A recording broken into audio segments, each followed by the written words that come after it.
Well, hello everyone. How are you doing today? No, don't autoplay. Stop. Stop the autoplay. How you doing today? You having a good time? Clap. You having a fun time? Clap. You having a good time? Fun time. You clap, clap, snap. Hello, Gun Voltic and Biani Newell. Banui? It's weird because it's not spelled like bunny at all, but I always want to read it as bunny. Is it just supposed to be bunny? I now have all the insect extra deck except the new Battle Wasp stuff. Nice. I'm having a good fun time. Good, good. Some Yu-Gi-Oh! Rapping? No, not today. Yes, today's weather, for those people who are interested. We did Threshold and Garbage Truck by Sexbabomb. And we did Tempest by Pendulum.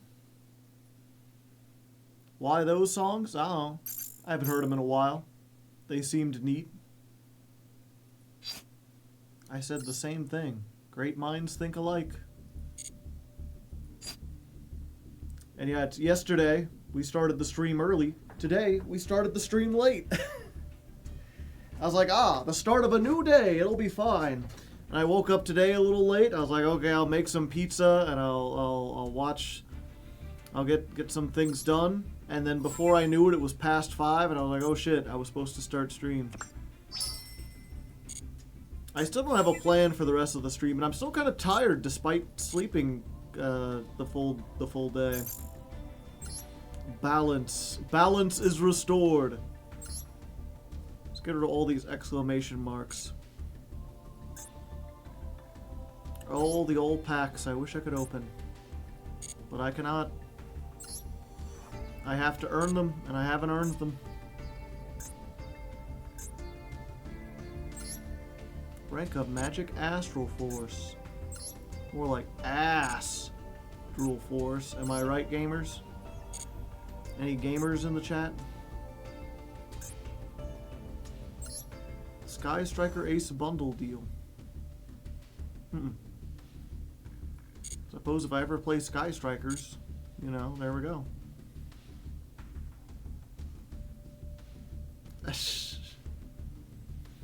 Oh, I completely misread that, Gun Voltic. There's an R there. I didn't see the R at first.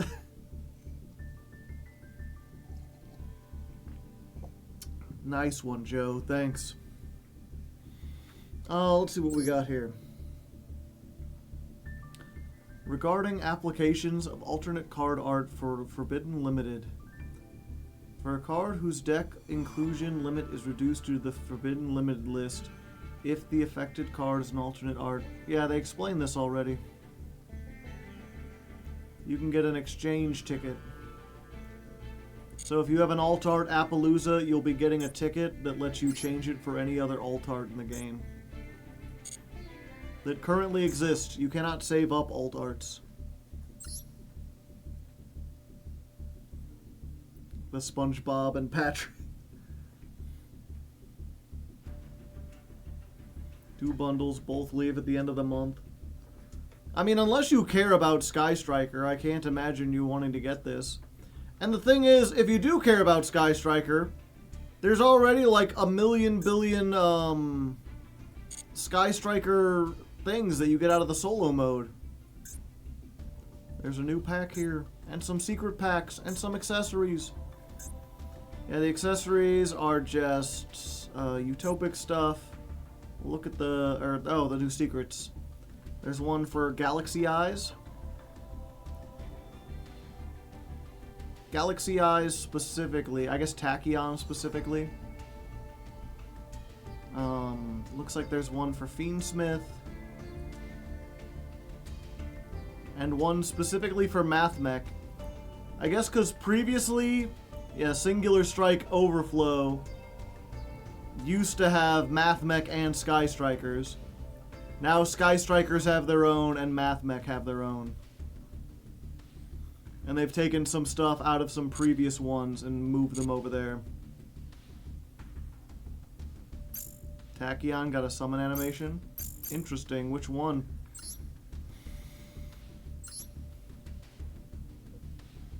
I got the summon animations. Let's judge them 1 to 10. Oops. Alright. That's pretty good. The monster itself is not all that interesting. It's weird that he's like leaning back like that. But they actually animated the swords, and like I like the lightning effect. I'll give this one like an 8 out of 10. If it were a better designed monster, like the animation is good. Don't they just use Puppeteer on the image? I don't think so. Some of them they do.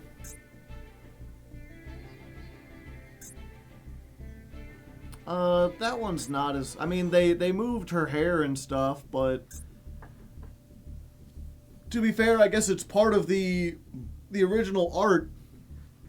She's just not doing very much. You know, she's kind of raising the sword up. I think it would have been cooler if she had it up and she, like, brought it down. Instead of just kind of like, slightly higher. An image layered with the same image.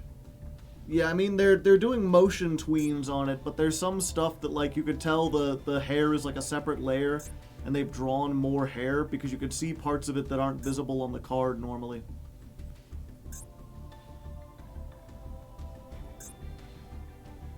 It's hard to say with this guy. I guess the wings are kind of coming out.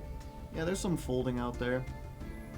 Yeah, this one I'll give like a 5. That's being kind of generous. At least it has animation.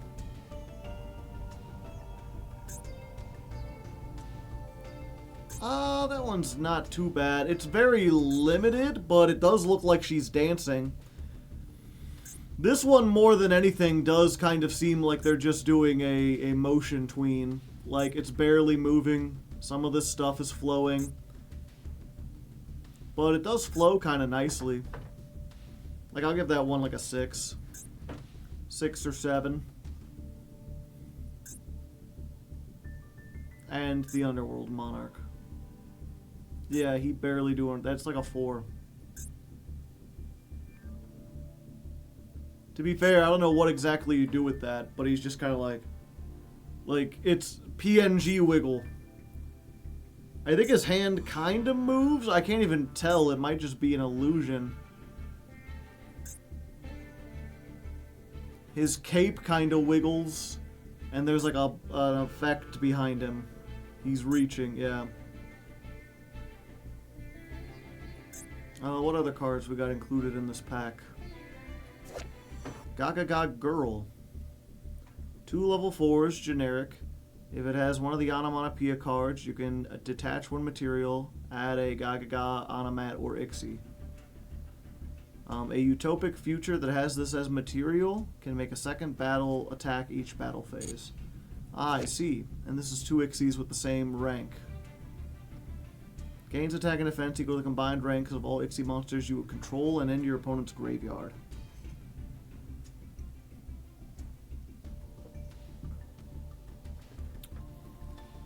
So, let's see. You have to get 2 rank 4s to make this, essentially, because this is in the Gagagas, which is all like 4s. So if you could theoretically put 8 level 4s on board and make this with 2 rank 4s, then it would have 5 times 8, 4,000, and could attack twice. Rise yields lock into 4. Yeah. I know this is a 1. Oh, it counts itself. So it'd have 2,500 if you had this and another 4, and 4,500 if you had 2 rank 4s.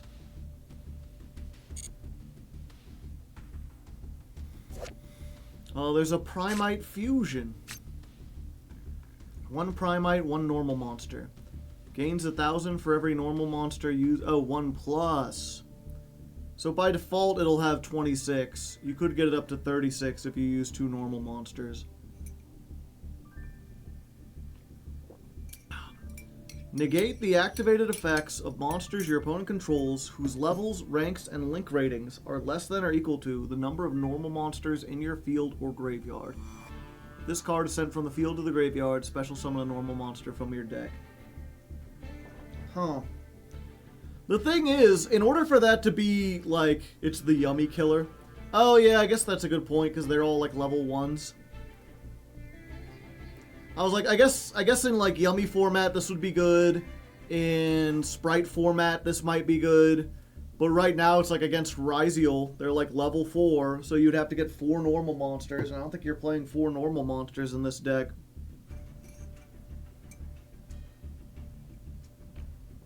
Even if you play pure, that's a lot of bricks. Do Warrior. I've not read the new Onomat cards. You can send one Do from your deck to the graveyard, special summon this from your hand, its level becomes 4 and its attack becomes 1800. Okay, so it sends a monster for cost. Also, you cannot special summon except for Ixies. If this card is detached, add a Zubaba from your deck to your hand. Gotcha.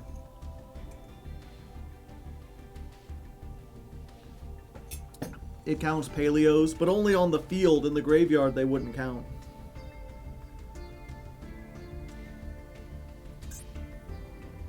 Gold Leo. We'll get back to that. I want to see the just the Onomat cards first. Let's try to keep these in mind. Okay, so that was the only UR. Gagaga Gambara Knight. You can reveal a Gagaga in your extra deck. Summon this from your hand, then apply one of these effects. Special summon a Gagaga from your hand, change the battle position. If this card is detached, you can add a Go. Okay. So that's what they're doing in terms of, like, they're very Goki-like, just with Ixies. It's like all these monsters have an effect that when they're detached, they search.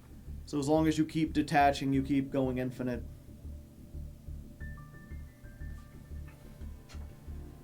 Where's the ho-ho-hos for Christmas? Go, Goblindeberg! When this card is normaled, special summon a non-warrior Go from your hand, deck, or graveyard. Then if this card is in attack position, change it to defense position. Huh. Why wouldn't it be in attack position? Also, for the rest of the turn, you can only summon Ixies. If this card is detached, you can add a Do.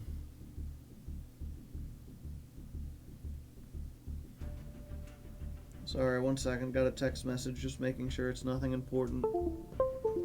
These help Ryziel. Yeah, that is one way that people play, is they splash these into Ryziel. I mean, they lost a bunch of cards, and then they get, like, a bunch of level 4s that just search and summon themselves from the deck. That's a Squire. Anamato Kage. This card is treated as all 4, so anything can search it. If you control an Onomat card, and this card is in your hand or graveyard, you can special summon this, but banish it when it leaves the field. Banish this card from your graveyard, return 2 Ixies from your graveyard to the extra deck. Yeah, and because you're using it as Ixie material, this never is going to get banished. So it's just, if you control any of the, like, any of the other ones search this. If you control any of them, you summon it from the hand. You Ixie, it goes to the graveyard. Next turn, if you have any of the Onomat cards, it just comes back out. If you need to recycle, you can. Mitsurugi Ryziel is just better. Hard to say, I don't know Ryziel too well.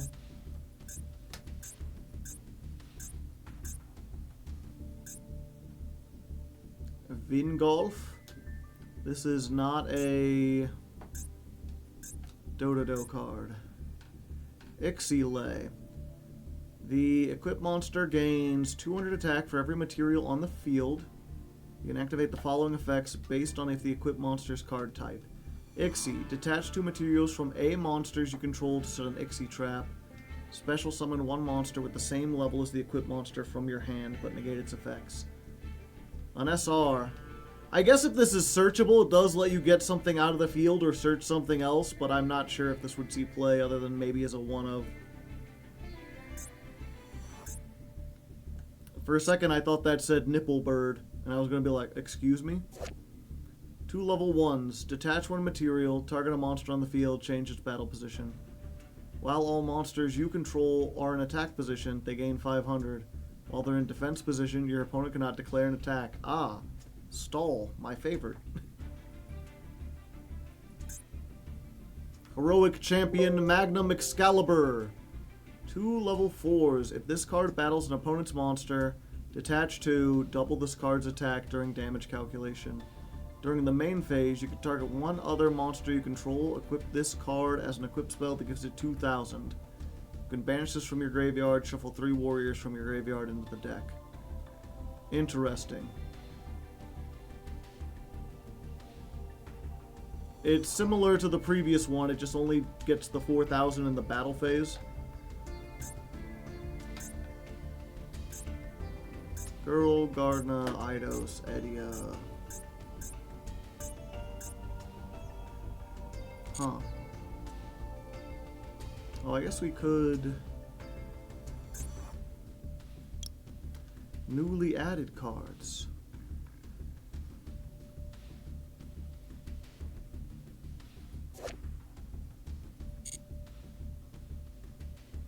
Okay, looks like that's... Oh, there's one more Gaga card. Utopic Tactics. Utopia and utopic monsters whose original attribute is light cannot be destroyed by card effects and cannot be targeted. Only use each of the following once per turn. You can declare a level from 1 to 12, target 2 monsters you control, including a Gakaga, they become that level. If you Ixie summon a utopic monster whose original attribute is light, you can destroy a card. Maybe. It gives pretty good protection. Alright, this just seems like generic. Starred Ship Adjust Plane.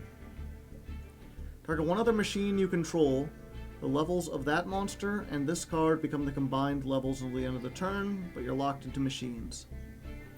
Huh, it's a wind machine, which could be used for speedroids, maybe? I don't know, anytime I see this effect, it's very similar to the effect that Infinitrax have, which makes me think Ixie Summon. So level 3 though.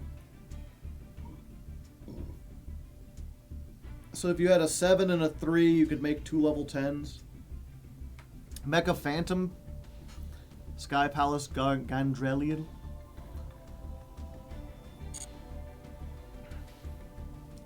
Is this generic? 2 monsters, including a rock. If this card is special summoned, it's a Link 3. If this card is special summoned, you can target a rock in your graveyard. This card gains attack equal to that monster's attack. During your opponent's main phase, you can target one monster on the field with attack less than this card. This card loses exactly equal to that monster's attack, and if it does, destroy that monster. Oh. If it were a Link 2, I'd be like, ah, so then you have something to do with the Nibiru token if you want. That could be bigger. They can maybe get over the Nibiru token. But you need to get 2 other monsters, and I feel like if you have the ability to summon 2 monsters, you can usually do something better than this. Very underwhelming rock support. Okay. Let's go back up. We have Liger Dancer. Unaffected by card effects except Lunalights. Nico Bunny, good morning. Thank you for the tier 1 sub. Unaffected by card effects, can make 2 attacks, send a Lunalight from your extra deck to the graveyard, destroy all special summoned monsters. It's soft once per turn. And then what does this do? This card is summoned. You can add Lunalight from your deck to your hand, then discard 1 card. If a Lunalight is sent to the graveyard, while this is in your monster zone, even during damage calculation, target one of them added to your hand. Alright, so it's just a Stratos for the deck. Gem Knights tech the Link. No idea when they'd summon it. Sometime. Everything gets summoned eventually. Perfume Dancer. 2 Lunalights. This card is fusion summoned. Add Perfume from your... Wow, Perfume's a great card. So I guess you do this on your way up to something else. Target one other Lunalight you control. Return it to the hand or extra deck. Then special summon a Lunalight from your hand. What is this here to reset... Tiger. You can banish this card from your graveyard. All monsters your opponent controls lose attack equal to their defense. Ah, big OTK. You missed a UR spell. I'm going by archetype. So instead of just going down the line and hitting everything, I'm like, okay, we read all the Gagagas, now let's read all the Lunalight stuff.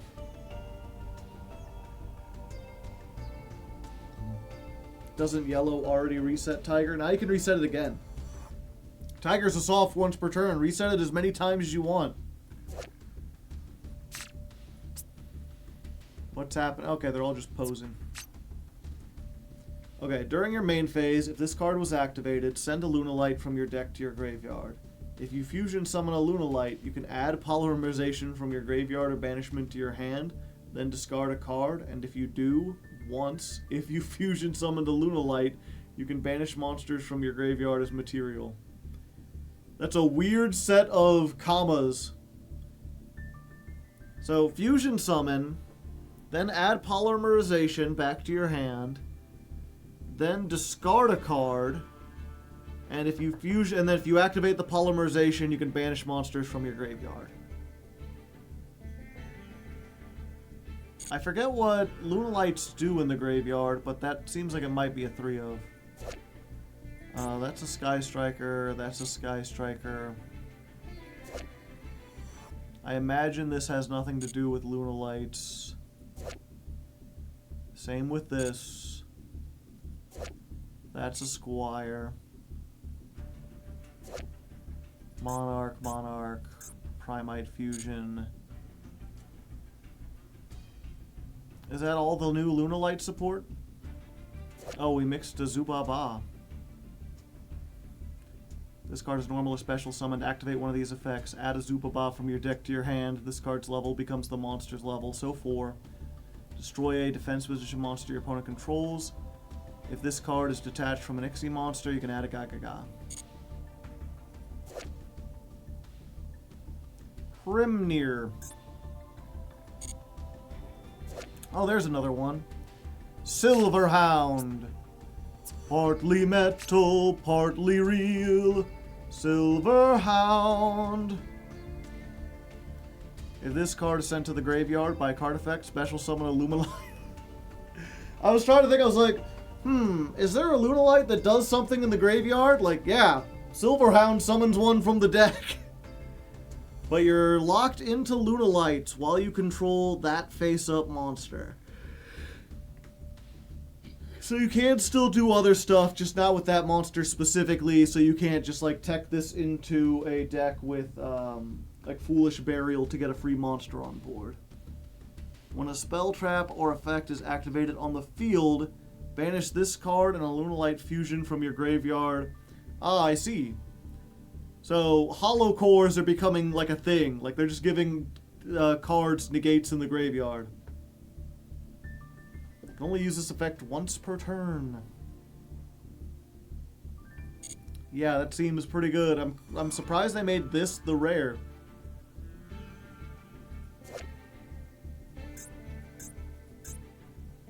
Return of the Duelist. If an Ixie monster is on the field, add an equip from your deck to your hand. Okay.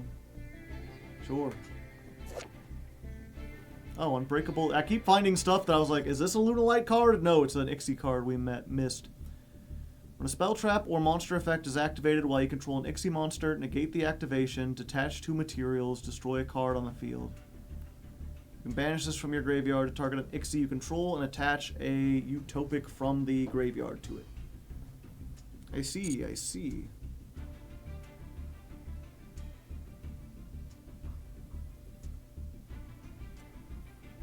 So yeah, I can see how the Lunalights are very strong now, how they'd be able to turbo everything out. I'd have to look at some of the new combos, but I can see why they're so strong. Alright, Monarch's turn. If this card... Well, we read this last time. If it's summoned, you add a Monarch spell trap or a big Monarch. You can make all monsters become an attribute. If you tribute summon, you add this to your hand. And we're like, a search on a tribute summon isn't that great, it feels like. What's their new Squire? Tessera. I thought it was Teresa at first. The Primal Squire.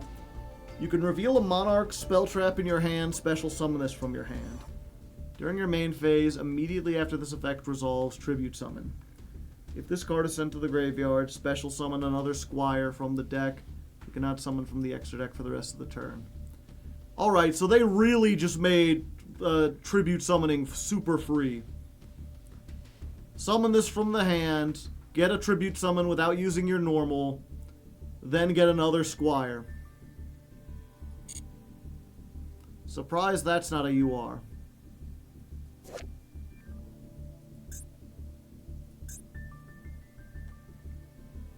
When this is activated, send a light fairy from your deck to the graveyard. Fairy monsters gain 100 for each fairy on your field or graveyard.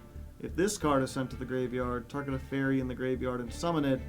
Only use Vingolt's Blessing. Is this... what's it called? Is this Icier support? I know they have some fairies. That's when I think of Vingolf. Either that or it's Valkyrie support. The Valkyries are all fairies, I believe. Light fairies. The Monarch's master plan. Look at them. Planning in the darkness. Agents, maybe? Yeah. Send a Monarch spell trap from your deck to the graveyard, except another copy of itself. That's just... Oh, there's the one in the graveyard that lets you search. If this card is banished, you can target one face-up monster your opponent controls, add a monster with the same attribute, but Monarch stats from your deck or graveyard to your hand, then immediately normal summon Zaborg, Mobius, Thestalos, Gramarg, Ryza, or Caius. Alright, so they're trying to incentivize you to run the original ones. Realistically, you probably just play, like, Caius and Zaborg. Maybe even just Caius. And then, like, if they summon a dark monster, you use that, because most of the good monsters, especially in this format, are dark. And the Banish is good. Maybe in some formats you would want to run, like, a Mobius or a Ryza, but wind and water are not very likely. The Monarch's Revolt. Discard a card. Reveal 3 monsters with Monarch stats or Squire stats. Your opponent chooses 1 to add to your hand. The rest go to the graveyard. Ah, painful choice. Or painful choice. Also, for the rest of this turn, you cannot summon from the extra deck. You can banish this card from your graveyard. Special summon a Squire from the deck. Use each effect once per turn. Gotcha. They're trying. I mean, some of these cards read like broken. It's just, you know, they're all about consistency and they're not about payoffs. And the payoffs for the Monarchs are still just like, remove 1 card from the field.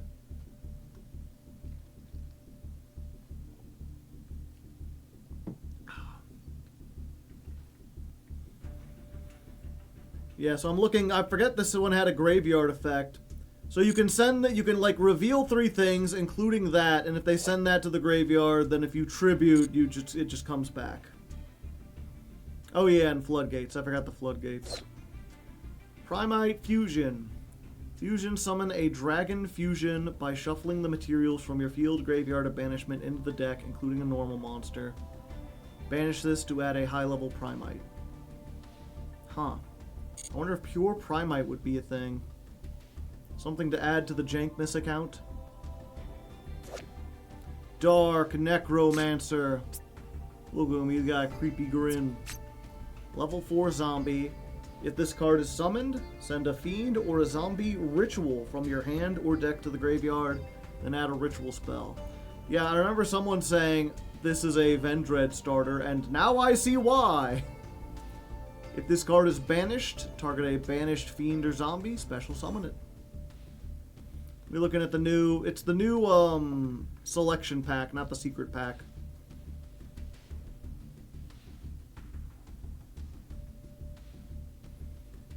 Yeah, we're just reading all the new cards. I'm trying to think. Fiend Ritual. I don't know what else you could do with that. Volcarion, the Rotting Phoenix. If you control a zombie monster... Oh, this is a level 4 tuner. If you control a zombie, summon this from your hand. During your main phase, you can return this from the field to the hand. Special summon a zombie from your hand. Huh. So it's kind of like Dupe... Or not Dupe Frog, but the One Frog. Yeah, and this is another... It's like, is this an Icier card or a Valkyrie card? Generic fairy card? You contribute 3 fairy monsters from your hand or field, set continuous spells from your deck, but send it to the graveyard during the opponent's end phase. If this card is sent to the graveyard by a card effect, you can special summon this from your hand, but banish it when it leaves the field. Yeah, so this does seem like Valkyrie because they have continuous spells. Tributing 3 doesn't quite seem worth it. But maybe. Booyah. It's like Yu-Gi-Oh! Level 3 Fiend. Monsters in your left and right monster zones cannot be destroyed by card effects. Only use each of the following effects once per turn. This is in your hand. You could target a Fiend effect, negate its effects, and summon this card. If this card is sent to the graveyard, add Mutiny in the Sky from your deck to your hand.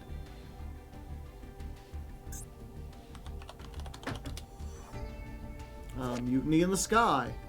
Fusion summon a fiend or fairy by shuffling the monsters from your graveyard into the deck. If this card is in your graveyard, send a fiend or fairy from your hand or field to the graveyard, add it to your hand. Huh. So, I guess this is Dark Lord support? Because, like, you summon a Dark Lord, you use its effect to target a spell in the graveyard. Then you summon this. You add Mutiny to the Sky, and then you can link them off and make the fusion using the cards in the graveyard. Burning Abyss. It can be used in Fiendsmith. True?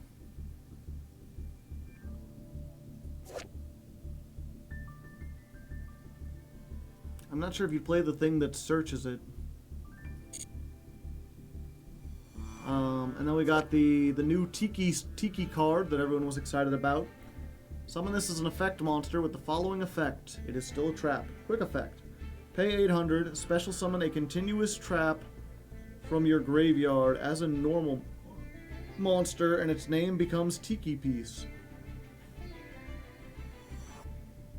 Huh. So it just grabs any continuous a trap and makes it another copy of itself. I mean, that triggers Silhouette Rabbit, but I'm not sure what other use it could be.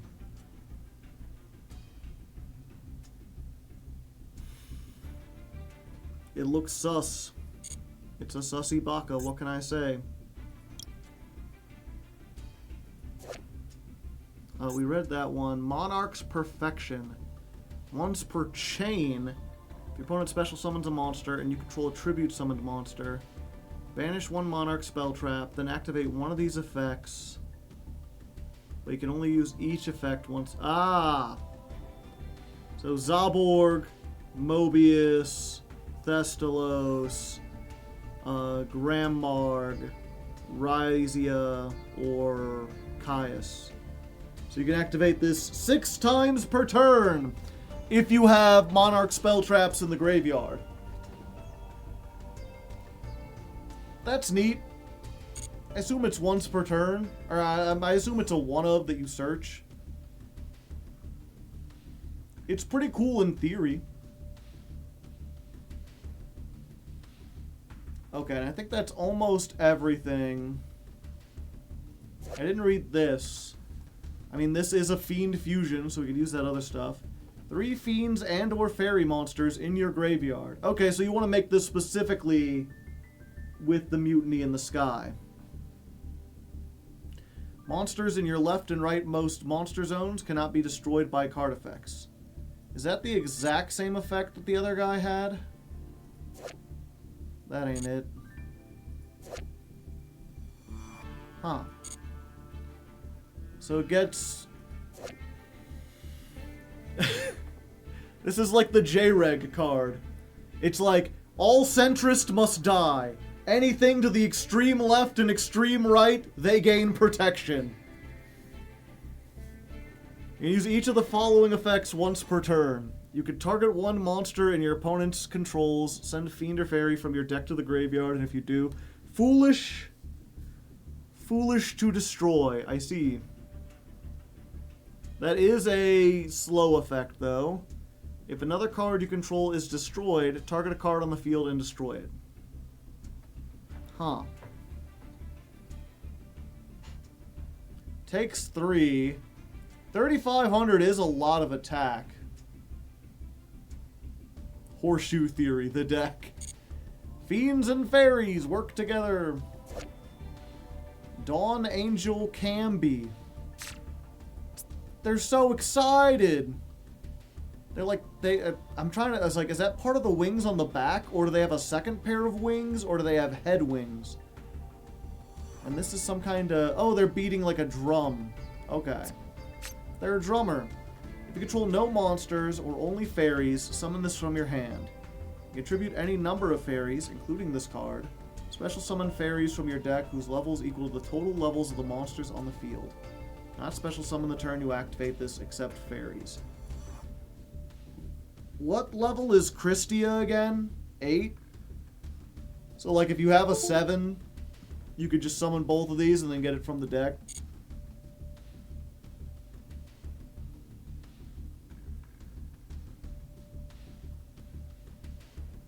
And I think that's all the new cards. Very clearly a gong. A gong is a type of drum. Oh, I didn't read the new Sky Striker stuff. We read this one, which basically just reads, hey, activate Engage again. Because if this card is summoned, add a Sky Striker spell from your deck to the graveyard. Tribute this, summon Ray and Rose. Yeah, we read Eclipse Twins last time. The 5 face cards we got to see last time. Sky Striker Special Maneuver Lemon's Gate. Do politics have you feeling sour? Join the Lemon Party. LemonParty.com. Target an equal number of Sky Striker Ace monsters and Sky Striker spells in your graveyard. Shuffle them into the deck. For every 3 shuffled cards, return 1 card on the field to the hand. If a Sky Striker monster is special summoned to your field, while this is in your graveyard, you can banish this card and then link summon a Sky Striker. Huh. So you would need 3 aces and 3 spells, and you put them back so that you no longer have 3 spells in the graveyard. But if you do, you get a non-targeting bounce.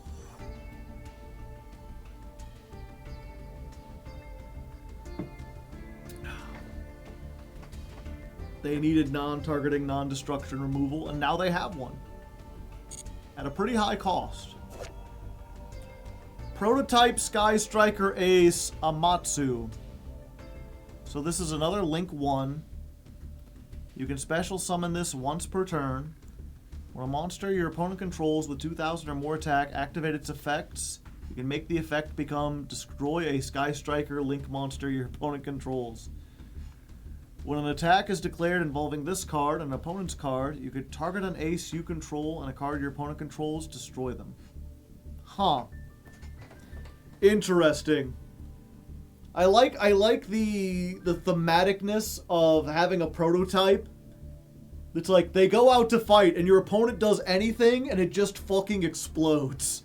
It's just like not it's clearly not ready for prime time. They try to do, they're like, I activate Pot of Greed, and like, Amatsu explodes. It fucking dies. But you don't draw, and you're so shocked by the fact that your opponent's monster just died that you forget to draw 2 cards. If no Ray in the graveyard, you're kind of boned. Oh yeah, because it's destroyed by an opponent's card effect, so Ray should come back, right? Because it's making their card do it.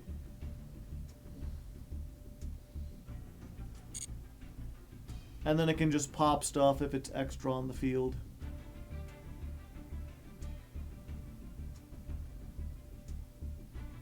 It's a pseudo-negate.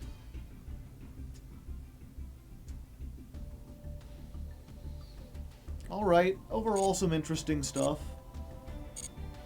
Too bad we can't use any of it here in a Masochist. Let's see. Someone did give me a new deck, though.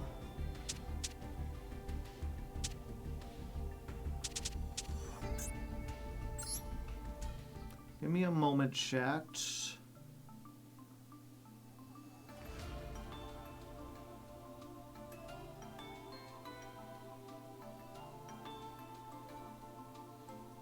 Masochist challenge.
If only we could mix Gem Knights with Generators, chat. Then we would have Gemerators.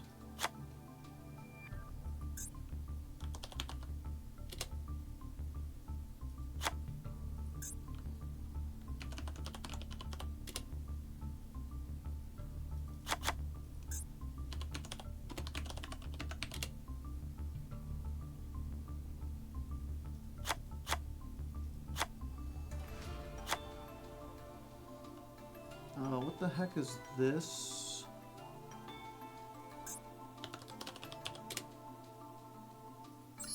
White Steed of the Floral Knights. If you control level 2, you can summon this from your hand. When your opponent declares an attack, banish this. Target 1 card you control, negate the attack, destroy the target. Okay.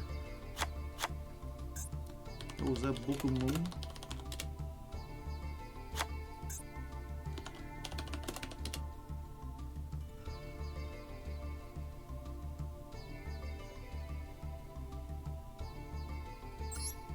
Fire recovery.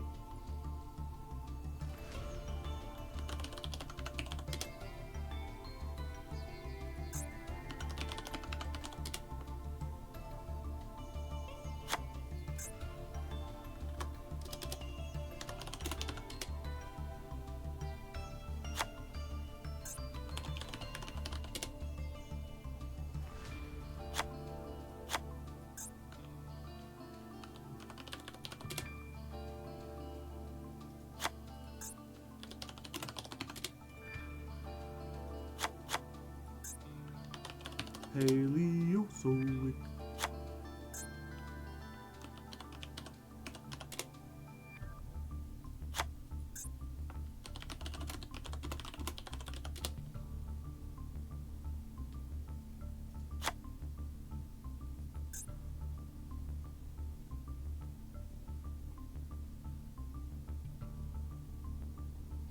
What am I missing? There should be 41. Oh, there's another Infernoid.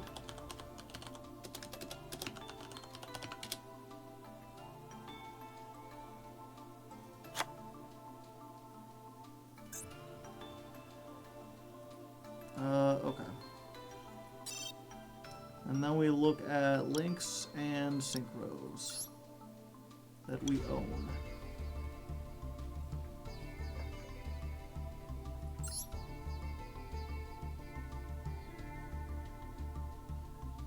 Got our 2 Farigite.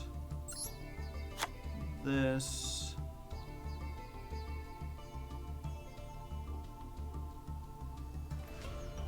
Midnight Philly.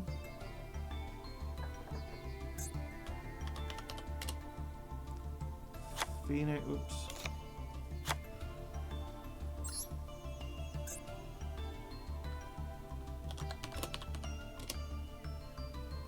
Got the Ice Barrier.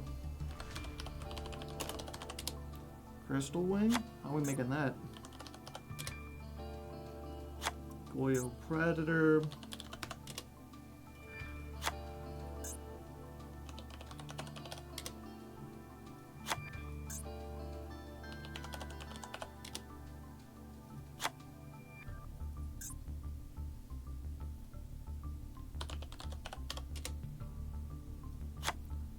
Do that.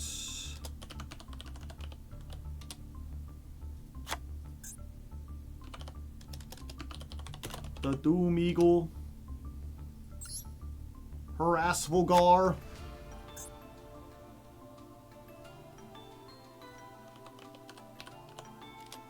Saryu. Alright. And now I can see chat again.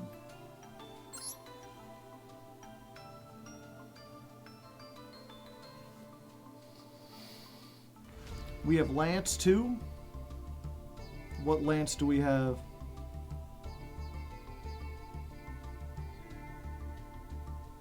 Deck looks cool. It's basically just free special summons to get out Griffin, if I'm to be believed. I don't know, the thing is, the person made the deck, and they're like, I got Griffin 60% of the turn. The Infernoid engine is there because they're fire and solid for removal synchro plays, but could easily be replaced without hurting the Griffin game plan. And then I was like, how do you summon Griffin in this? And they did not respond. I am uncertain what the Fire King stuff actually does, like what purpose it serves here.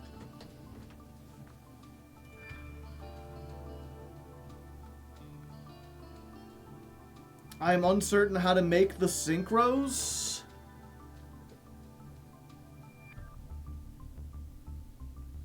Like how you would get to this. This looks miserable for trying to go second. Test it against a bot, I guess. Okay, give me a moment. I put on this hoodie because it was colder today and it's rapidly getting hotter. I'm going to switch into something a little less bulky. Oh, there we go. Oh, I forgot my hat.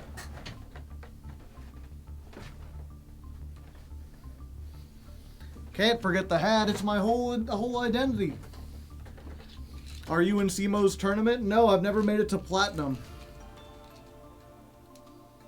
I think it specifically said that it was like Platinum level Masochist tournament.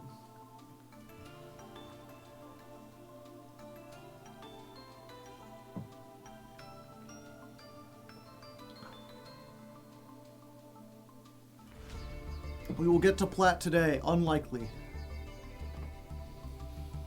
Okay, let's test this against a bot.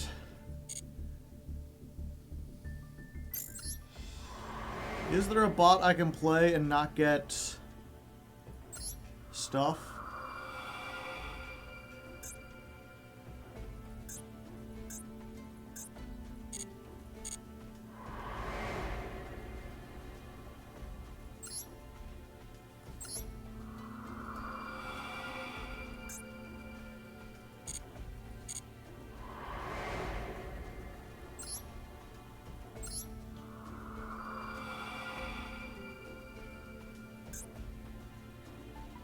That requires a loner.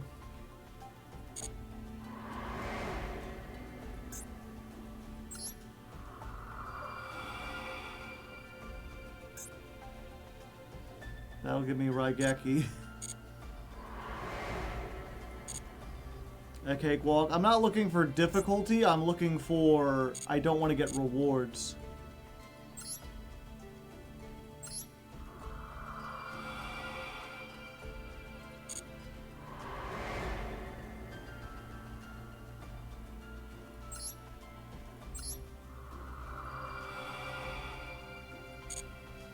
Yeah, or have to watch through a whole bunch of shit.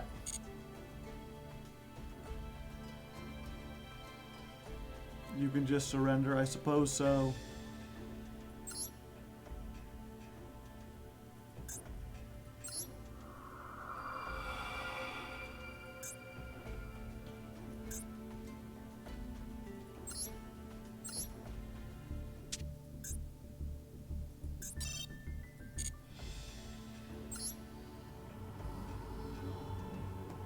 I am going second. Do not forget it.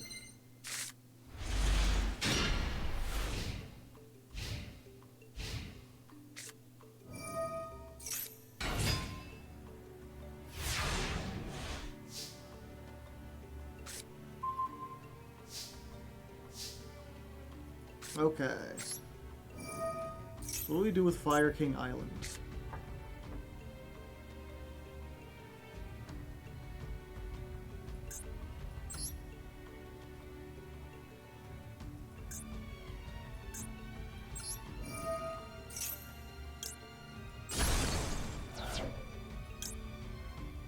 If this card is normal, a special summon, destroy one other fire, and if you do, add a fire from your deck to your hand.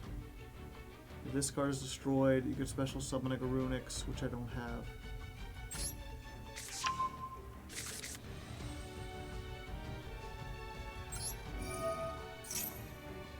Send a fire from my deck to the graveyard. This card is in your hand or graveyard. Tribute 2 monsters, special summon this card.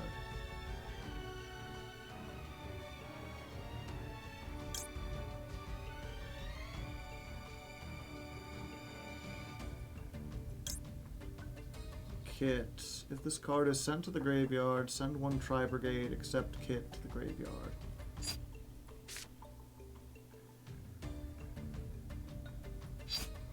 Okay, so I send this.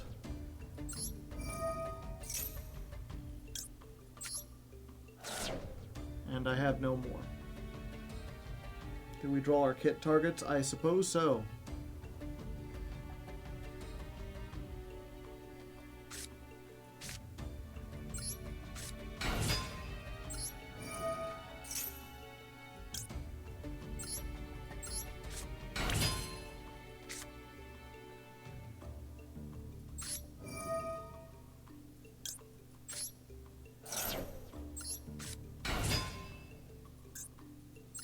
Make the girl link too. You have to be a little more specific.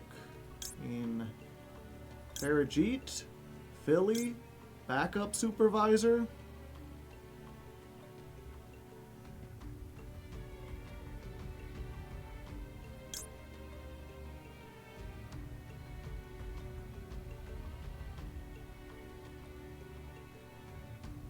Yeah, Karis could make that. The thing is, we want to get to Nightmare Griffin, which is a fiend. And if I use this, I'm locked into only summoning Tri-types.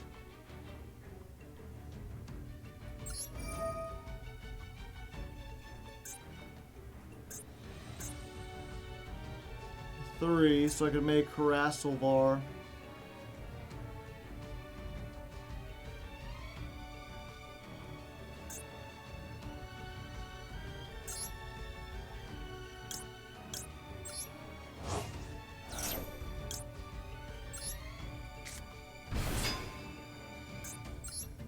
Tri-types only as material. Ah.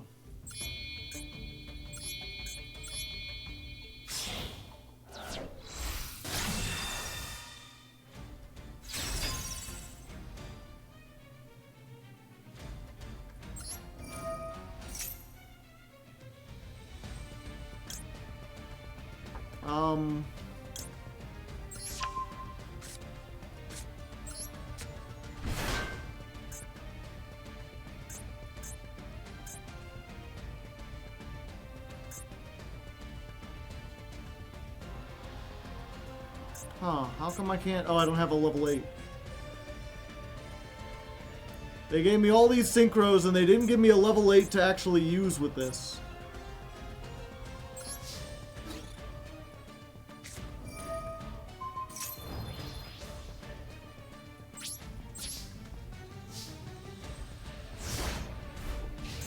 This whole thing is if you control a level 2.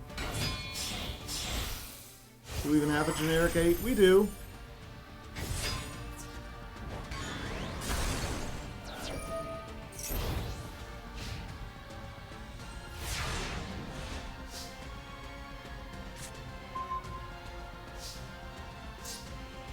Okay.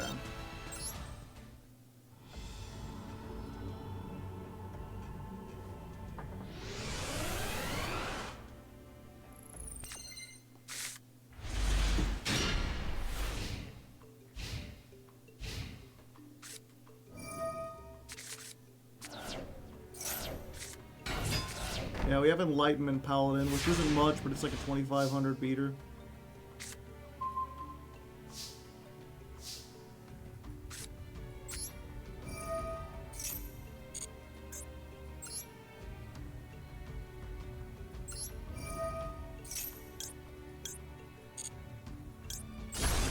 So we destroy this.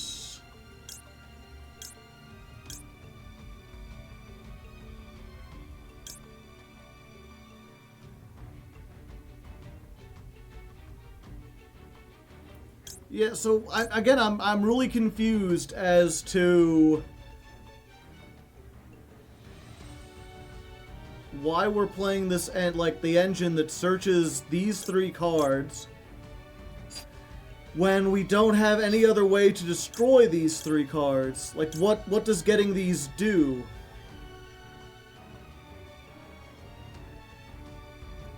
Pop it and search the tri-type.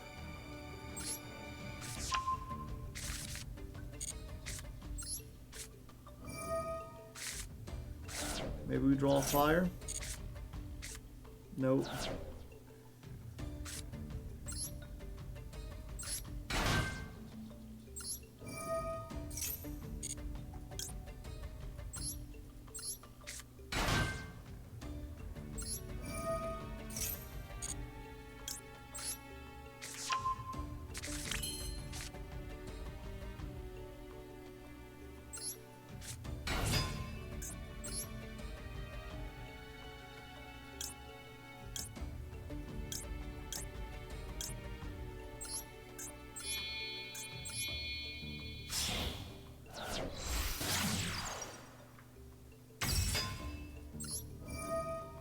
Use this. Send kit. Oh. I got the things confused.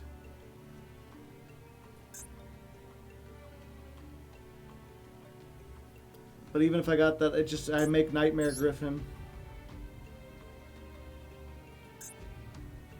Okay.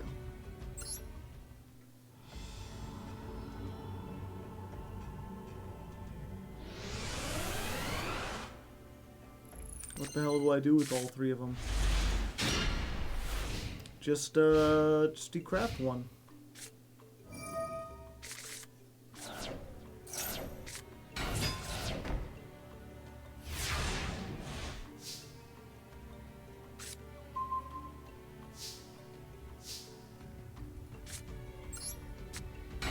So we normal summon this.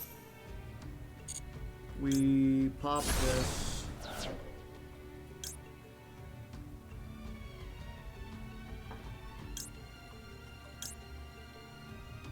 Yeah, so all this can do is search kit.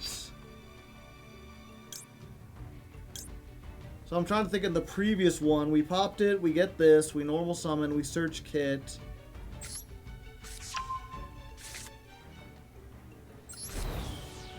I guess then it becomes level 2, so if we have the 8...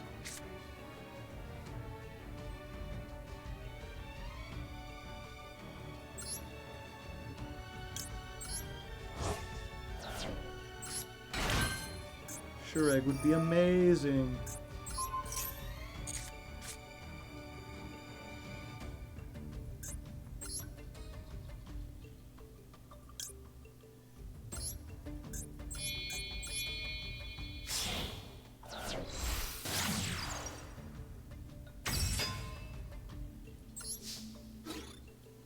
Yeah, you can post the Exodia deck again, Corpco. I think I saw it and was like, I don't want to play 3 Garnets for one potential bounce.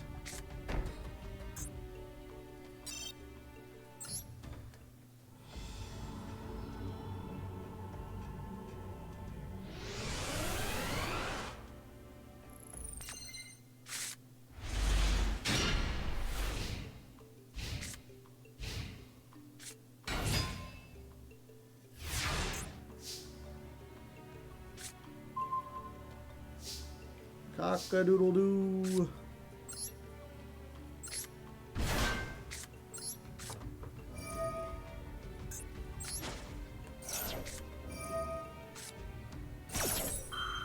Even in the solo mode, chat, I can't escape it.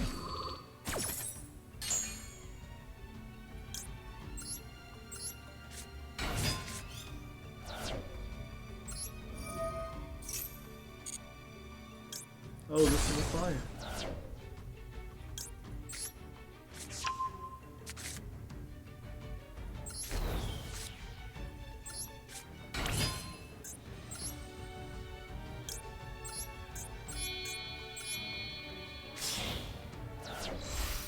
What are we testing? A new deck someone made and then refused to explain?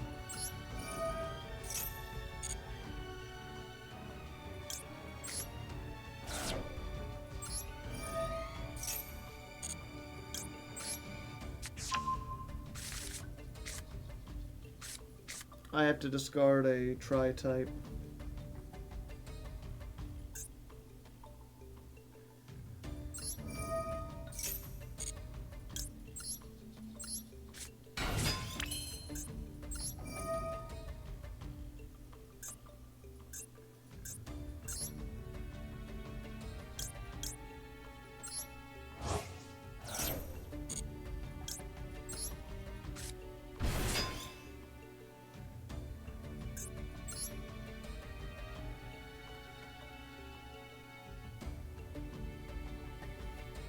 They did, I mean, they had an idea, I just don't think it's quite good enough.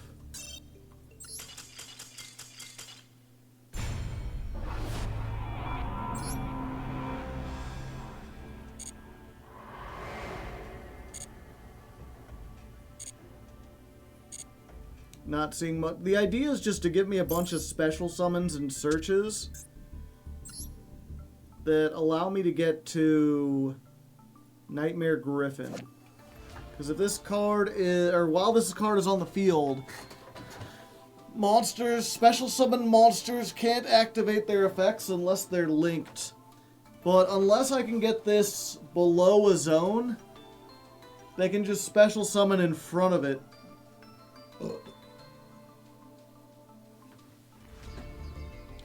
Like, it's all in service of a floodgate that's hard to make.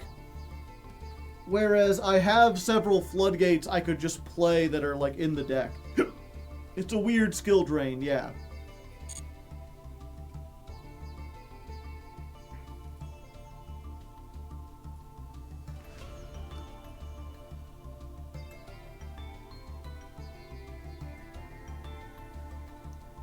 Yeah, and the deck that Corpco has looks better, but it also looks mostly like the Fusion deck, just with an Exodia package thrown in.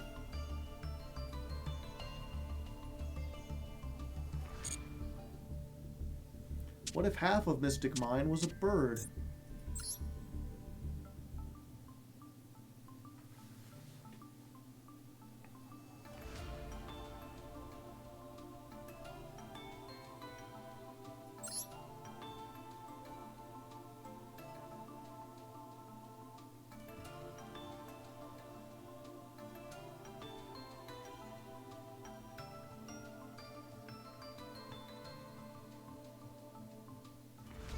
Yeah, I don't think we need this.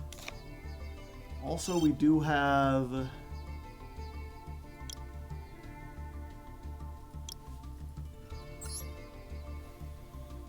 We got another level 4, and we got a Kabuzals.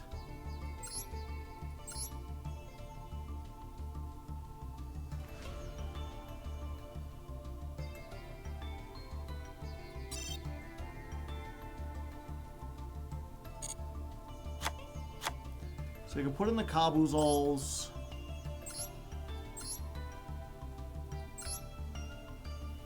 Oh yeah, we also got a Clavis.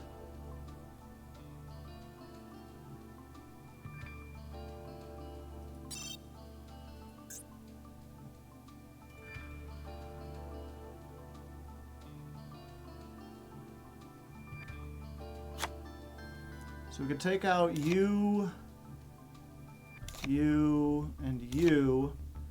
And now we've got 3 targets for Rescue Rabbit. The Clavis Imperium. Not quite. Which means we can play,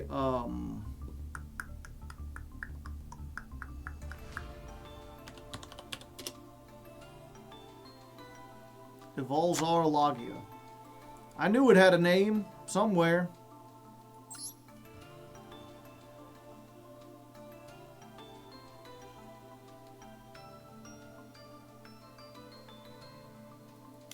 Yeah, we'll get rid of Pearl. Do you have a list of all the cards you could play to try to make a deck? I do on the Patron Discord. If you're a Patreon, go to the Masochists board, and Corpco has put together one.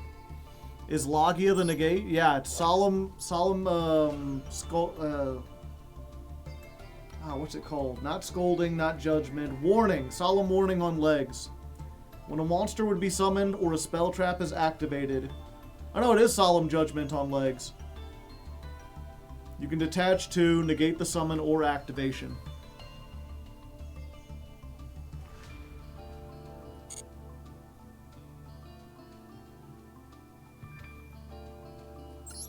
So if we only got the 1 Rescue Rabbit, but if we get it, we can make this. And we just have these, which makes it more consistent, where like if we for some reason don't want to go for that, we want to go for any of these other ones. I mean, these are all dark, so we could play Nightmare too. Nightmare, Nightmare, Nightmare!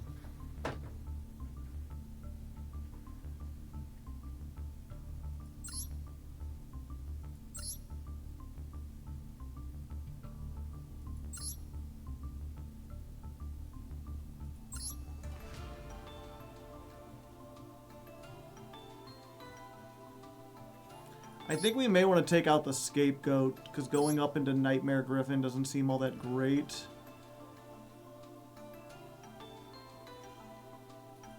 Oh.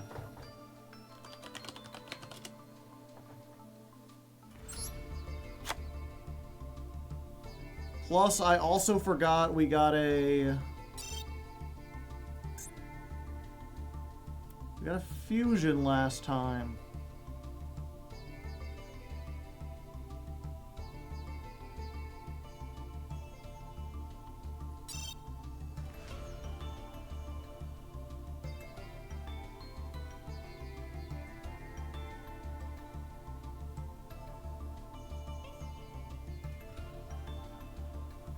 Oh. My mind just going all crosswit. Yep, there it is. How did I miss it? Yeah, we have a Proskenian.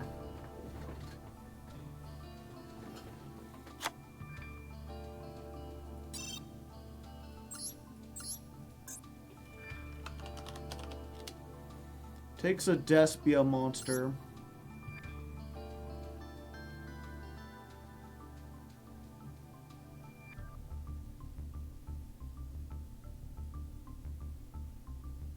Is it worth playing another one of these just to do it?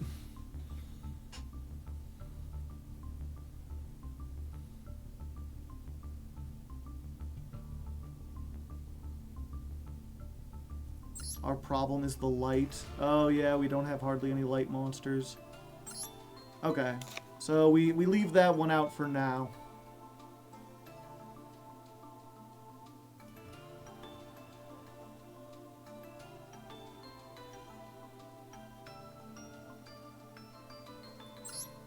Toss out that.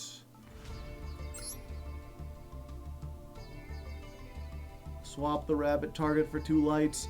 It's not worth it because it's like a 4-card combo, right? We have to have a fusion, a Despian card, a light, and a dark.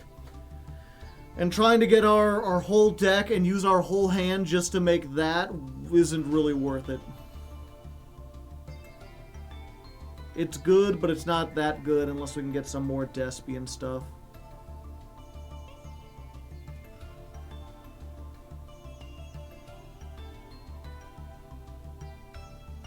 If we cut Double Bite, we can cut Farragut and Scapegoat.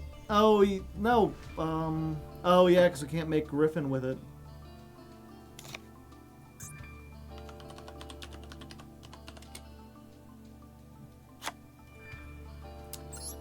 But yeah, good point. In general, we don't have a really great payoff for this.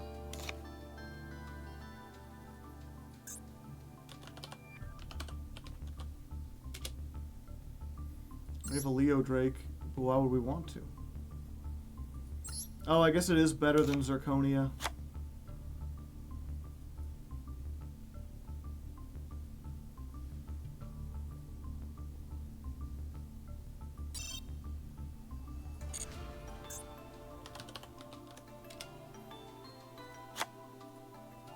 Okay, let's real quick look through the light monsters we have. We would need more lights. We could play 1 Kaiju.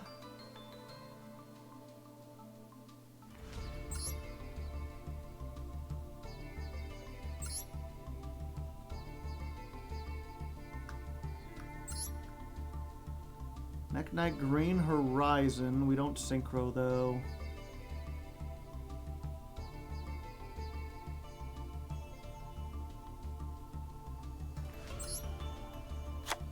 Play that.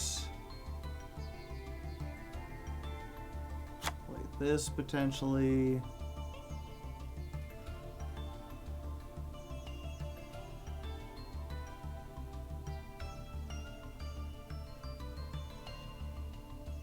That's a hand trap.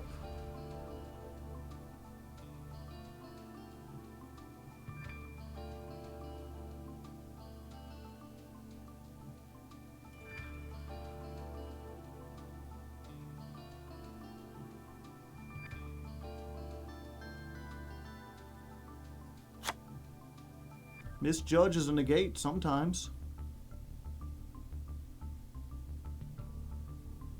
Do we have any good dinos? Not really.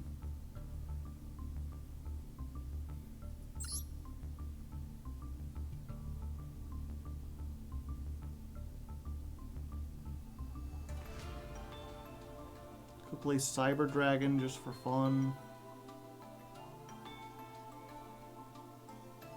Okay, everything before that we can't really use.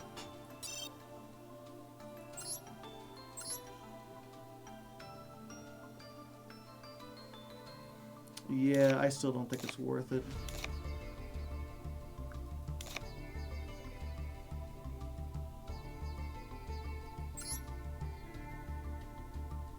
I mean, I still think we keep it because there's a chance we get a Newt Gardo we can't use. It's not like we have a whole bunch of other stuff in the extra deck.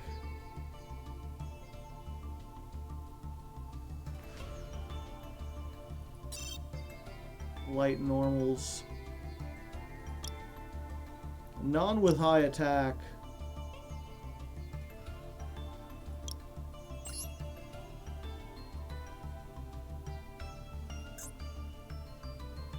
Yeah, this was in the original thing, so this doesn't count.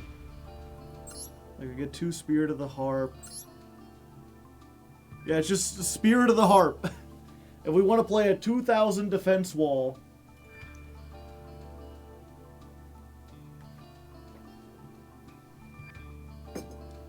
Instead of a 1900 attacker.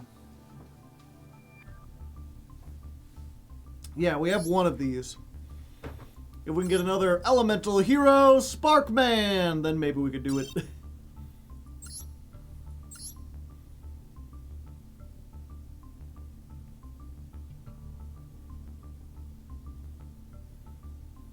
Oh, and we're taking you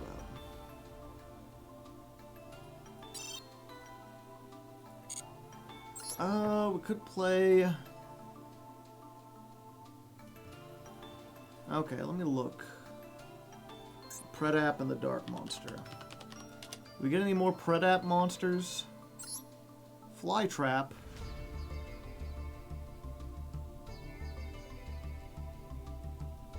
Yeah, that is removal, technically.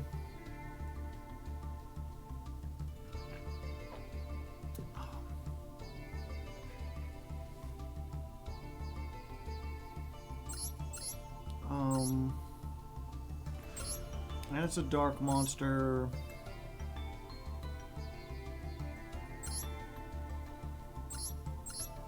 Yeah, this is just in case that gets destroyed.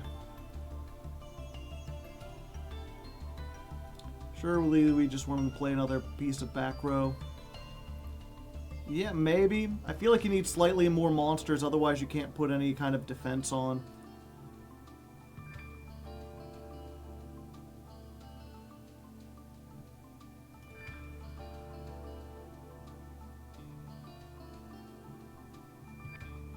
We also could just play more normal monsters so that this is more likely to be live. Scapegoat? Yeah, actually, you know what? Put Scapegoat back in, because I'm realizing we can make First of the Dragons. It turns on Fist of the Unrivaled Tenyi. It turns on Tyrant's Tirade. I thought we had a third boss stage. I wish. That would be nice. Must be nice. Must be nice.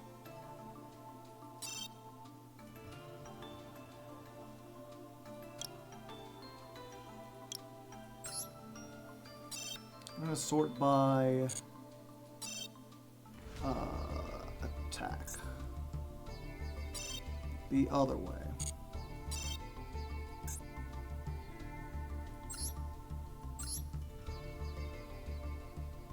Oh, but we want dark specifically. Okay, so put Opticlops in there. Nice solid 42. 42.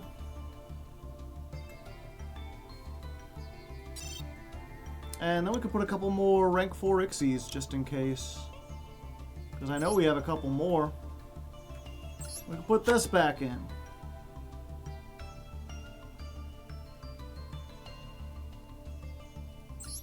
And this guy.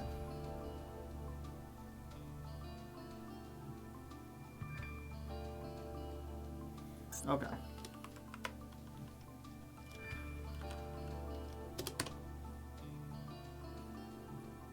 Corn's no good. Probably not.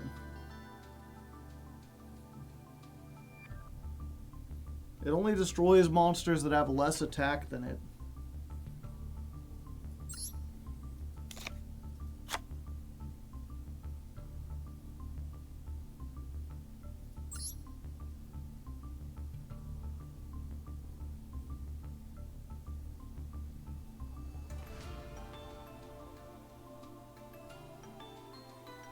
Yeah, I guess it's still fine. Do we not have Malevolent Sin? We do not.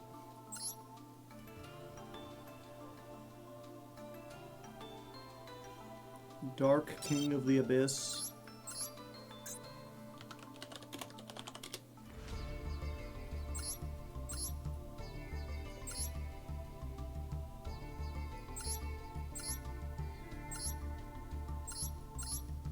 Oh, for the level 3s.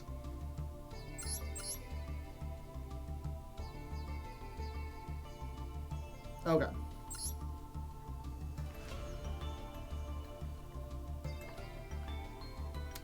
Alright, I think we're just going to go with this, chat. We should change the accessories, though. Pride and Soul. No, we're on the Fusion deck, so we put the Fusion. And Furious Dragon, because I'm furious. Furious that they haven't banned Maxi. Why would they do such a thing? Oh, also... we do get the eFootball Collaboration Club.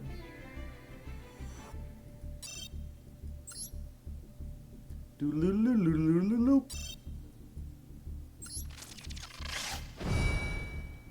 Got it.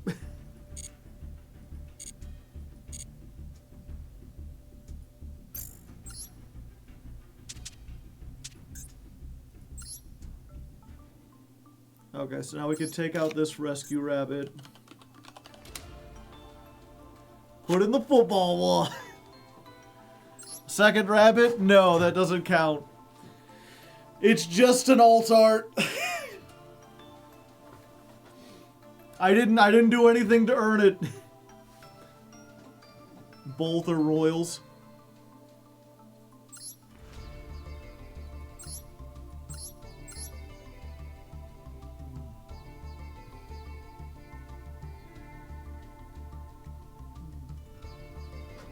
It's Masochist. It'll lose to one match.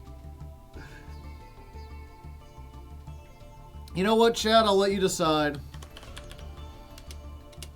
I don't think it's fair. Can Hardleg use both rabbits? No. It's against the spirit. Yeah, he ballin'. Vote now on your phones. You got 3 minutes.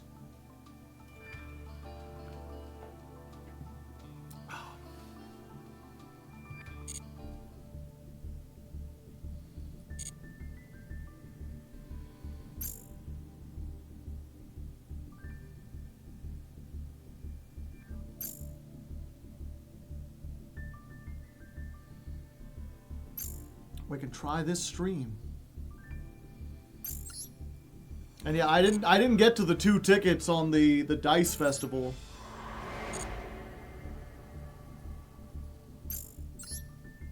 Against the spear. Yeah, it won't let me there wasn't enough room to fill spirit, but you know what I meant. The heart was there. We earned the yeah, we didn't earn the tickets. I just got that as a free reward.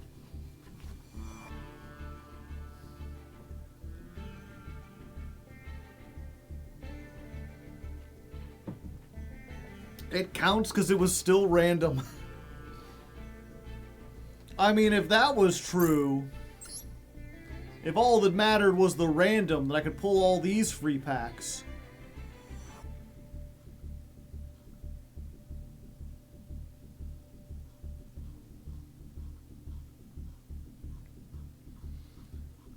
I guess you could make the argument that I earned these by sticking around.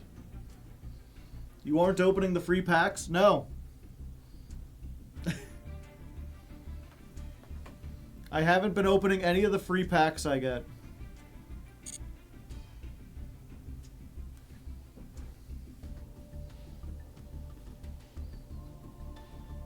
There's a couple. Yeah, some masochists open them, some are not.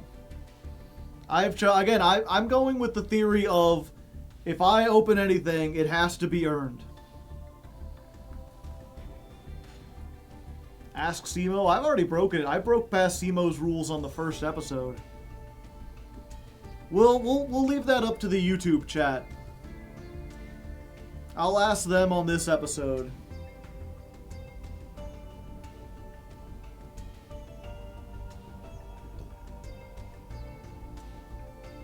In this meta, you need all the help you get.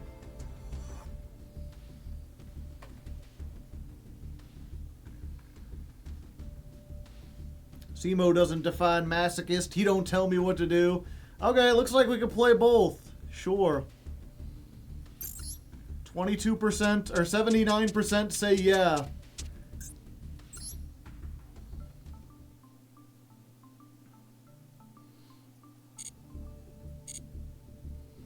Alright, let's get this party starty, chat.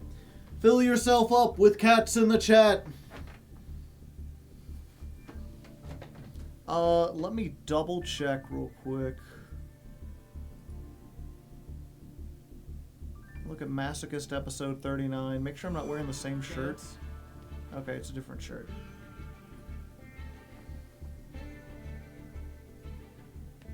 You know who to blame when the YouTube comments get angry.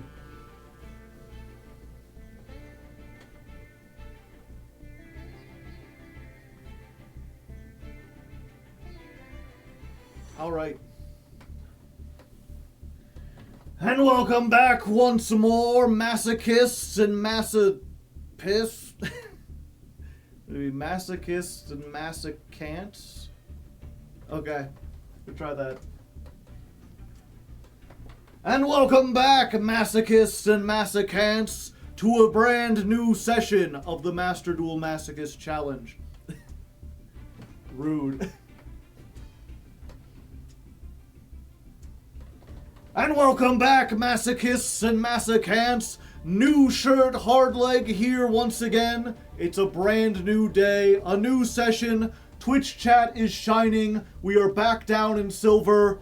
And it's time to do a little housekeeping thing. If you remember a couple weeks ago, I experimented with trying something different. Specifically, saving up the packs until I got 10 of them, and then opening 10 at once. It's something I've been suggested a whole lot. And even when I asked y'all, like in the first episode, do you like this idea? The vast majority said yes. And then we actually did it. And after one episode where we spent like 20 minutes just opening 10 packs in a row, people were like, actually, you know what? I've changed my mind. This kind of ruins the pacing. I don't like to sit here and watch 10 pack openings over and over and over again. It's better to kind of split up the duels. Also, Mr. Metal, the editor, said that it makes his job a lot easier if they aren't all together. So, you know what? I think we're going to just go back and stick to that. That being said, there's still some things for you to decide. There's still some new options on the horizon. Specifically, I've been talking to chat about these packs that I get for free. Every time they release a new secret pack, they give you one free pull of this. Traditionally, I have not opened these because I haven't done anything to earn them. That's been kind of the thesis of the Master Duel Masochist. Everything you get must be earned by pain. But someone argued that because these only come out every few months, my persistence in sticking with masochism is how I have earned it. That by playing long enough for Fiendsmith to be released and then get a secret pack, that I have earned one secret pack from it. I'm not sure if I really trust that, so I have decided to let you decide. Comment down in the comments, hashtag, what was it? We'll do hashtag suffering if you say I don't get the packs, and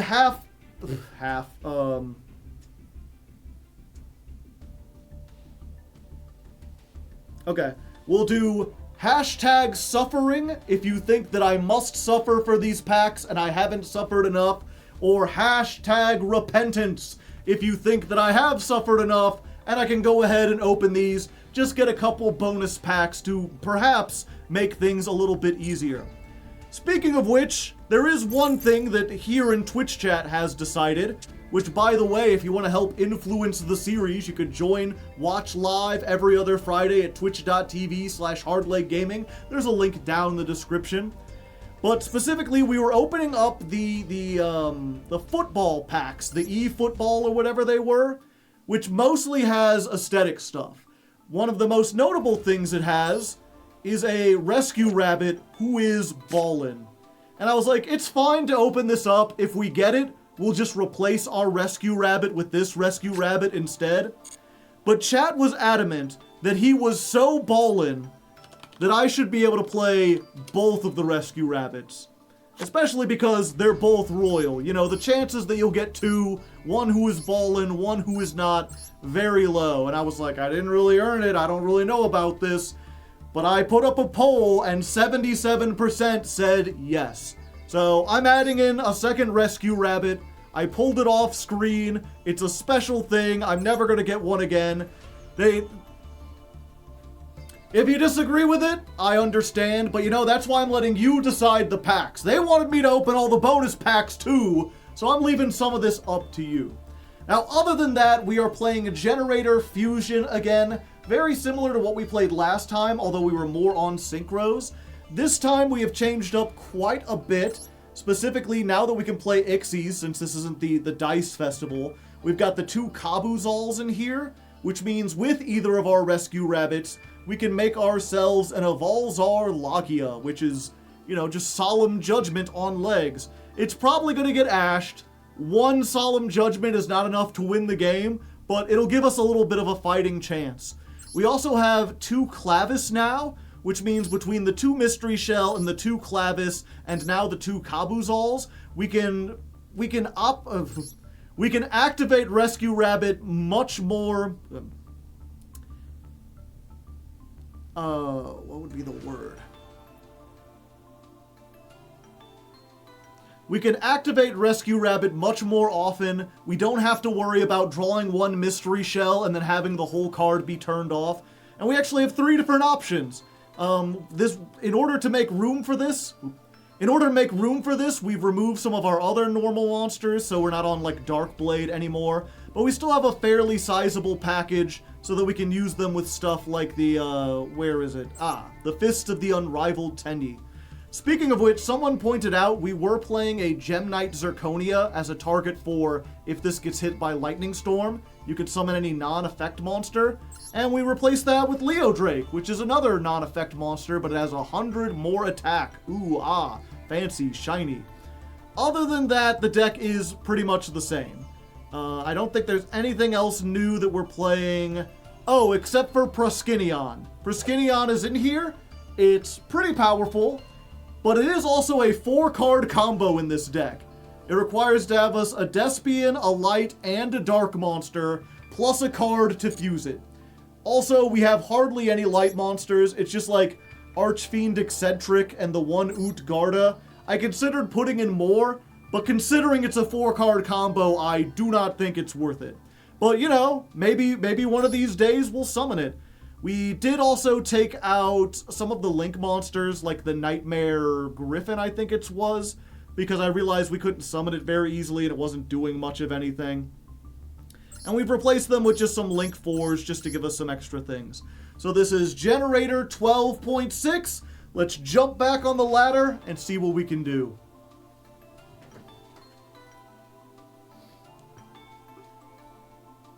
Okay, 146. Dawn of a new stream plus poll plus deck list. Now to make myself small. I must to become small.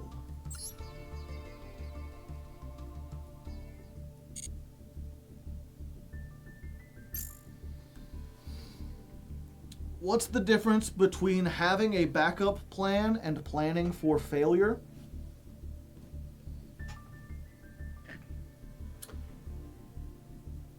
A backup plan is usually something that you can activate even if you are successful. Like a backup plan card is something that is extension if you're already good, and a backup plan if your first turn fails. Planning for failure is a card that only helps you when you're behind, so that if you are ahead, it doesn't do anything. If that makes sense. I'm trying to think of like what I know I actually said that on the last stream when I was talking about the Mitsurugi deck. There was a card where I was like, that seems good, but it's also planning for failure. It's like a card that like doesn't do anything unless you're already losing the game. And we don't plan to lose the game.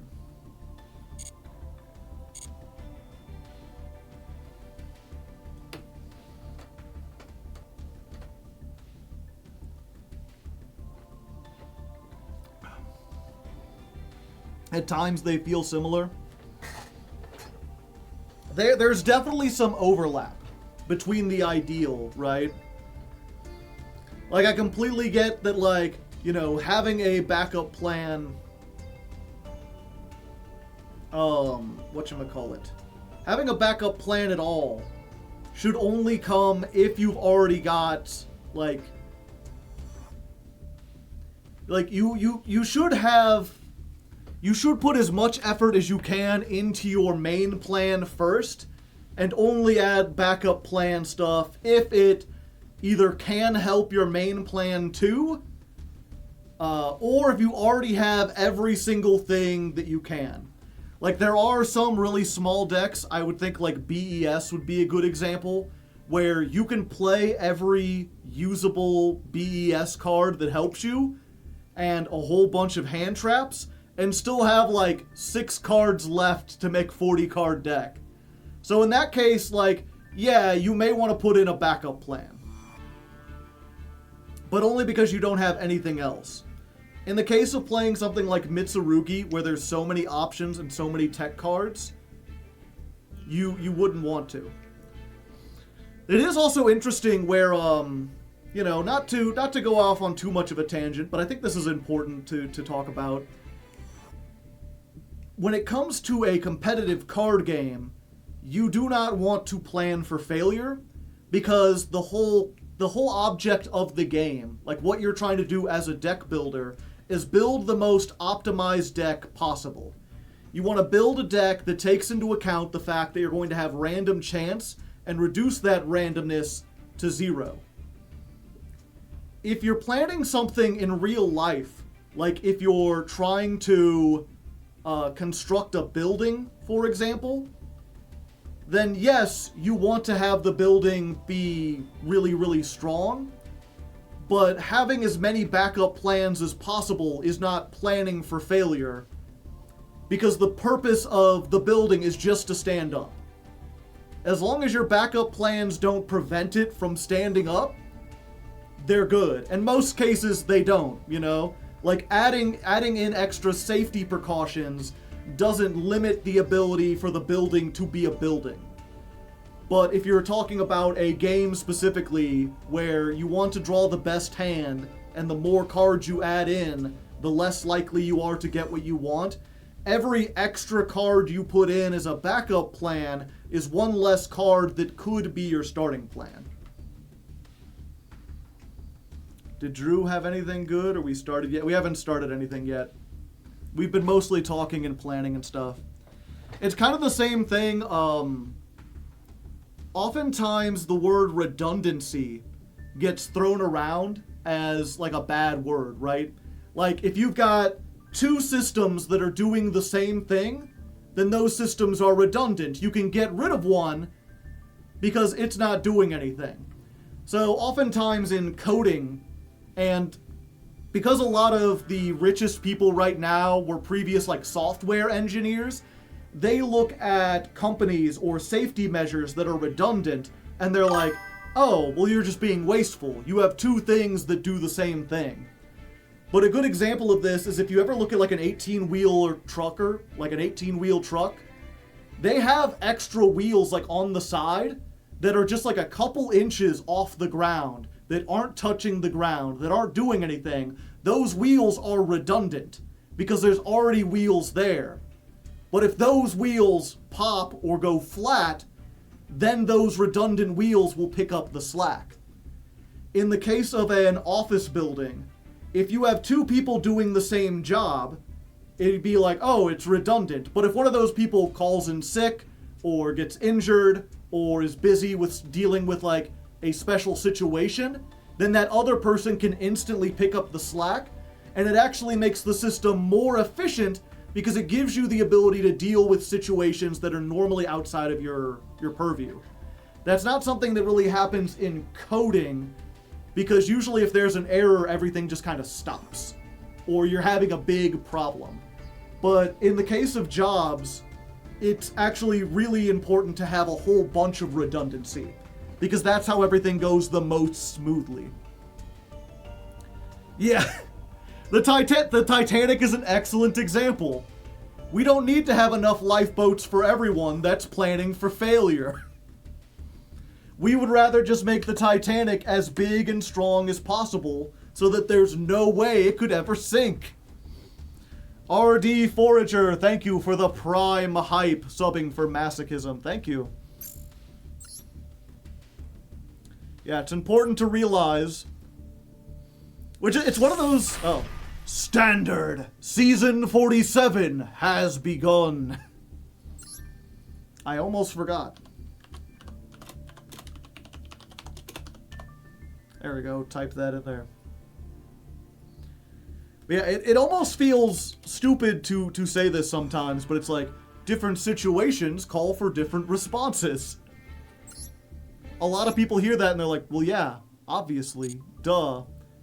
But there's so many times that I've seen people have this moment where it's like, oh, this thing that I thought was a general rule that should be applied to almost everything actually doesn't work in this situation.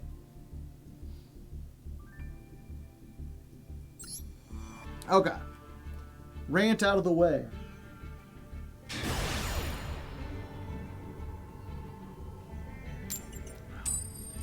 First duel of the day, going second.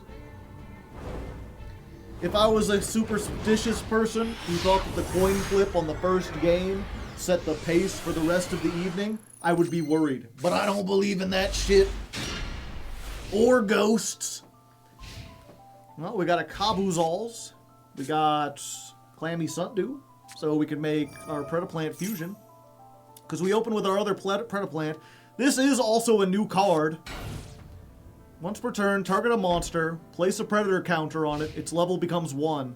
At the start of the damage step, when this battles a monster with an equal or lower level, destroy it. So you can make it level 1, and then you can just destroy it. It's pretty neat. It's not useful in this specific situation. If a card you control would be destroyed by battle or card effect, send a fusion instead. Alright, so this looks like some kind of weird stun deck. Or maybe it's like a weird Albaz Dogmatica deck. Either way, let's try this. Normal summon this guy. Fusion summon. See if this is an Imperm. Maxi, okay.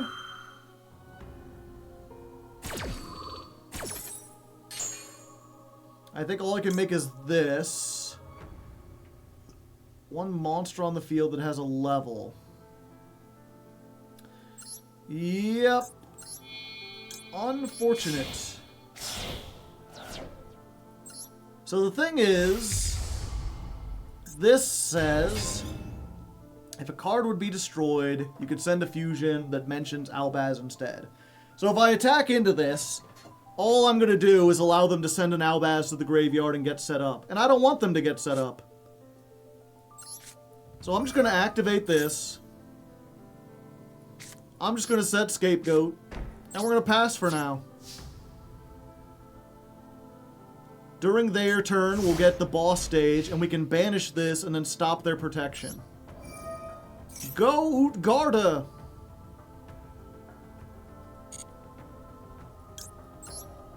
Summon in defense position. Get me the tokens.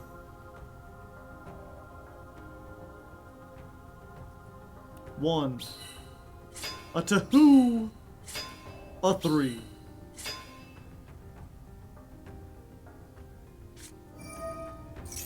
Ah. Inflict 300 damage for every card they control. Okay, well, let's control 2 less cards, chat. And we'll get rid of this.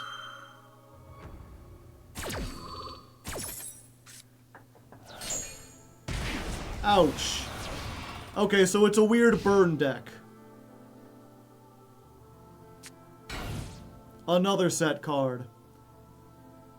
So, let me guess. Marshmallow, they have that dumb thing in their hand that deals burn damage. We should have done the fusion in the extra monster zone. For some reason, I was like, what if we want to link? We might link some monsters.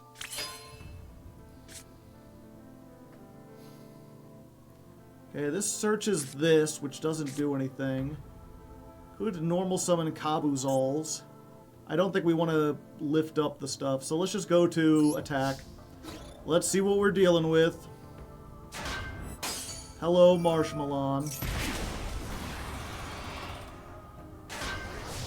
Koala. Someone in chat said it! We're gonna do this. Gonna blow up that. End turn. Yeah, could be Morphing Jar, could have been Fossil Dyna.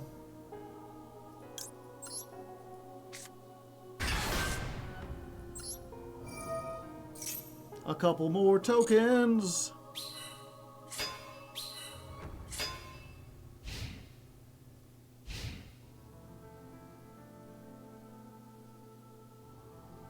And this is where they hit me with the Lava Golem. End phase. I would prefer if you did not. Hopefully this isn't waking the dragon.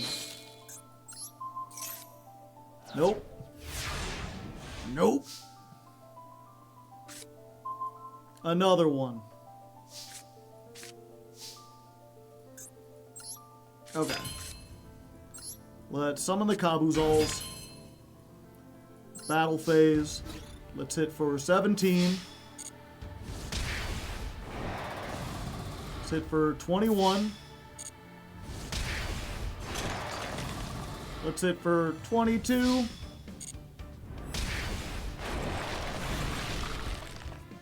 I haven't seen a pause, so I think we're safe for the 25. Hey, we got him! Alright, first duel of the day and first win of the day. Serving it up Gary's way. Meow. Ooh, 3 whole legacy packs. Let's take a look at what they were playing, chat. Seems like an interesting deck. Yeah, I was right to fear the Lava Golem. I was right to fear Mahama the Fairy Dragon. They got Marshmallow, Death Koala, Mimicking, Sphere Mode, some Kaijus, Summon Breaker. I wonder what they had that they weren't activating. They only had the one Max C, which they already did. Yeah, almost everything in their hand is a trap. Unless it must have just been 2 Kaijus. And they were like, well, I could Kaiju you, but it would be stronger than what you have. Do you think AFD would help our deck out? Not really. Okay. 201. That was duel 728, chat. And win number 287.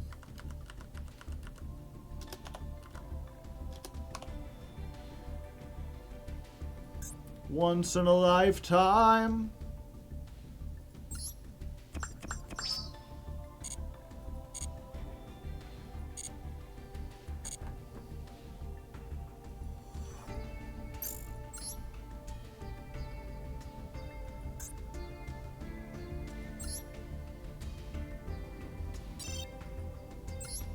Alright, one fine master pack to start things off.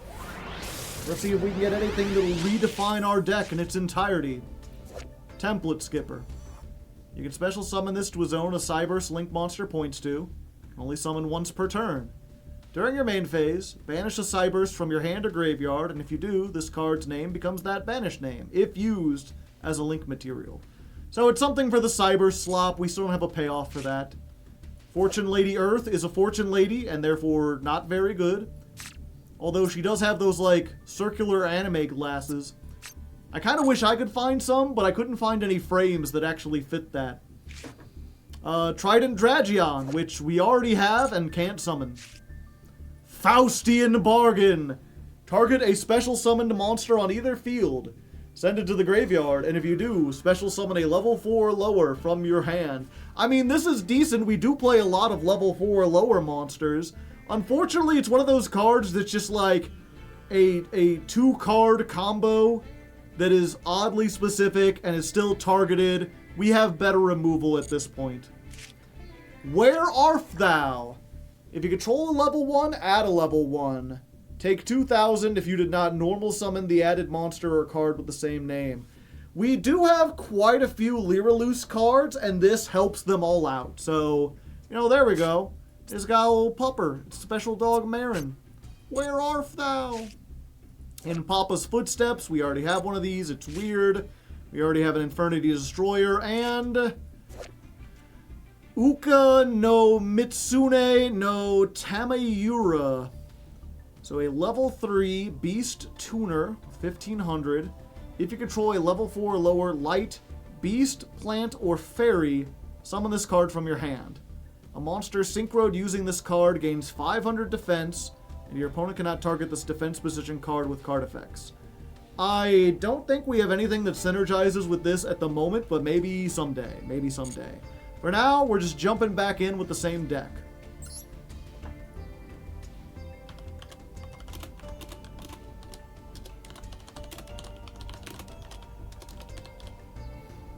Free extender for some light decks.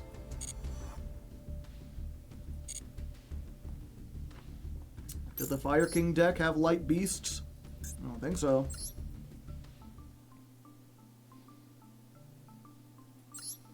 This is a wind beast.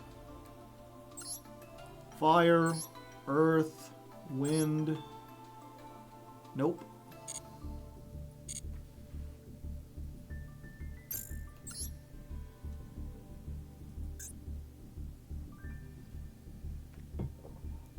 Nope. Head extend.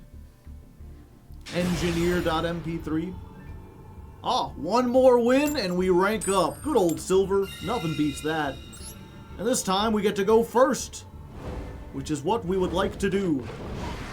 It's good for the generators. It's good for all the traps we have. Ha! It's good for time-tearing Morganite if we can survive. Behold, Francis York Morgan.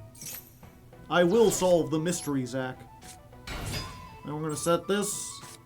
We're going to set that. Come at me, bro. I'm ripped. If you want it to, you better kill me. You better make it hurt. You better get rid of everything. Well, they're doing exactly that, chat.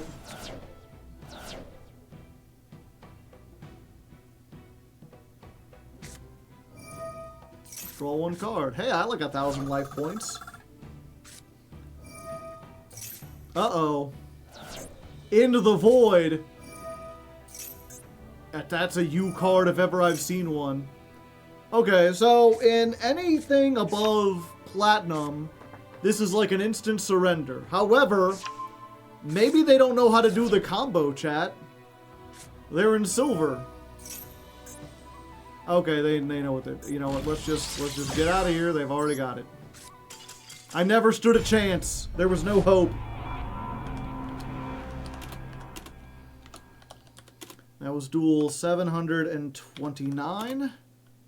And loss number 442. If you want to count along at home, chat.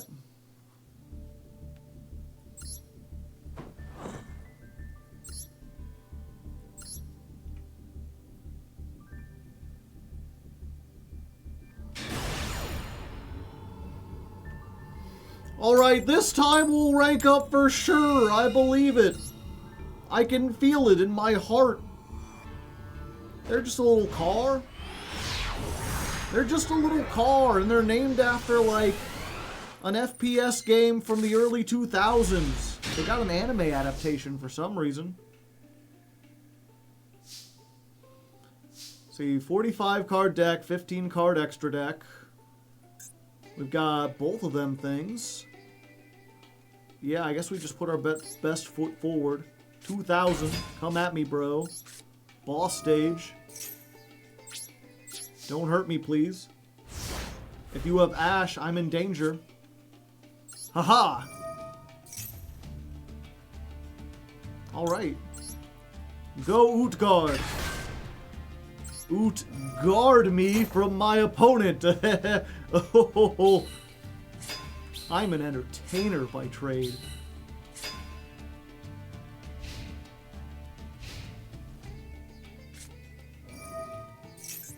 Ah, branded lost.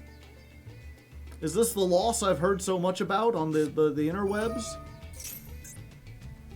Branded in high spirits. Well, at least they're in high spirits, chat. Serenor. And then they get to add a dude. The Fallen of Albaz. Sure. They get to send a branded spell trap to the graveyard. Branded opening. Okay, they're activating this. And so Albaz fusion summons with the opponent's monsters, but it has to use itself. So if it's not on the field at resolution, it can't fusion summon. Poof. And the effect just fizzles. Alright, now they're banishing that to get Pizza Hut. I forget where it was, I think it was on Twitter. There was someone who was like a liaison between the OCG and the TCG. And they made a thread talking about, like, here's some funny names that the TCG uses for their cards and why. And they're like, they call Bestial Magnamut Bestial Pizza Hut because it delivers a dragon hot and fresh. It's like, no. I mean, that would be clever. We call it Bestial Pizza Hut because it rhymes with Magnamut. Kind of. I mean, they both have hut at the end. It's more of like a wordplay thing than like anything actually good. Okay. Drawing a card. 2, 4, 6. Do we just subversions and put this in the back rooms? Or do we use the fly trap while we have it?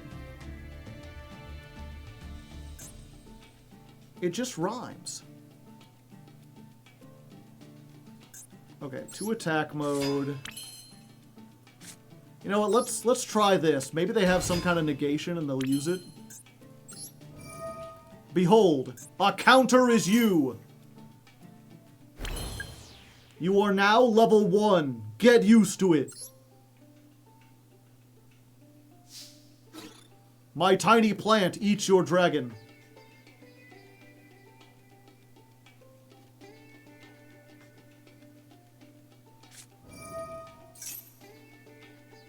Use the effect of fly trap? Yeah. Crunch.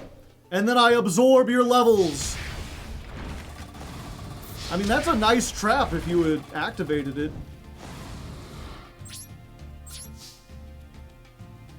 What did they search? Was it just another Bestial? No, it was Fallen of Albaz. So I do want to clear some room here. So I think we're just going to make Nightmare Phoenix. During the end phase, you could target one. Yeah, I think we just get rid of that. We'll just summon the Nightmare Phoenix. We'll use the effect. We'll get rid of the extra boss stage. And pop this. And then we go.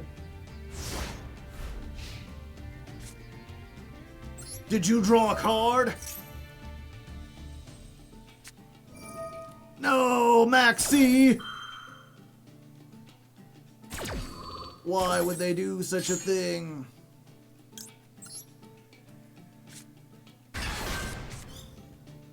Do I give them another card? Yeah, I think it's worth it.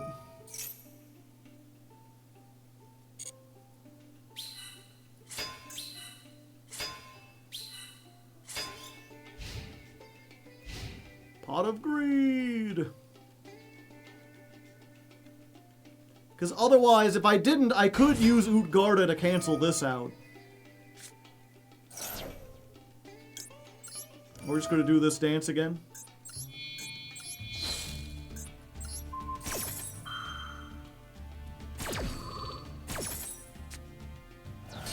Yeah, I could have done this by tributing Utgarda and Nidhogg and then be left with nothing. And it seems I was right to do that. So there we go. Our second duel of the day and our second win of the day. We are more powerful than Silver can handle. Since we ranked up, we get 2 packs. That's twice as many.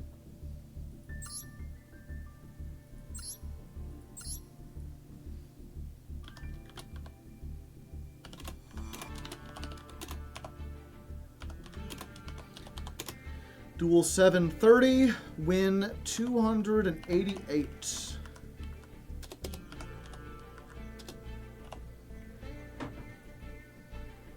Huh. It's just a bad branded deck.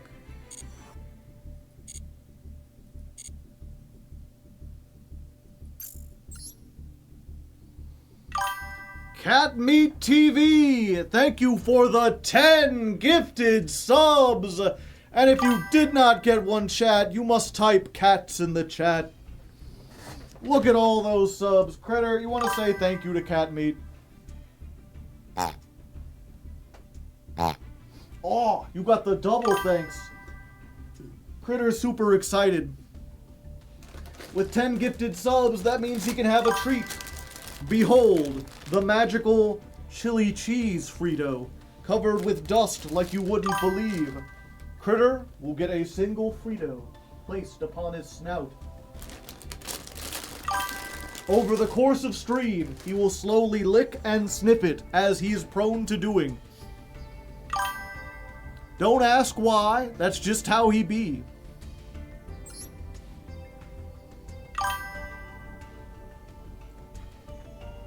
I evaded because I already had one. I already had him. That's right, I already had him. Yep, and we'll wait for all those to go through before we try. Oh, and there's the last one. Cat Meat subscribed themselves. I tip off my hat for you.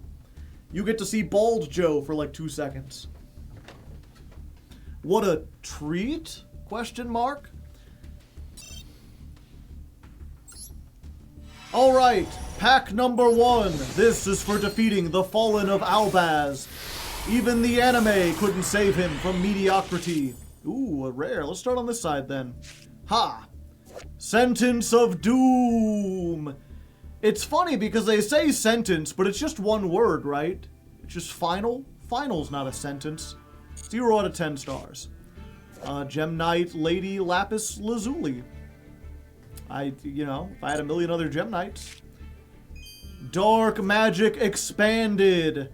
Apply these based on the number of Dark Magicians. I don't think I have I have a bunch of Dark Magician support. I have like 3 Eternal Souls.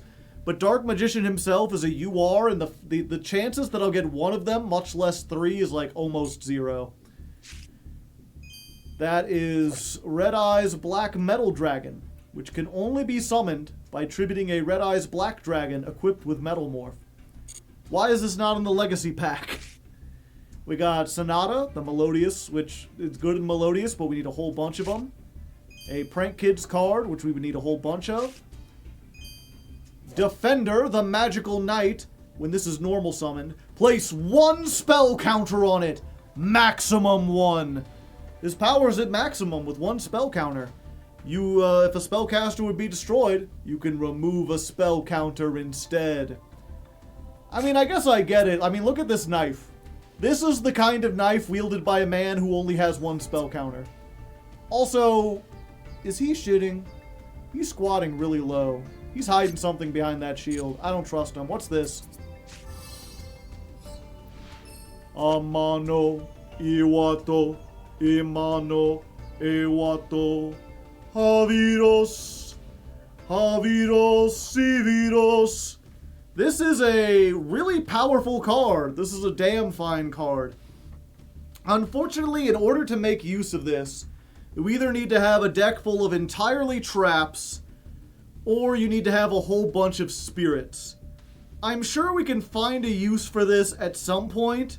I don't think we want to play it right now because we can't get our floodgates off consistently, but this is something that'll absolutely be useful in the future. Morganite, yeah. With Morganite, if we get other spirits, or we get other floodgates, or we get a bunch more traps or whatever, this can be very powerful. We're slowly becoming stunned, unfortunately. So, pretty good pickup from one pack. And then we got another one for ranking up. Ooh, special. Rewards. This one has a shiny in it too, supposedly. Let's see if they are full of lies and falsehood. Ooh, even bigger shiny. Alright, Beast King Unleashed. Once per turn at the start of the damage step, if your monster battles a monster in the same column, return your monster and any other cards in its column to the hand. Only activate this once per chain. This, I think, would go in. This is very powerful specifically because we have generators, which will fill up every single column with tokens. So if they try to attack a token or anything, really, we could just bounce both of them back. Our deck is mostly level 4 monsters. So being able to bounce those doesn't really hurt us. It might be a little win more. It might be a little combo-y. It's good with Mech Knights, yeah. But I think we're going to go ahead and put that in, see how it does. We also got Tactical Engineering, which is a rocket card that we can't make use of. Charge into a dark world. Target a fiend in the graveyard, summon it, then discard a fiend. We need a lot more dark worlds to make use of this. Malefic Selector. It's 4 Malefics, which we do not have. Steel Swarm Gatekeeper. Sure is. Harpy Oracle we already have. Morphtronic Scannon. It's a 3D printer. Cannot be normal summoned or set. Must be summoned from your hand by banishing a Morphtronic from your hand. In attack position, you can add a Morphtronic spell trap, then place a card from your hand on top of the deck. During the main phase, you can add one level 4 lower Morphtronic from your graveyard to your hand. Yeah, so if we had more Morphtronic stuff, this might be useful, perhaps? I don't know, Morphtronics are one of those decks that, like, can go infinite. They can summon so much material, but they never really printed a payoff for them in any way. Usually what you do is just make a whole bunch of monsters on the Usually what you do is summon a whole bunch of Morphtronic monsters and then use them to make generic links like Appaloosa. But Appaloosa just got banned, so I'm not even going to bother looking at what other Morphtronics we have. Let's just see what this UR is. Is it just an archetype card, or are we getting something good today? Ah, that's not bad at all. This card is normal summon. It has 1,000 attack. Quick effect, tribute a dark monster, reveal 3 normal traps. Your opponent chooses 1 randomly that you set on your field. Shuffle the rest into the deck. I mean, we can't use it the turn it's set, but I mean, we can, like, you know, we have a whole bunch of really good traps. This just searches any of the traps. We get it random. I'm curious, do we have a what's it called? Waking the Dragon? I think we might, and we don't play it, but this is a great card where, like, because you show them 3, but then 1 random card gets set, you could be like, Waking the Dragon, and 2 things. Do you want to use Lightning Storm? Choose wisely. There's a 1/3 chance you're going to hit the Waking the Dragon. Yeah, I think we might put this in. Let's go ahead and look back at our deck, and I'll be back on that screen.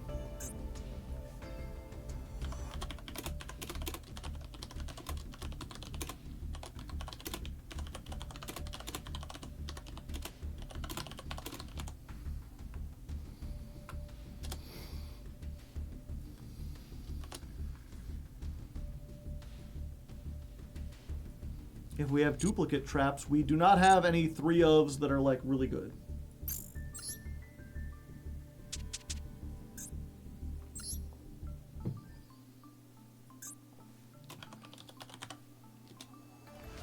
Nope.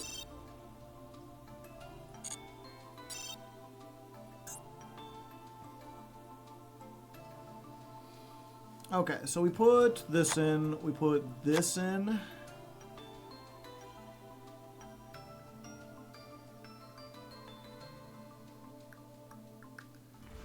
I think we take out the Dino Mischius because we don't want to discard as much.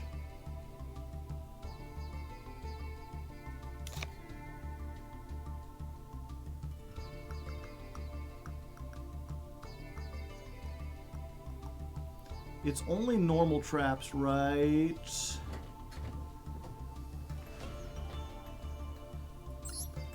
Yeah, we have Trap Tricks, Trap Hole, we have Lost Wind, we have Starry Dragon Cycle.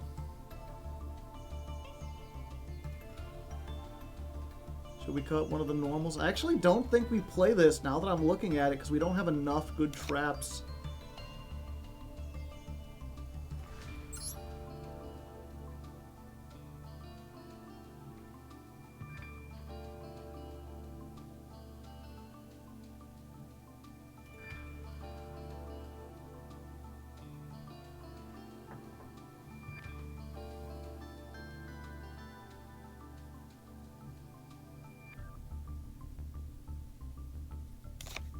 Yeah, we'll cut one normal.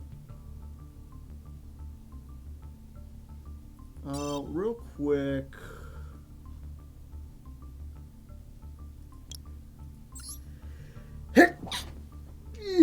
Pardon me. We do have a decent spirit package. It might be time to make a stun deck.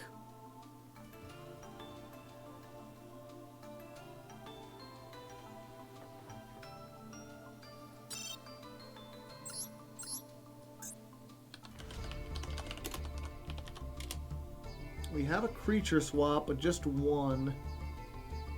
If you don't know, chat, creature swap is especially good with spirits because they return to the hand of the person who owns them. So you normal summon a spirit, you creature swap, and then at the end of the turn, it comes back to your hand and you get to keep their monster.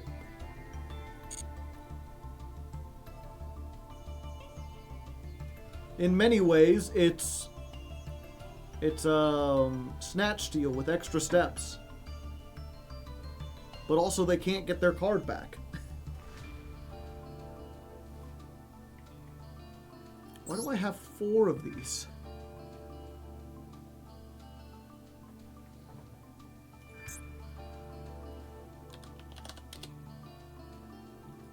For a second I was excited. I was like, wait, do we actually have Lair of Darkness?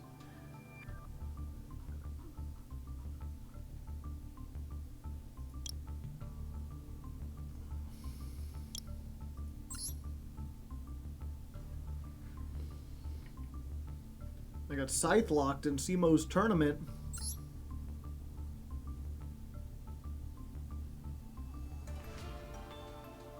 Why isn't that banned?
If you reached Diamond before it got banned, you're allowed to play it.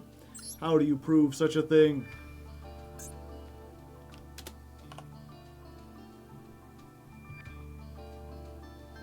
Alright.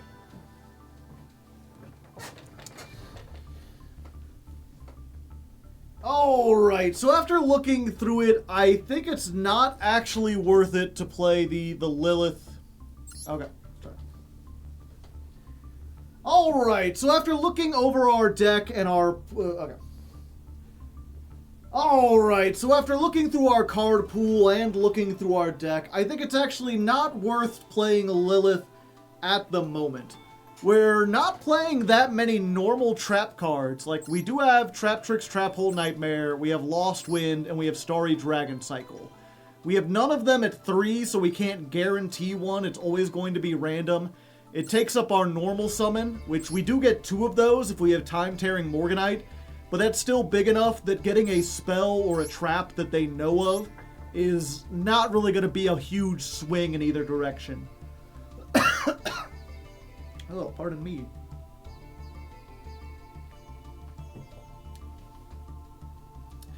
We also don't have Waking the Dragon, we don't have Lair of Darkness, or any of the other stuff that works with this. So, I think this is something that could be good if we went on a more stun-oriented build. Again, maybe with the spirit stuff. We actually have a lot more spirit support than I thought, but that would involve building a whole new deck, and I don't think it would work as good as this, but it's something that people on the Discord can try to mess around with and see if they can make anything better. Ugh.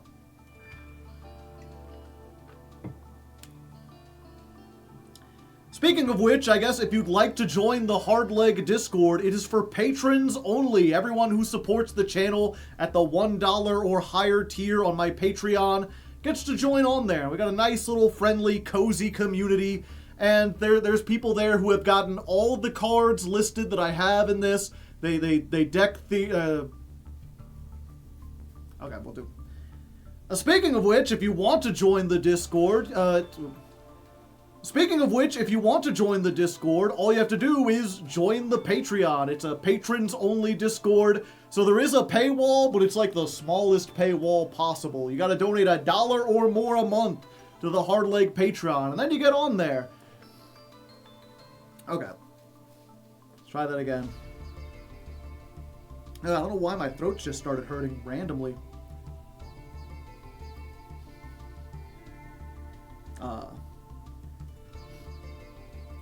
Speaking of which, I guess if you want to join the Hardleg, Speaking of which,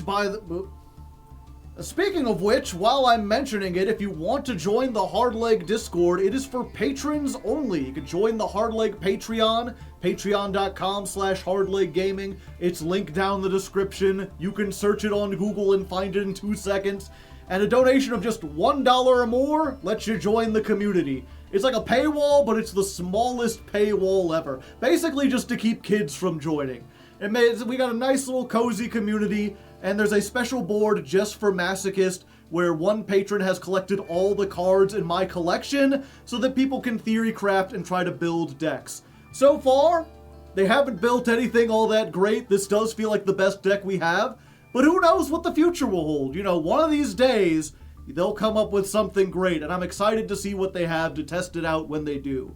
For now, though, the only change we're making is we're putting in Beast King Unleashed, and to make room for it, I took out the Paleozoic Dinomicious, because I feel like we have too many discard cards, and not many cards that we want to be discarded.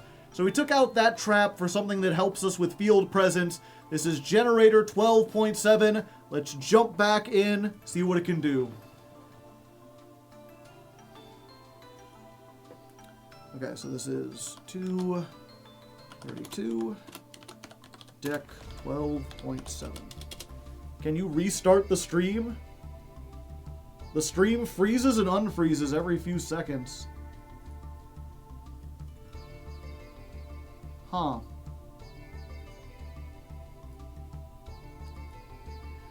Is it still doing that, chat? Is the stream still choppy AF?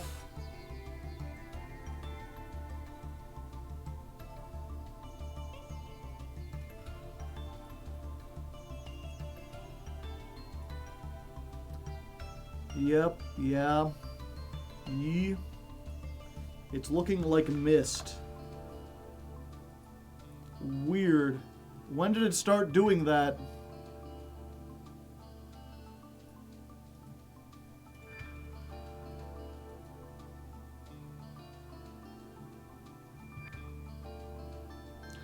The audio's fine, but the video is stuttering.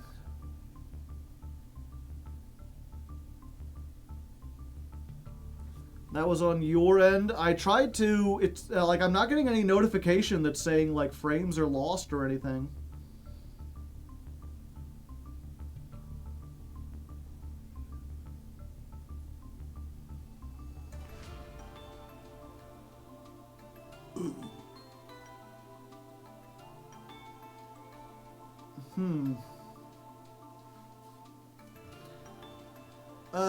I really don't want to have to restart the stream because that changes all the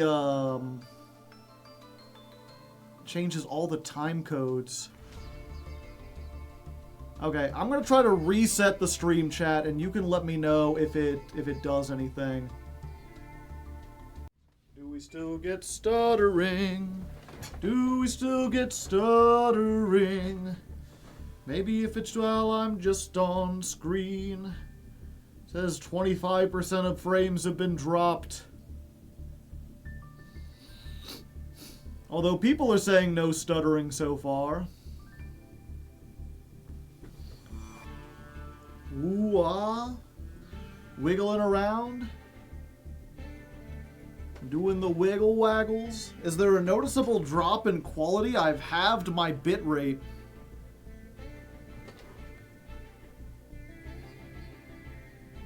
Turn it on and off again. Worked. It didn't work. What is bitrate? Huh. Yeah, so lowering my bitrate changed it.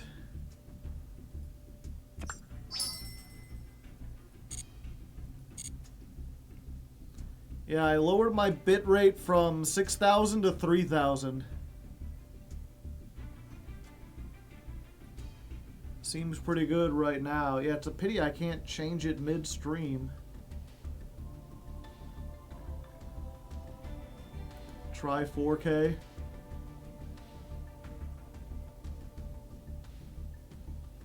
I heard Twitch is having issues tonight.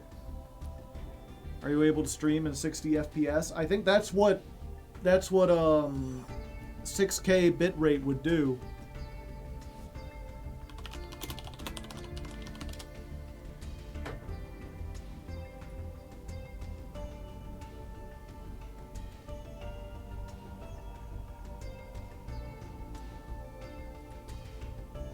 A good bitrate for 1080p videos depends on the frame rate. Aim to 3000 to 6000 for 30 FPS, 6000 to 12,000 for 60 FPS.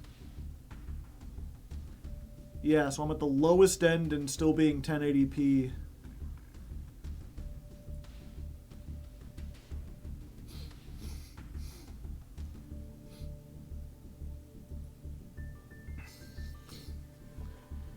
But yeah, it's weird. I've been streaming in 6K 6K bitrate for years now. I don't know why suddenly it would change here.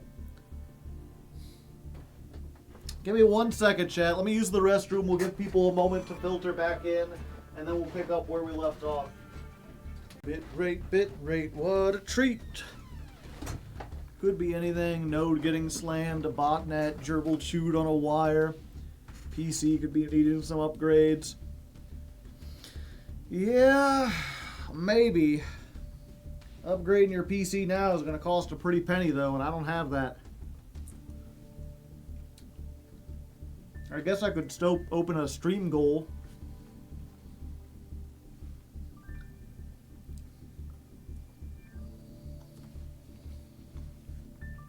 Okay.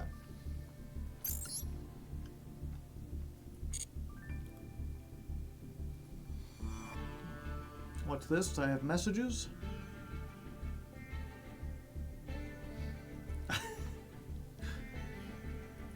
Lamp sent a message in the Death Market Rebellion chat,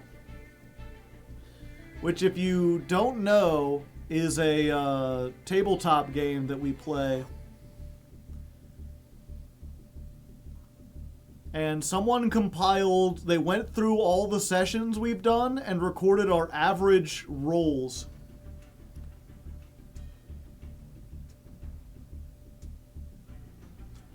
And he's like, good news. On average, your stats are below average.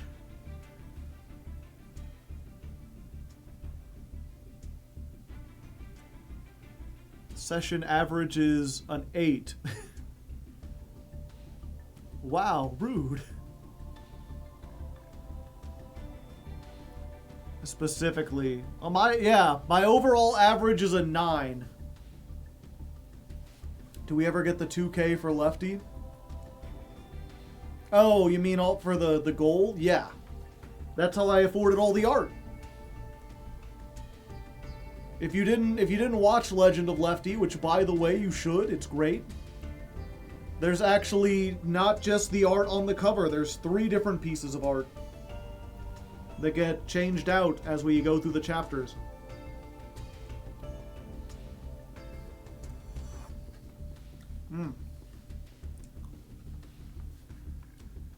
Delicious homemade pizza, chat. That makes everything better, except my heartburn. It makes my heartburn worse.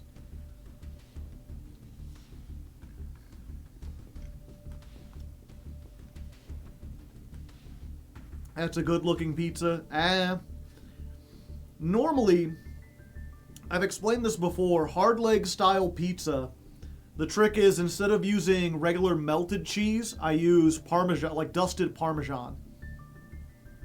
So as a result, it usually looks like it has no cheese, but there's cheese all over it. But I was actually running low, and all I had was slices of cheddar, and I thought maybe if I ripped it up into tiny pieces, it would like melt over it. And instead, what we got is like a pizza with tiny pieces of cheddar just kind of globbed on it. It didn't melt and spread out like shredded cheese would.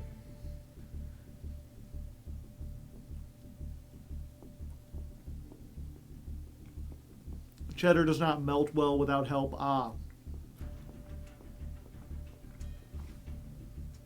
That explains it. So yeah, to be fair, it does taste really good.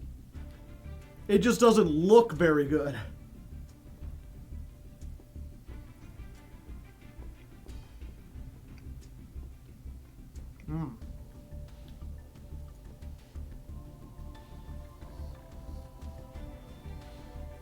Okay.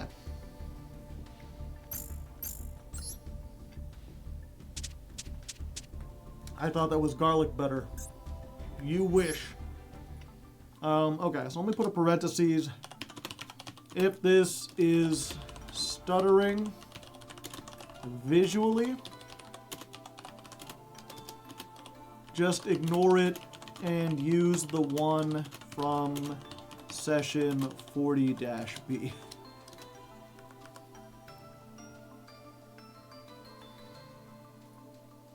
Okay. I think it was stuttering while I was doing that, so...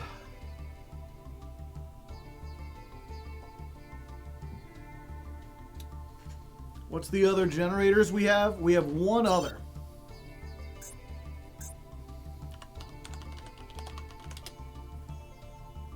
Oh no, we have 2 others.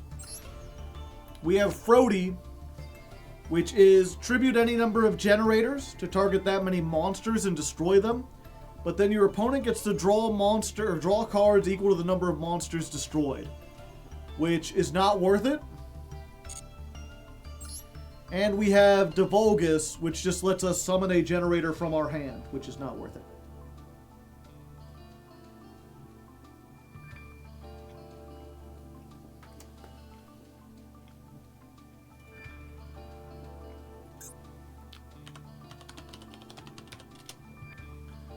I think I would play every other generator if we got it.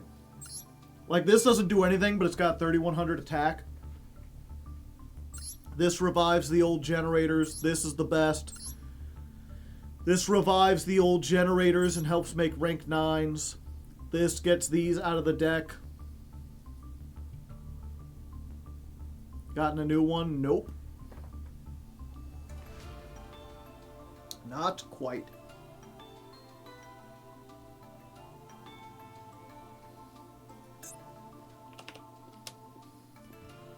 We don't have QQ.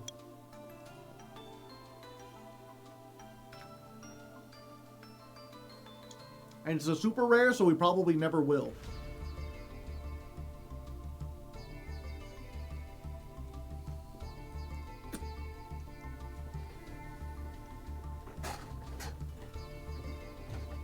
Okay.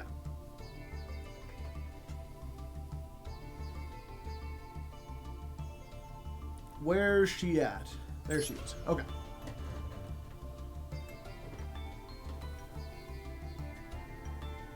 Alright, so after looking over our deck and looking through our card pool and dealing with a whole bunch of technical issues, we figured out that Lilith, Lady of Lament, is actually not very good with what we have currently. While we do have some pretty strong traps, we don't have a wide variety of them, and they're really easy to play around if the opponent knows we have them. So revealing them isn't that strong, especially at the cost of a normal summon, when we already have, like, so few monsters that we really want to normal summon. Ugh. We fixed the stream. Okay. Alright, so after looking through our card pool and looking at our deck list, the Lilith isn't as strong as I initially thought. While we do have some strong traps, we don't have, like, game-warpingly strong traps. Things that we can search, and even if our opponent knows that we have it, it doesn't help them. Most of these are very easy to play around.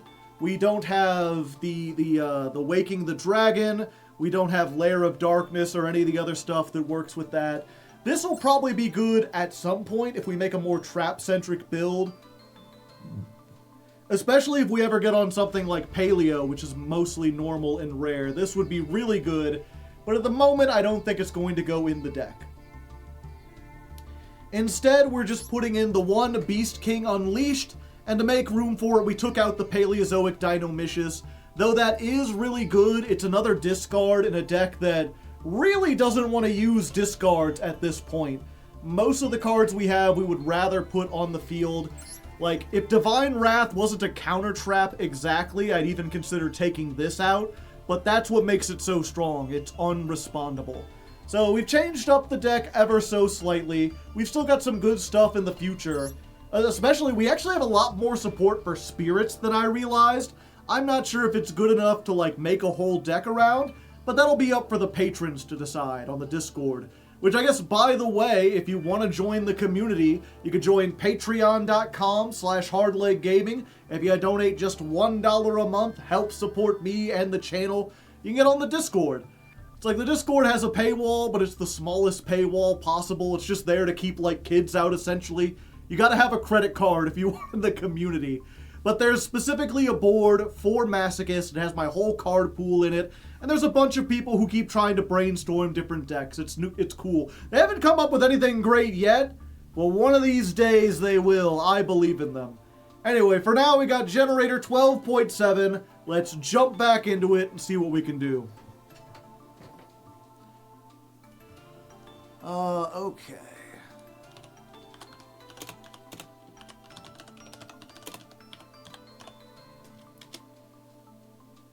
What if kids take their parents' card? We just kick them out. Like that one guy. That might have been a kid. Or might have had schizophrenia. I don't know.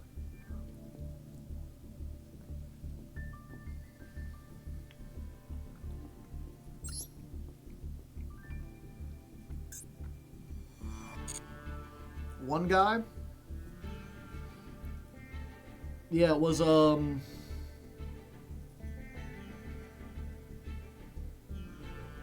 me see if I can show this again.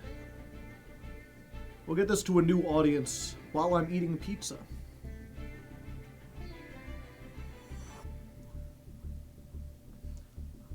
Yeah, so let's move this over here.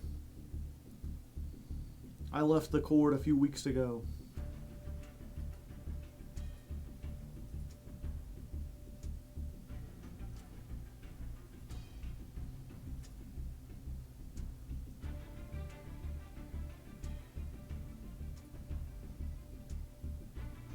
Okay. Yeah, so while I was streaming back in October, some guy on the Discord randomly made a thread in the April Fool's Day What-A-Deck called "She Sent Me Nudes Through Online." And the text was, "Oh no, Olympics or the World Cup, what's better?" I just saw the title, and I assumed they got hacked, and this was something like, click on this link to get nudes. Because we've had people get hacked before, and they just go into every board, even the ones that aren't being used, like the April Fool's Day What-A-Deck that hasn't seen any use for like years. So I didn't even look at what they typed. I just saw the thread and was like, oh no, and I kicked them out and put hacked. And I assume if they get unhacked, if they get a new account, they can send me a message on Patreon and get back. And then I realized, I was like, maybe they didn't do that. Maybe they just had a weird title or weird sense of humor. So I decided to message them. I was like, hey, are you doing okay? As of now, heck yeah, I'm tired, and there's a chance I'll get better after due rest more hours. What's the first battle? I'm not sure what battle you're talking about. Oh, shit, is that so? Master Duel Lounge. Going YCS, brother. Global. I'm gonna check. This was at 6 p.m. 3 hours later at 9 p.m., duel room/lobby, let's ride. I'm still not sure what you're talking about. Hi. Revenge Arch. Dueling. Good game. Train plus ing. Picture of the duel pass. Correct my score. Looks about it. 495727. Joe Bro. CM Punk. Bro Sour. A duel, Limpy. And then they tried to call me. React CP, haha. I'm sorry, I'm trying to make sense of this conversation, and maybe I'm just too old, but I haven't the slightest idea what you're talking about. Craft points or duel? I'm sure my cards are greater than the easy points, or as you play Zoe. Ah! So, I didn't know how to respond to this or what to say, so I just I blocked them. I was like, they're trying to call me at like 9 o'clock at night. They're saying weird stuff. And my thought was either they're like a little kid, they're high on drugs, or they're like a Russian or an Arab person who English is not their native tongue, and they learned English through like meme compilations. My brain is confused, yeah.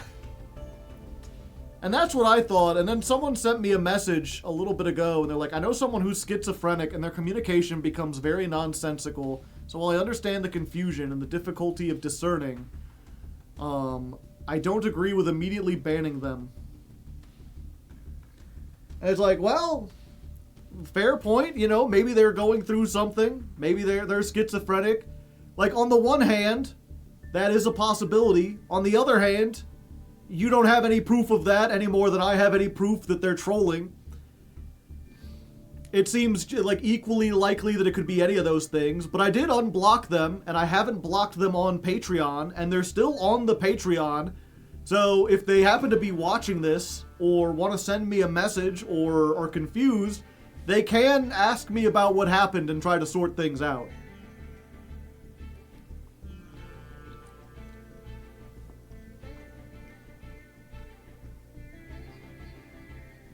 It's a difficult position.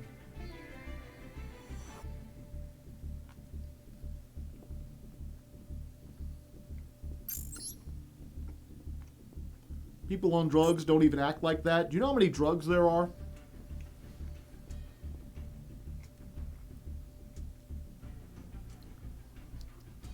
Yeah, some people were saying it's a bot. Bots are much more coherent than that.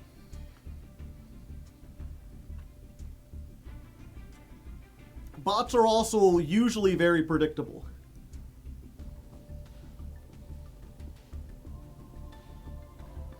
There are at least 3 drugs, yeah. Also, a bot wouldn't take Master Duel screenshots, yeah.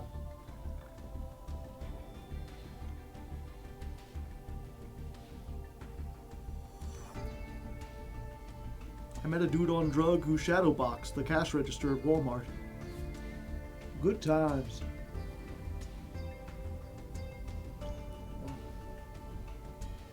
Alright. Ready to jump back in, chat?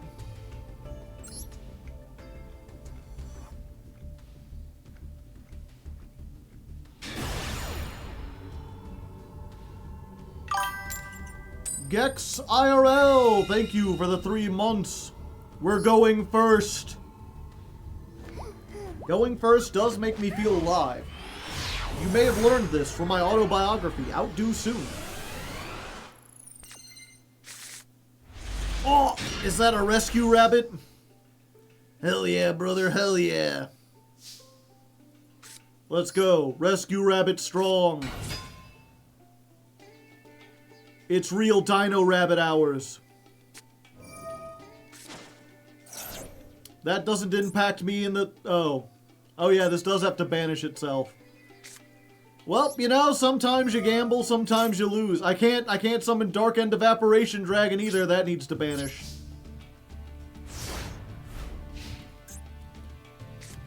We were so close to greatness. Behold, Utgard. Rescue Rabbit feels really awkward right now. Like looking left and right, like, hey guys, you like hang out here often? Trying to find out where the face is on this thing?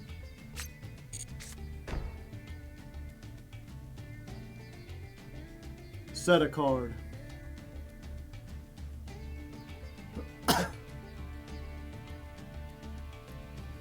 Also, I was like, oh, their name is Execution. I guess that's kind of what they were going with. But they really need like another vowel there. Otherwise, it's Execution. They're missing a vowel. Oh yeah, I can't stop that. Send 3 cards. 3 dragons, okay. And then what? Are you going to attack my rabbit? Striker Dragon. Okay. Do you have boot sector launch? It does not look like it. Battle phase. My rabbit! Yeah, I'll allow it.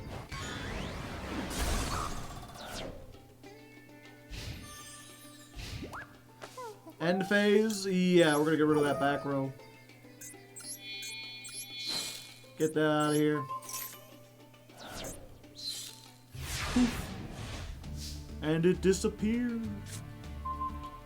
Okay, I have Fallen of Albaz, but what can I actually make with it? I think my only target is Brigand, which needs a level 8 or higher monster. Granted, I do have this and a Predaplant, so I could make Greedy Venom. That's 3, 4, 5, 6, 7. It's not quite game, but it's pretty close. Fuck it, let's go all in. Activate. Banish the amulet. Opos. Salvidos. Yeah. Let's get a little greedy, shall we? Let's put it in the extra monster zone so we have more room for tokens. And then your attack becomes 0. And then Mystery Shell? Yeah. Check it out. Right about now. Funk Show Brother. Check it out now. The Funk Show Brother. Alright. 500 life points. What you got, Execution? Did you draw a card? Halt, criminal scum.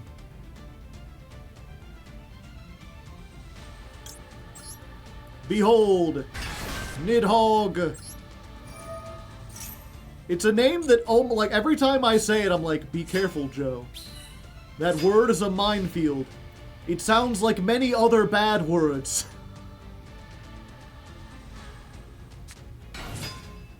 And if you're like, what? I can only think of one bad word, then you are not, you know, you're not old enough. I'll tell you when you're older. There are so many more bad words you are unaware of.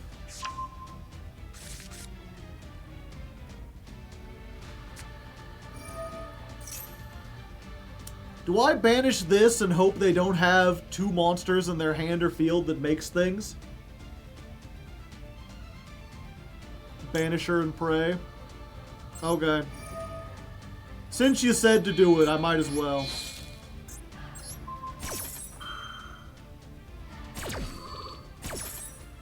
Yoink. They still have something they can make. Oh, no, they don't.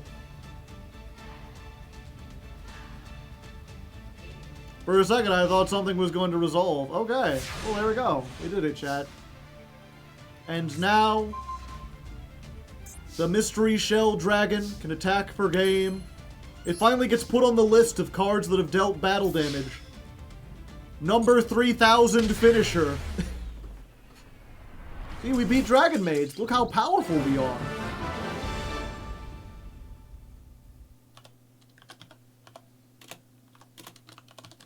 That is duel 731 for those keeping track at home. And win 289. I'm saying this out loud in the hopes that people will help keep track with me. And I won't forget to add something.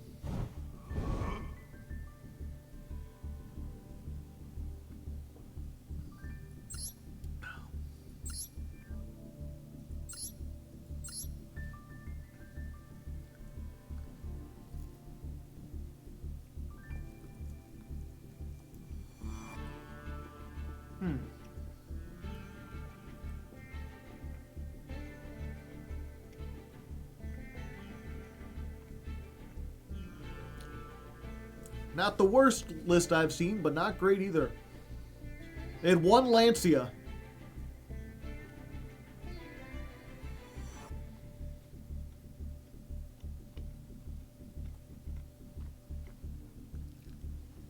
What could they be bricked on? Maybe the Dragon's Mirror?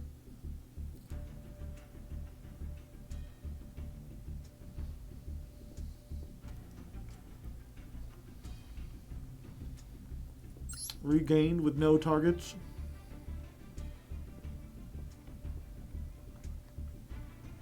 So, Regained is actually a budget counter to Malice, if you didn't know.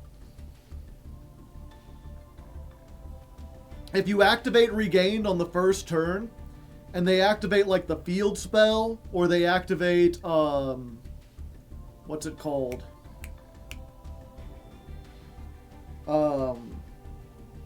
Gold Sarcophagus, or even if they Dormouse and like banish something, any card they activate, it banishes a Malice monster. Since their player turn, their Malice card will activate to try to summon itself, and then you can be like, branded Regained, go back into the deck, and I draw a card.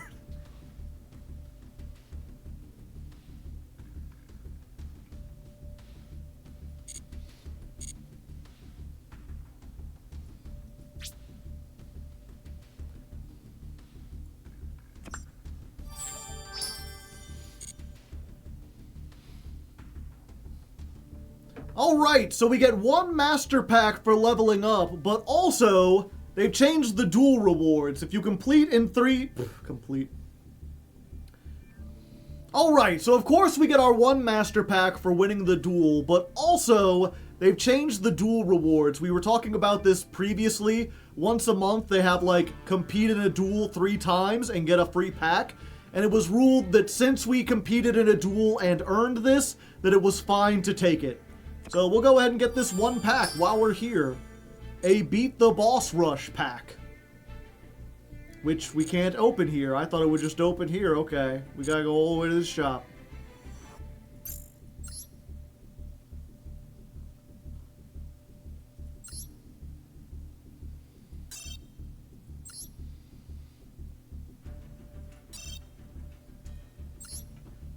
One Boss Rush pack. This has a bunch of stuff that is not useful to me, actually. I don't think there's anything in here that would actually be really useful. Like, Layer 19, Sudden Incursion, Super Quantum Black. This is a Super Quant card. I have, like, one other Super Quant card. And you need about 16, including a bunch of super rares, to make this do anything. So, yeah. We got Rekindling the Ashened. Exciting. The Lady in White. It's a 2200 defender, if I want to sit on defense mode. Cyclone Laser. Equipped to Gradius. Fantastic. Hound of the Tistina. Awu? I don't know, that's a weird looking dog. And I already have one of them. We got Returned of the Tistina. We got BS Tetran, which is awful, except in junior format. And another one. Joe, you can't open the selection packs. It would be unfair. Think of all the useless super quantum super rares you could get. Okay, let's go open our master pack.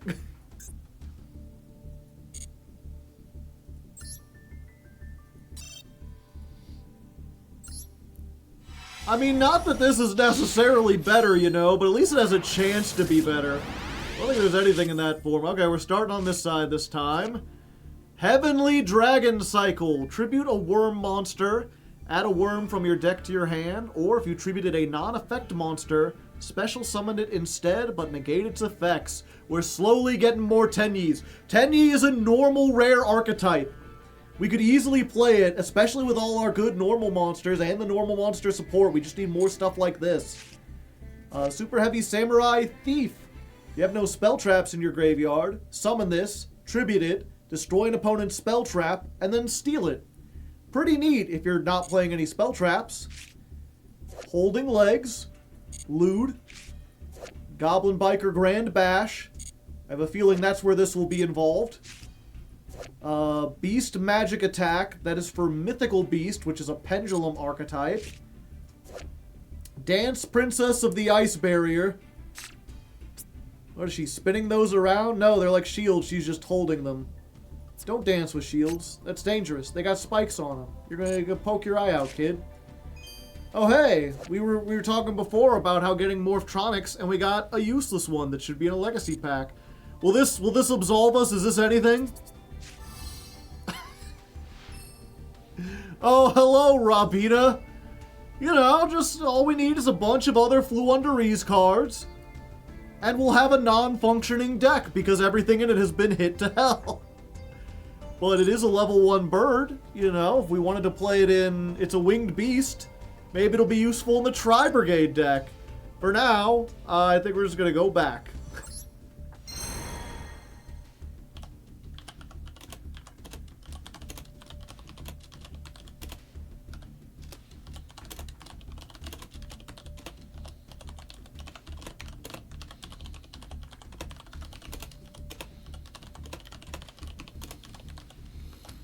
Technically, it could enable tribute summoning.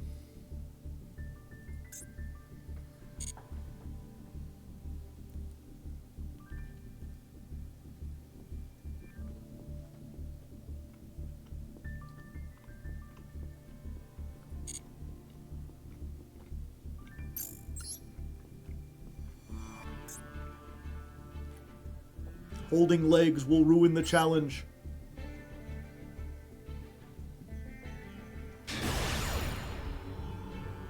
High stakes battle. Whoever wins, someone's getting into Silver 3. Will it be me or Adrian? Hard to tell. Hard to smell? Yeah, I can't smell anything. Can you, chat? I don't know why I'm turning into Dora the Explorer here. Okay, they're going first. 43 card deck. 15 card extra deck. Cyber Dragon Mate. Default field. Cyber Dragons. Okay. Cyber Dragons did just get support. They have a new card that's like a 1 card, what's it called? Cyber Dragon Infinity. And I don't think we could bait that out. Fortunately, they're playing Cyber Darks. Which, I mean, if they make Cyber Dark Ness, I don't think there's anything I can do. If they make anything other than that, I might be good. I might be Gucci and cool.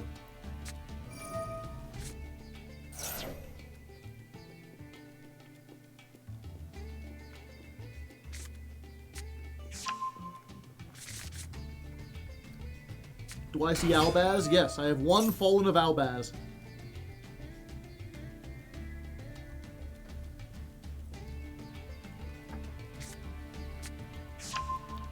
Did he pull Mirror Jade? I wish.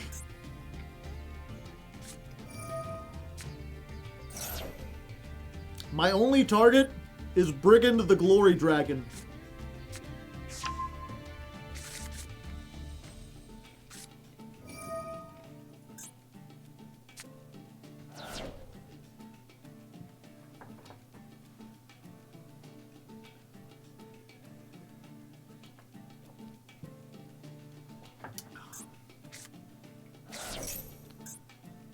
Cyber Jormungandr. It's like Cyber Dragon, but with fundamental differences.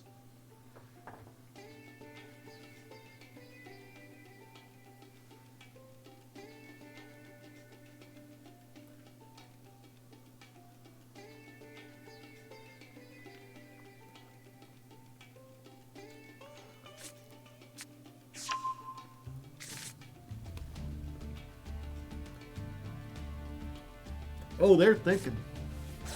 They're stinking.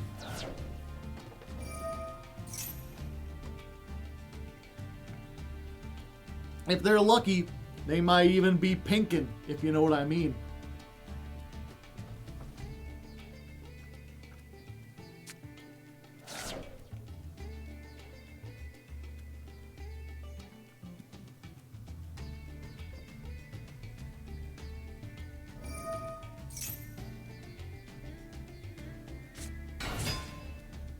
Pretty Bone, probably. But I want to see. This is silver. Maybe they don't know the combo, chat. They could be dumb. You ever met a dumb person? They exist.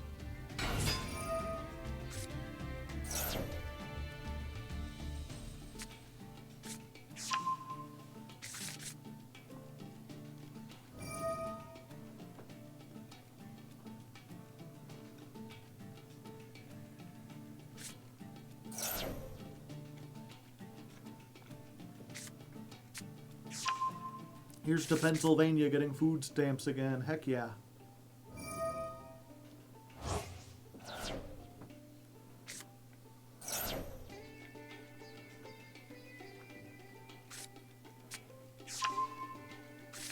Regulus.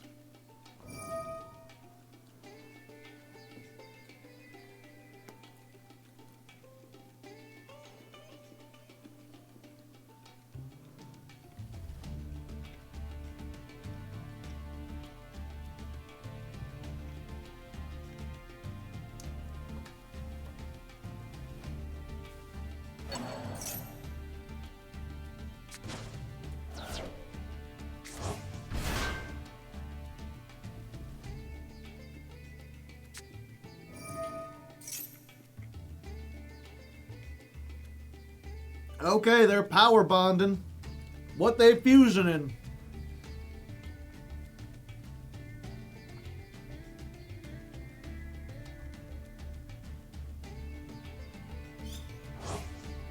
Five monsters from the graveyard. Dun dun dun dun. Behold, Cyber Dark Nest Dragon. Earth's bound strongest creature. When your opponent activates a card or effect, you can send an equipped card to the graveyard, negate the activation, and if you do, destroy it. And Regulus, so they got 2 negates. 3 negates, potentially. Because this can send any equipped card. 2,000. Bufolicula. Well, I have pendulum scales, chat. That's funny. That ain't happened before. Alright, let's try this. Well, pendulum scale. What does this do in the pendulum effect? It lets me fusion summon. What do you say about that?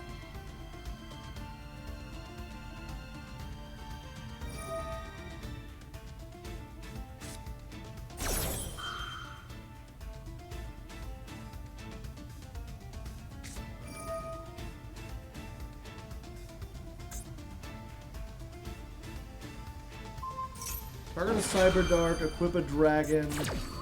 Okay, so they sent one away to equip another one. Alright, let's try this then.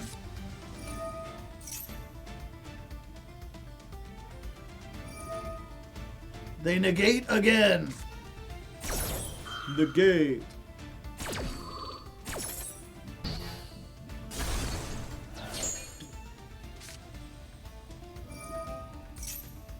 And then they get to draw a card. Yeah, they had 4 negates. Very few decks can deal with such monstrosities. Maybe if I had gone first. But it is just as the prophecy foretold. The Cyber Dark Ness was too strong for me. Probably because he's also Cyber Dark Sans. Deep cut.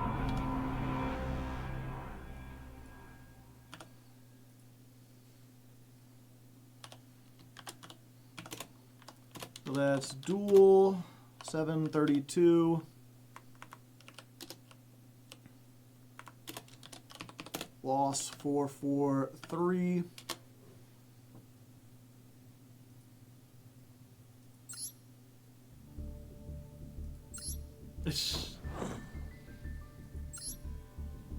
I got something in chat interesting. I'm for food stamps.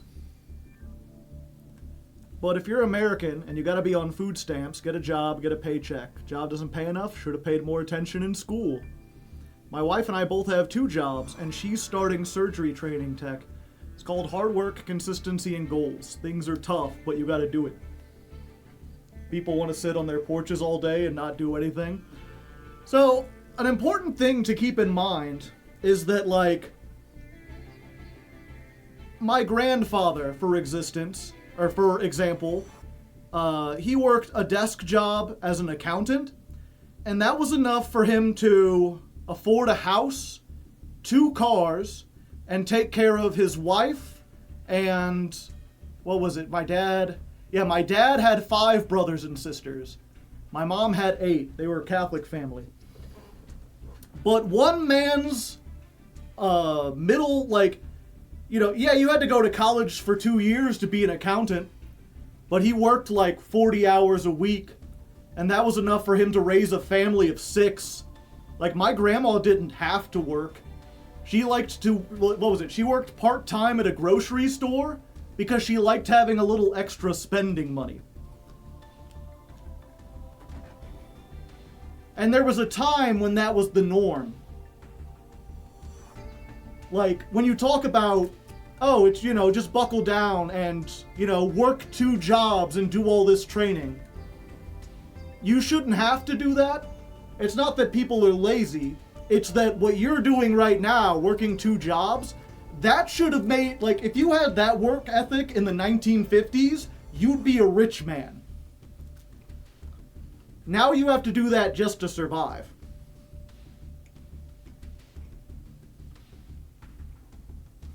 Plus, the fact of the matter is,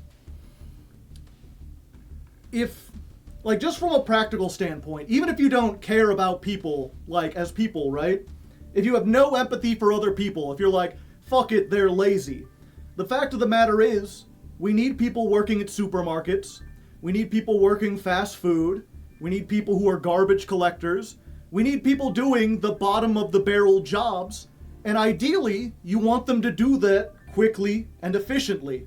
If they're working 2 jobs at the same time, they're not going to have as much energy to put towards that job as they would normally. If those jobs don't pay enough for them to make food, They're either working 2 jobs and then the whole system is less efficient because everyone's tired, or you're incentivizing stealing because it is more cost-effective use of your time to steal food than to work, because work doesn't pay enough money. And you could say, like, the alternative, you know, let's say you're like, well, you could leave the system, right? If all the jobs have agreed to not pay a living wage and the government isn't going to step in and enforce a livable wage, then you could just live off the grid. Except in most places, being homeless or living not in a standard residence is considered a crime. So you can't even do that.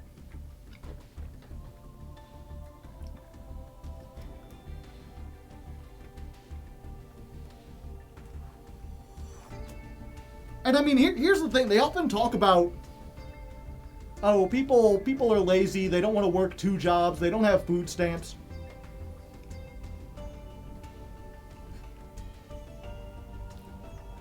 They talk about the people at the bottom of society being lazy.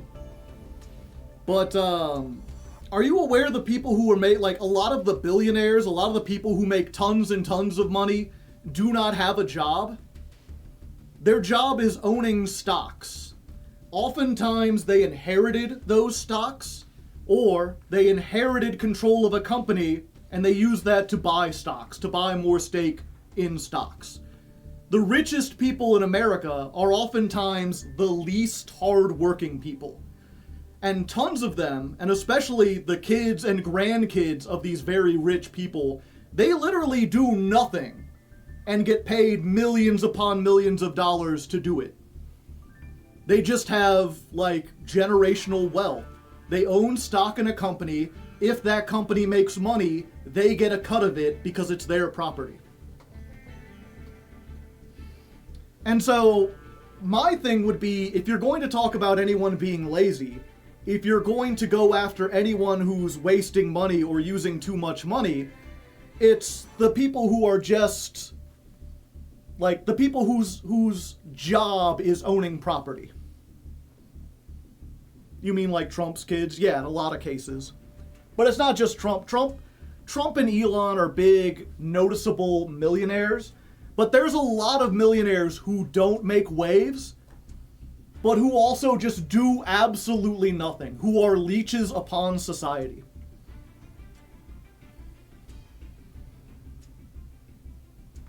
I don't hate rich people anymore. I don't hate rich people. But the system is set up so that a lot of the richest people are the least hardworking.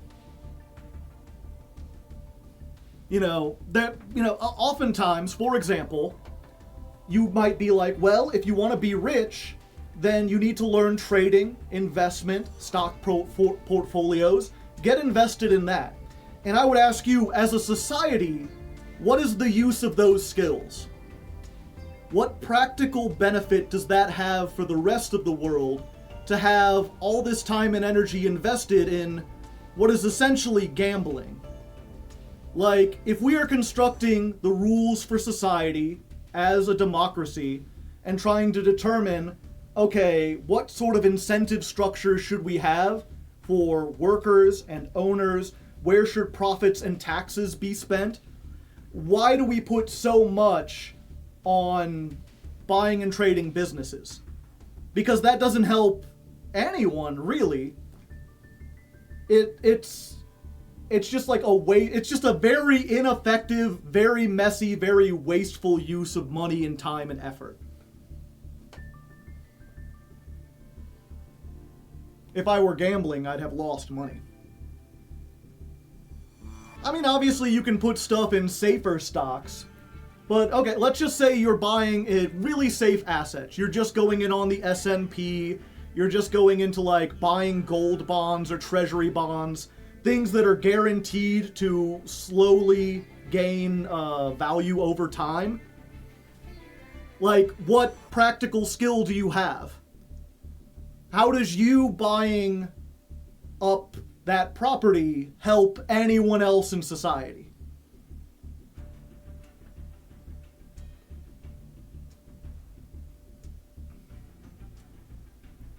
Like there's so many people who seem to get it into their idea that if something earns money, it's worth doing. It must have value because look at how high the price tag is. And the people who are wealthy must be good. And it's like, well, they're good at playing the game of being wealthy, but it's not good for the world. I'm learning to ID bones and dig well. My 401k is now a private company.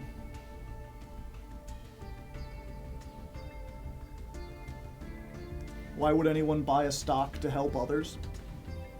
Well, I'm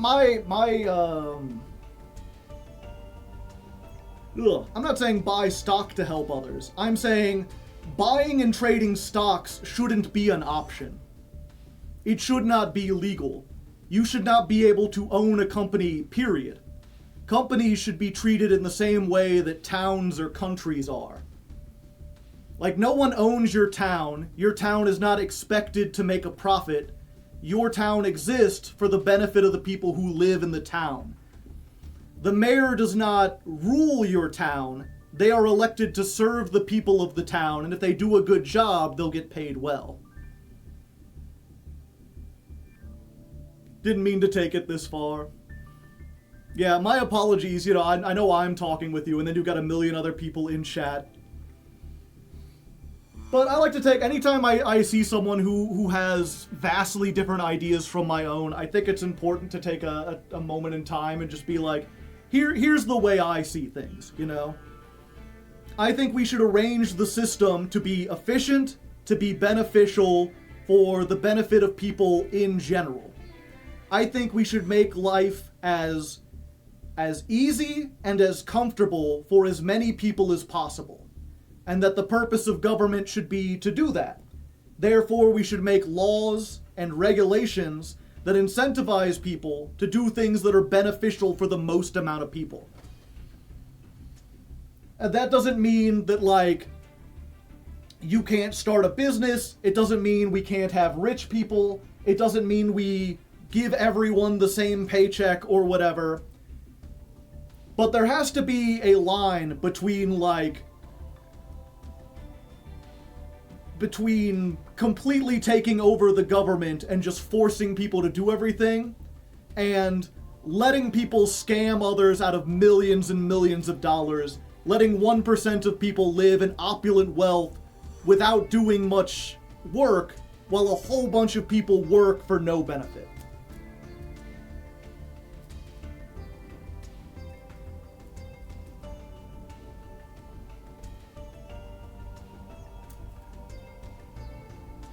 Yeah, food stamps ain't lazy for people who ain't. Yeah, and I mean, that's...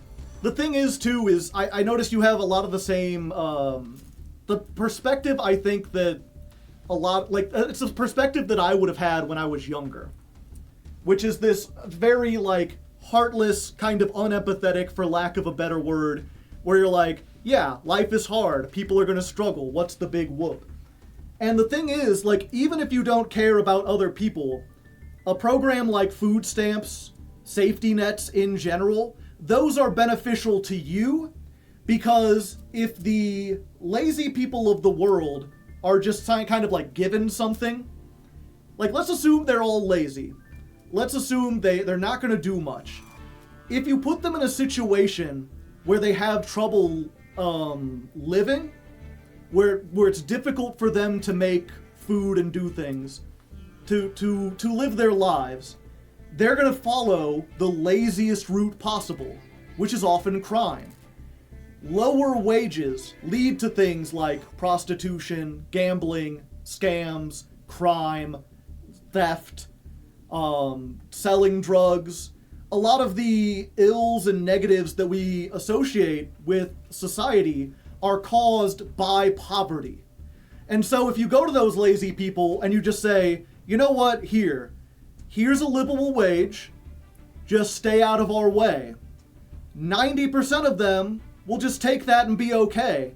A large amount of people are perfectly fine just being paid a reasonable amount, doing their job, and being quiet. And the problems in society get ratcheted up when you take that option away and you make it the easiest option is to do crime. I got a second job instead of selling drugs. Yeah. But other people will not do that. And I'm saying, because you live in a society where other people's actions will affect you, making a system that incentivizes them to think, well, maybe selling drugs would be a better use of my time than just working this 40-hour-a-week job. Then that causes more crime in the places where you live. And again, even if you're like, well, we'll just lock them up, it costs more to hire police to lock people up and keep them incarcerated than it does to just give them a livable wage. Like, at its most cost-effective and heartless, it's still better to just give people stuff because it creates far less chaos and uncertainty in society. Yeah, and as people are pointing out in chat, you know, again, there's empathetic reasons to do things. There's people who, you know, a lot of people who are on food stamps aren't lazy. They're disabled or they're dealing with some kind of medical issue. They've been hit by a car or something. There's things out of their control that can cause them to be unable to get a second job for one reason or another. There's tons and tons of reasons. But I'm just assuming the worst. If everyone on food stamps is lazy, if every one of them is an immoral person who does not deserve food, it's still better to give them food, because if you don't, they will cause trouble, and cleaning up that trouble by force with police and prisons and this whole bureaucratic system to make sure that you're policing the right people in the right way, that is way, way more expensive, way more convoluted, and causes way more injury to people like you who are doing the right thing, that it's just more cost effective. It just makes more sense to just give them food.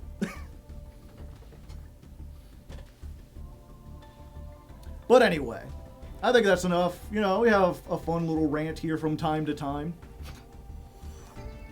Let's go ahead and get back into this.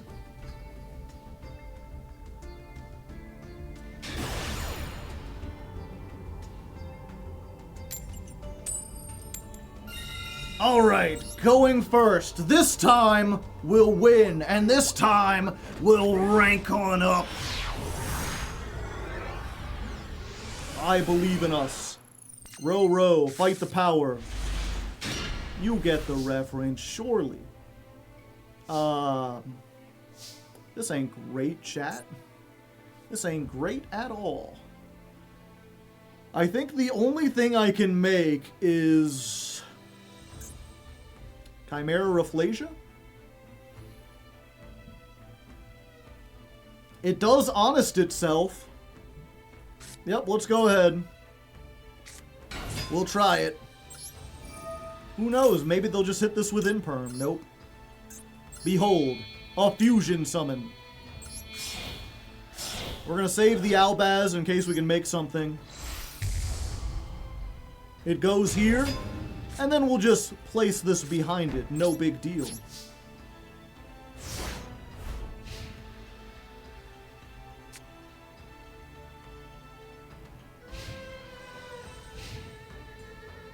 Very dramatic music. Also, I realize I'm a little too big.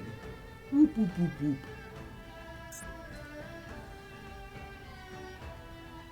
I'm not playing around Mech Knights, chat. If they have Mech Knights, I will be owned.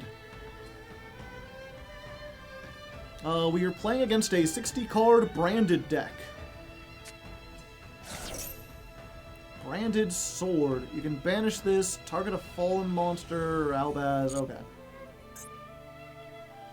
So we might be in danger. You know, their Albaz might be stronger than our Albaz.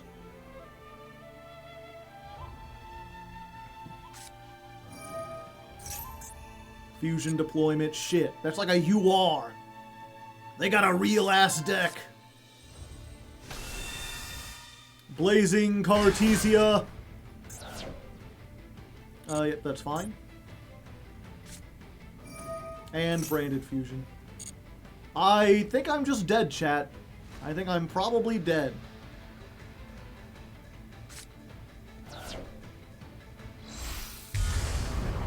Albion? They're not playing into the column. It's like they know. Oh, it has to battle in that column. Negate Albion? How would you recommend I do that? What card should I activate that negates Albion?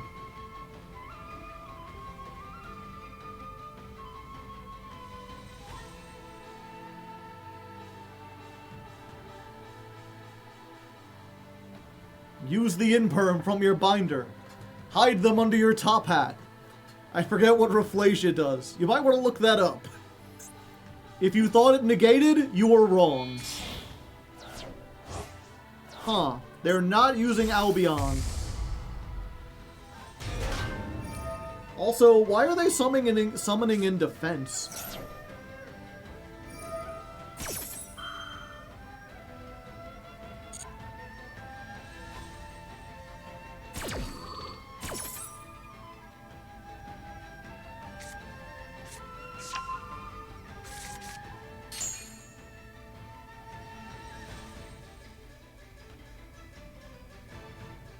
I guess they don't want to attack me this turn, chat. They're scared of my power. They're like the Jedis of old.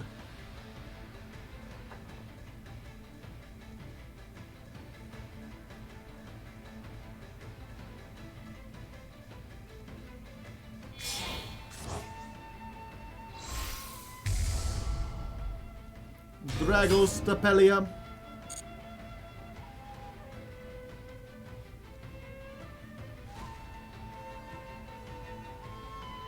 I guess they didn't want to make Mirror Jade.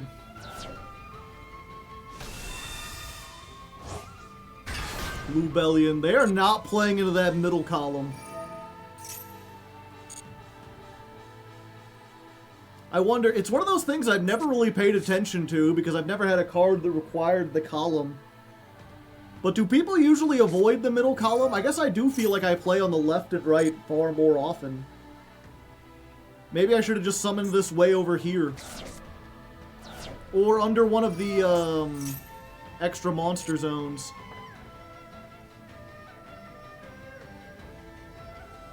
Sniper, perhaps? I mean, it doesn't matter because this only works when they attack in this column. So it's not like I could bounce them during the middle of this combo. Havness? Yeah. They doing all the fusion summoning. All the fusions in the world. I mean, Imperm exists. Yeah, but Imperm doesn't negate in... Like, it negates the spell trap in a column. But the monster placement doesn't matter for Imperm.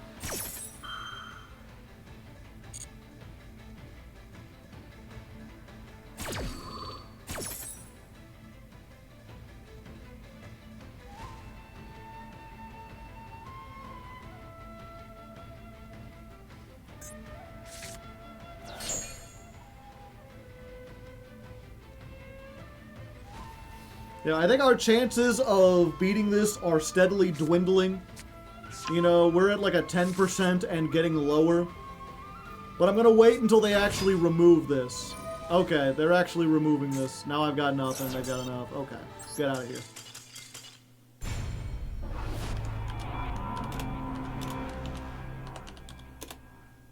Duel 733. Loss number 444. It's all fours, chat.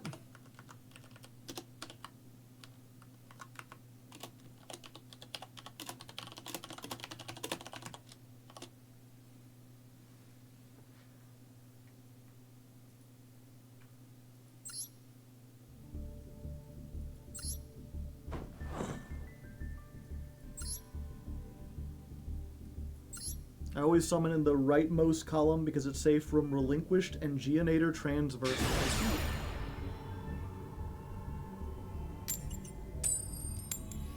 Alright, going first again. Maybe this time I'll get some going first cards. Last time, all I made was a fusion, but perhaps Perhaps this time I'll get something better. Ah, I mean, this helps. And this helps. Albaz just, like, glued to my hand today. Just like, hey, did you watch the anime? Also, anyone know what 303 means? Let's go. Yeah, we just pass here. I don't want to give up any of these. These are all good going second type cards. 40 card deck, 15 extra deck, but all the default stuff. Any Koreans? This isn't Korean, it's Japanese. Pretty sure. Primite Roar. Gladiator Beast and all. Alright. They glad. This is just like that deck I played last time. Is that a beast? Let's go ahead and activate this.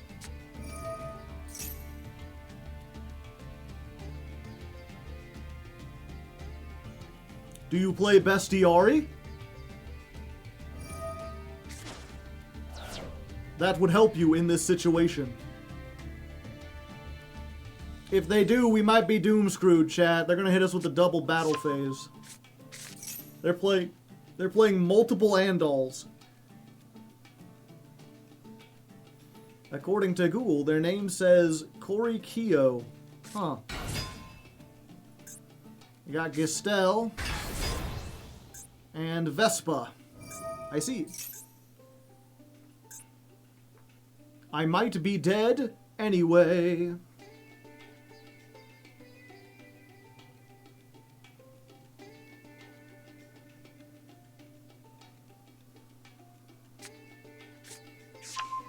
And they're getting the card that pops cards, which is dangerous for me because they have so many face-up gladiator beasts.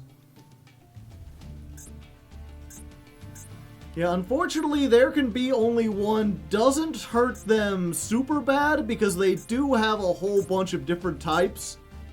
But a lot of them are beasts and beast warriors. And winged beasts. Yeah, they can get drag 80s. This is obviously a sea serpent.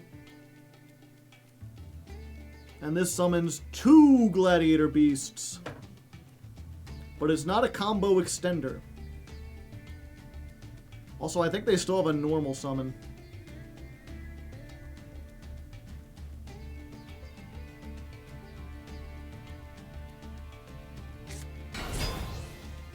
No!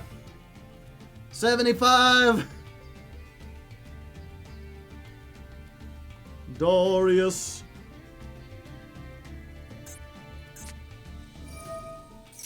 Special summon 1, no.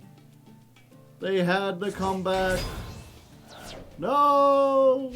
No! My floodgates!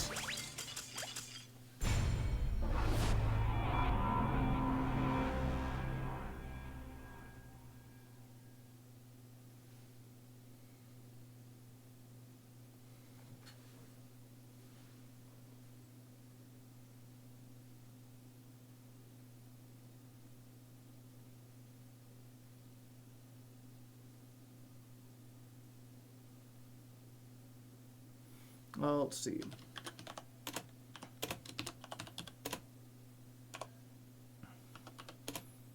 $734. Loss number 445.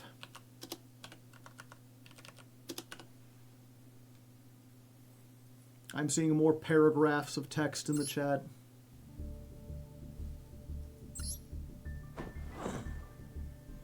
The right has been winning way more than the left. The right was voted on by a vast majority. Are you talking about the Trump election?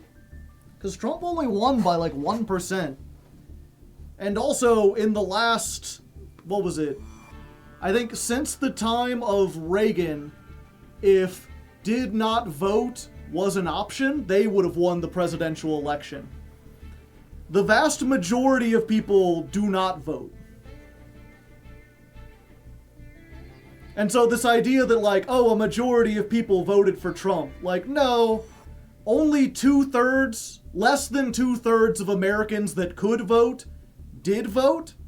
And of those, only like slightly over half, like 1%, 2% more than half, actually voted for Trump. So he's leading with, like, when he won, it was with about 30% of the country.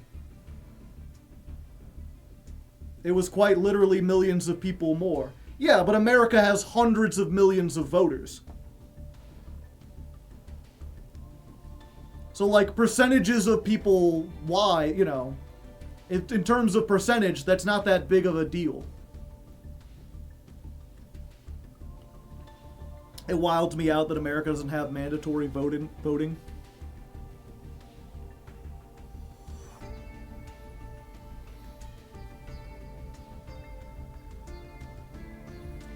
Yeah, I mean, I'm not going to deny that Trump is popular, but there's this idea that, like, you know, oh, America in general has swung to the right, that most people agree with Trump. And it's like, no, most people are apolitical, or hate both parties, or are tired of politics in general. They're too exhausted or beaten down or just don't care. The vast majority of people are not on a team.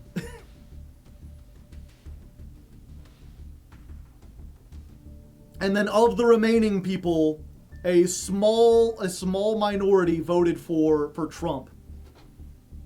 And also it's important to be like, you know, it was Trump versus Biden, who then had such bad cognitive decline that they replaced him with someone else the last year. I would really love to see like a Trump versus Bernie Sanders.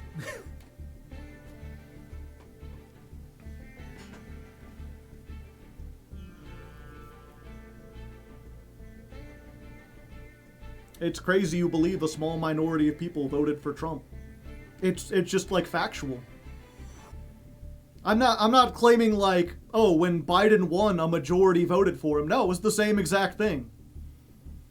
It was 60% of the country, or what was it?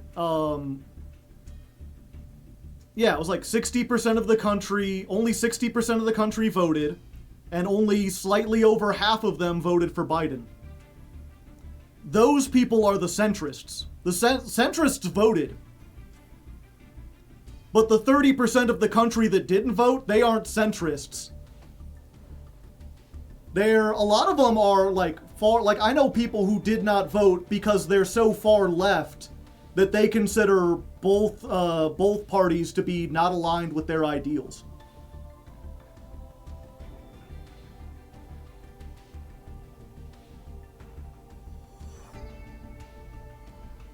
As a classical liberal, both parties are stupid. But both parties are classically liberal.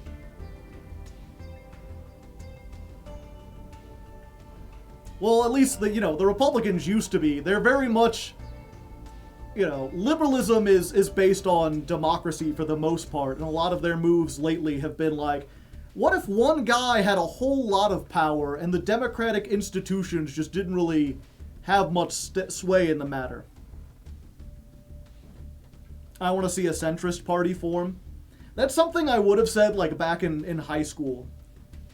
But that was back when I thought, like, just because something has two sides means that they're, like, equally valid. But it's one of those things where it's like, if you have someone saying the earth is flat and some people saying the earth is round, the correct answer is not, maybe the earth is kind of round. Being a centrist on that issue is just being wrong, but different. The fact of the matter is, there's one that's, like, better than that. And obviously, when it comes to politics, there isn't an objectively better option. But I do feel like, at least morally, one party is far better than the other one.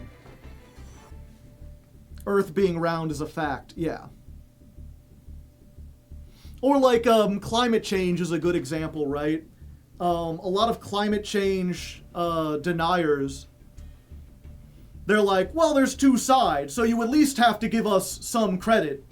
And it's like, it's not a fact that climate change is happening, but it might as well be. Like, the evidence is so overwhelming, and the evidence against it is so minuscule, and like 90% of it, 95% of it can be traced back to people who get money from like the oil lobby, or get money from companies that produce things that are bad for the environment. Like, they're very obviously like paid off.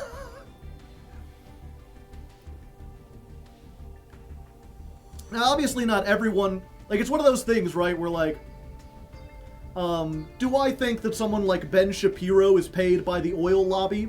Not necessarily, but when he talks about climate change not being real, he quotes studies from scientists who have been paid off by the oil lobby.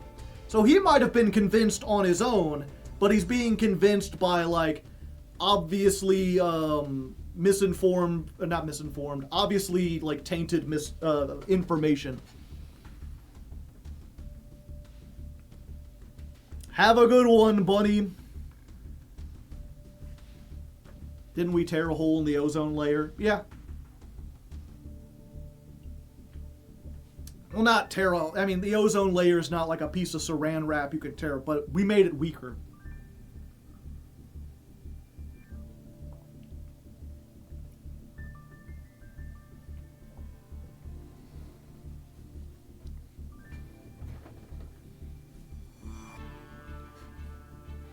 We all get along. Yeah. For the most part. I try to be pretty reasonable and I try to be understanding. For the most part. I'm sure there are some lines, and I don't even want to mention them, because then people will be like, let's talk about that.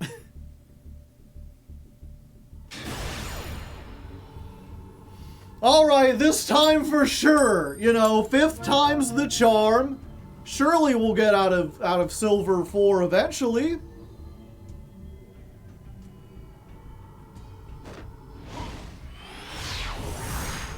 I believe. I guess we both have flame wingmen, so, you know. Brother, look upon my face. Perhaps in another world, in another time, I would have called you friend. Just surrender. Let me get my rank up, please. Oh, Mitsurugi. Okay, chat, it is Silver Mitsurugi. And we do have a Bestial. So, maybe we'll have what it takes to be a rock and roll band. I can mess up one of their things.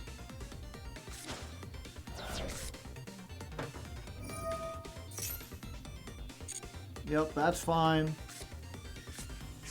They're getting a big snake. The problem, of course, I'm gonna wait for them to send the snake and then try to summon it back. And then get it out of there. The thing is, if they're bad at this deck, they might not try to do that.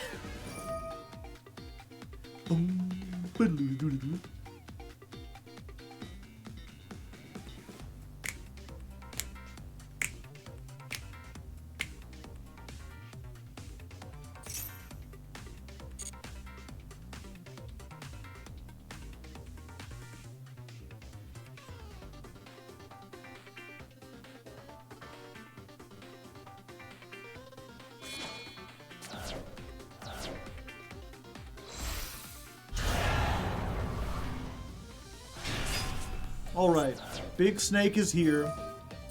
Little snake comes out of the graveyard. Little bro thinks he's on the team. Wait, did they not get the other purple one to get back the Mitsurugi ritual?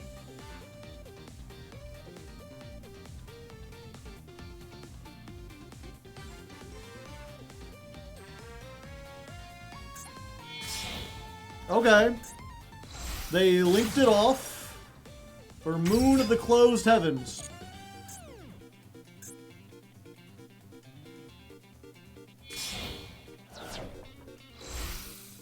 Tribute the Closed Heavens for Fiendsmith Requiem.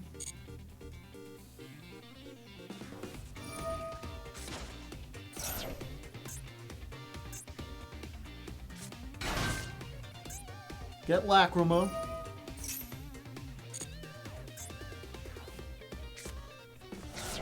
Lacrima, send Engraver.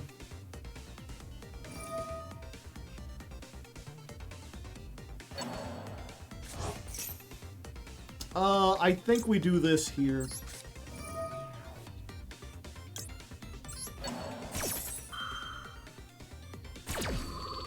They might still be able to make the thing, but I don't think they'll have enough fiends to actually summon.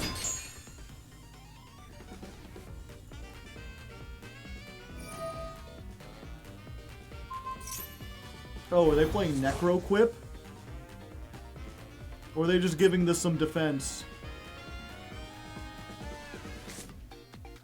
No, they play Necroquip.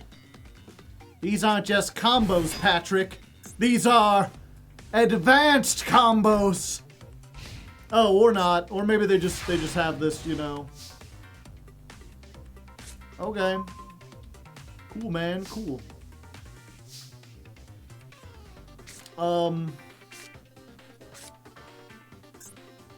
Let's see. If a monster is sent from the hand or graveyard to activate a card effect, they can do a thing. But I don't want to do... Okay.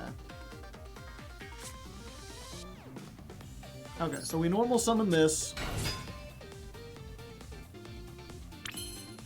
We fusion Hua.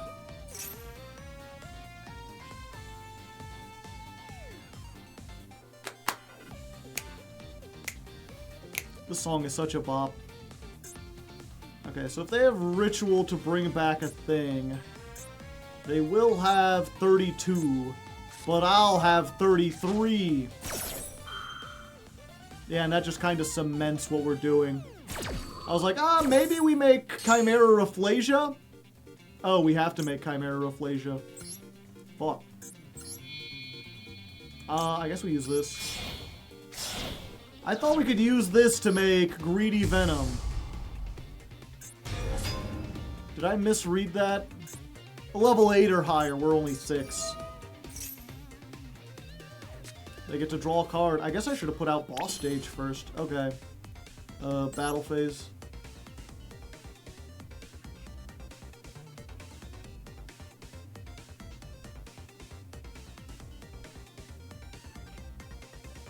Battle phase. Battle phase. Battle phase.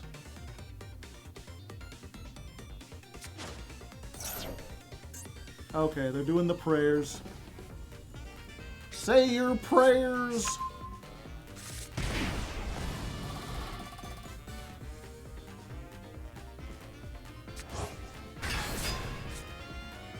And now everything explode, chat. I don't like that.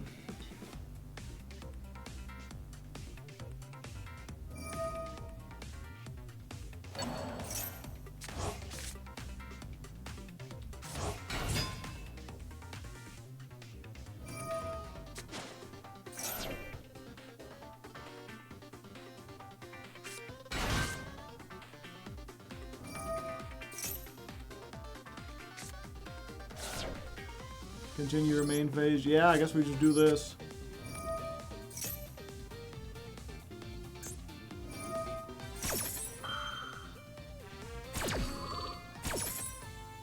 Yeah, I'll discard a card.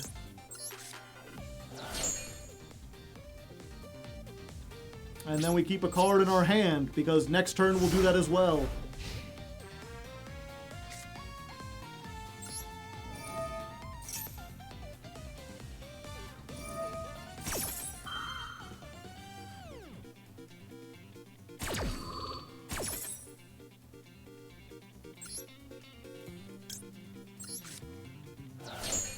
Okay, we do this, we get this guy,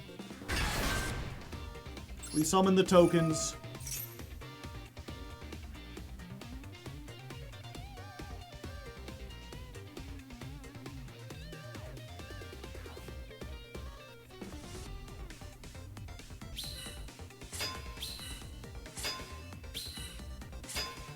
okay, go tokens.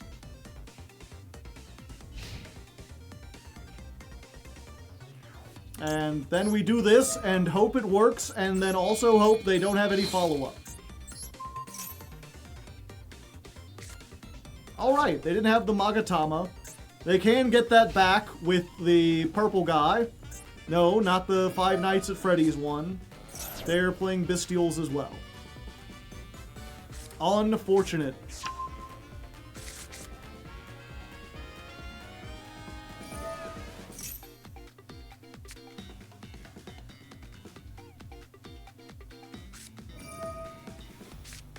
Alright, go Magnamut. Oh no, I won't be able to search Polymerization next turn, which I totally play.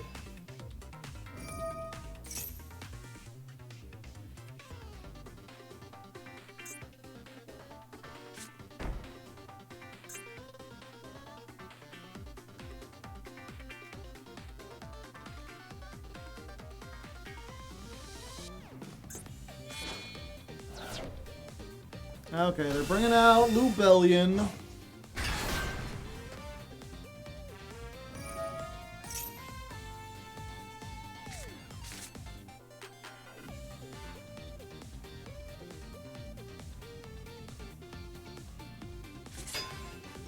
Attack mode?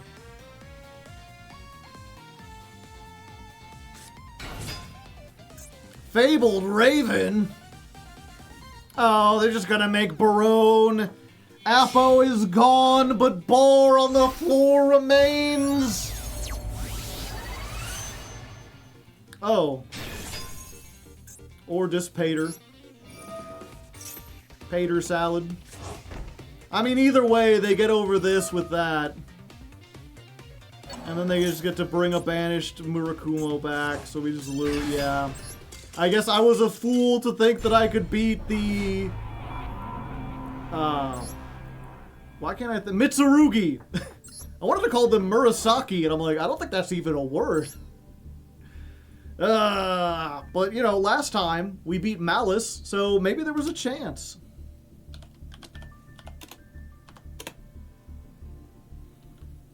Let's see. Let's duel 735 and loss 446.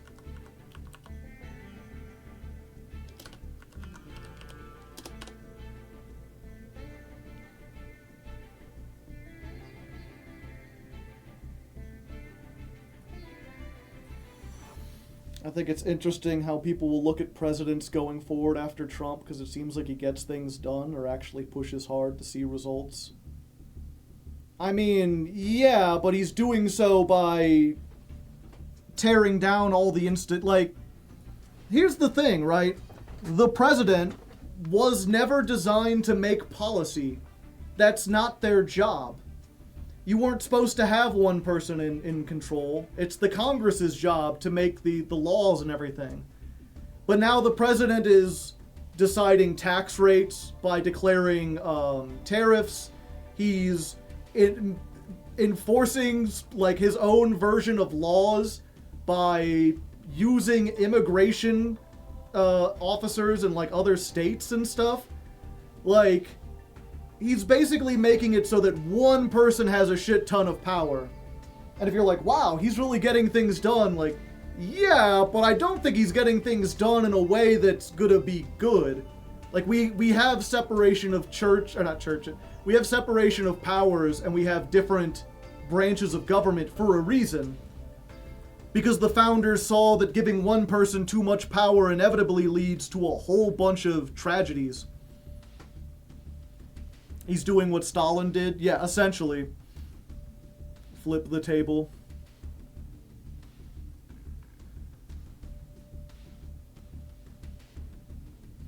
One was never in control, and the other one wanted complete control. I didn't say everyone liked the changes. I just said they're happening. Yeah. And I'm saying, like, you know, what we really need is to have someone come, like, here's the fact of the matter, is afterwards, Trump has eroded checks and balances to such a degree, both by packing the courts and by Well, it's funny because Congress could still impeach him. He's just got such a majority, and the impeachment procedures require such a big majority to move against him, that unless the Democrats get like 80% of both houses, they're never going to be able to do it. But, and it's the same for anything. Like, unless a president can come in with 80% of the opposition party against him, he can do almost whatever he wants. And the fact of the matter is, you know, maybe someone will come in who's a complete brain genius and fix all our problems. But if history has shown us anything from authoritarians, it's that, like, for every one good king you have about a dozen awful shitty ones. The longer it goes on, the worse it gets. Rome was a shining empire for like two emperors, and then they had a bunch of ones that like completely drove the empire into disarray and made things worse. The best thing that a president could do is come in and pass a big sweeping law that limits his own power. And I don't know if we have anyone who's popular enough to do something like that. Like, anyone who is humble enough to do something like that, and also powerful enough and wealthy enough to run for president in this country. Rome was alright until that Nero guy came along. Yeah, but Nero was like the third emperor after Augustus. Like, a lot of people talk about Caesar being great, and it's like, yeah, I guess if you don't mind the, like, 12 years of civil war. And I mean, Augustus, like, it didn't even end when he died, because then Augustus had to fight a bunch of civil wars and shit. Augustus was the only emperor you could really say that, like, did anything good, because at least after he consolidated power, he focused on public works and expanding things and rewriting the code of laws and everything. But he still kept them as an empire. And then all of his successors were like dog shit until you get to like maybe Constantine, maybe Justinian. But that's like hundreds of years later. I mean, Justinian wasn't even in Rome. He called himself the Roman Emperor, but he lived in fucking Byzantium.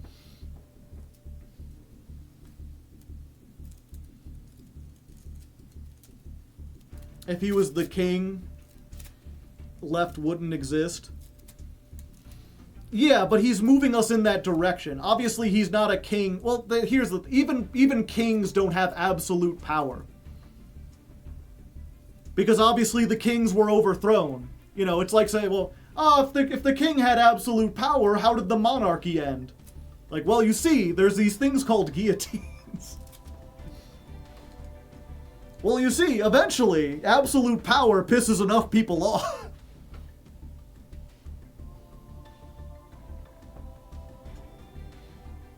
But it definitely feels like, you know, if not a king, you know, because here's the thing, you know, I call him a king because the alternative is to call him an authoritarian or a dictator. And those words are even more charged. King gets the idea of this person is consolidating power into one person without also bringing in the stuff of World War II. Charles III had his own country sentence him to death, yeah.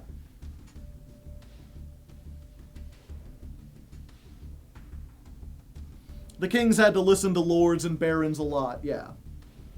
And I mean, it's the same thing, you know, we talk about Putin being in charge of Russia, and he is, don't get me wrong, he's an authoritarian, but he's still at the whim of a whole bunch of oligarchs who have power within the country, and he couldn't simply get rid of them because he can't manage every part of the country himself. Even authoritarians have power structures. They usually have one person at the top, but there's still people underneath them that they rely on.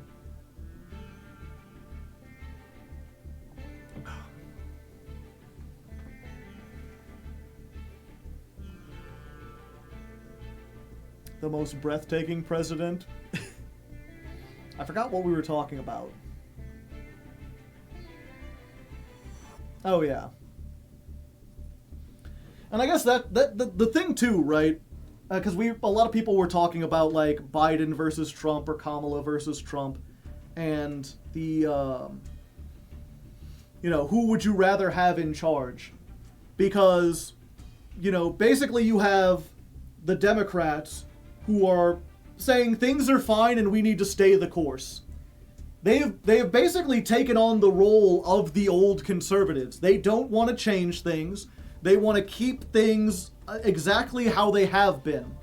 And the reason why we have so much problems is because things have been slowly decaying. The way things haven't been working. Trump comes in and says, I can change things, I can make things better, but he does so by taking away the democratic institutions and making things much more authoritarian. Consolidating power, getting rid of a lot of the, what's the word? The bureaucrats? Bureaucrats have become a bad word, but bureaucrats are a really good thing. Bureaucrats mean that power has been spread out among a whole lot of people, and it's really hard for one person to abuse it. It's going to be really easy for the next president to abuse their power. What about the Founding Fathers? The one important thing about the Founding Fathers that I'll never forget, there was a letter that was written to Thomas Jefferson when he was still alive, but retired. After he quit politics, he went and retired, and a politician wrote him a letter where he's like, hey, I'm in Congress right now, I'm trying to do this thing, these other knuckleheads want to do this thing, and I'm arguing that this is what you would have wanted, and they're saying this is what you would have wanted, and I want to know what you actually would have wanted. And Thomas Jefferson wrote back saying, I am 80 years old. I'm going to die soon. You're a young man. The country is yours. Stop thinking about what I would have done and do what's best for you.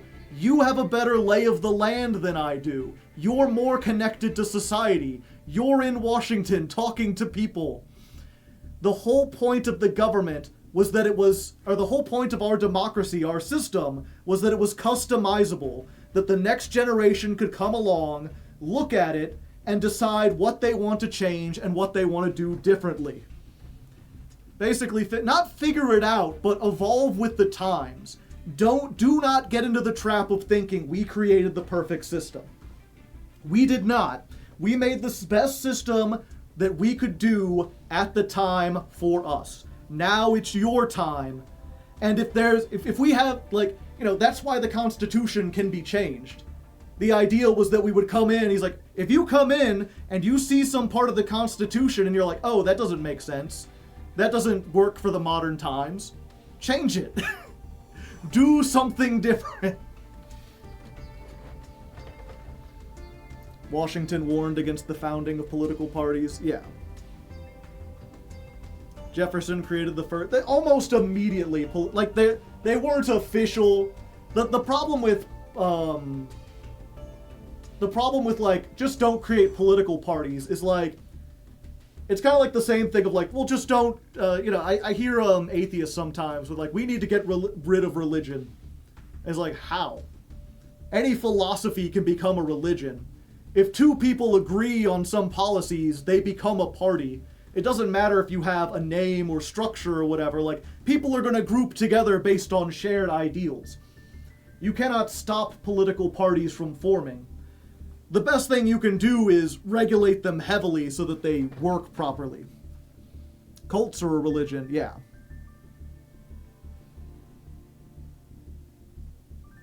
Thomas Jefferson is wrong that he was not what the Founding Fathers wanted.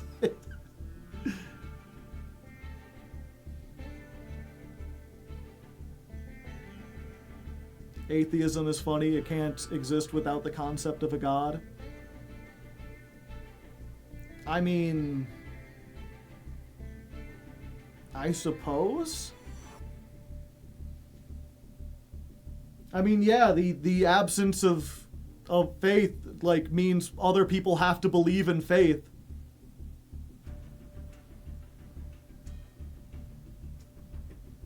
Atheism is the belief of the absence. Yeah. But that doesn't mean they have to...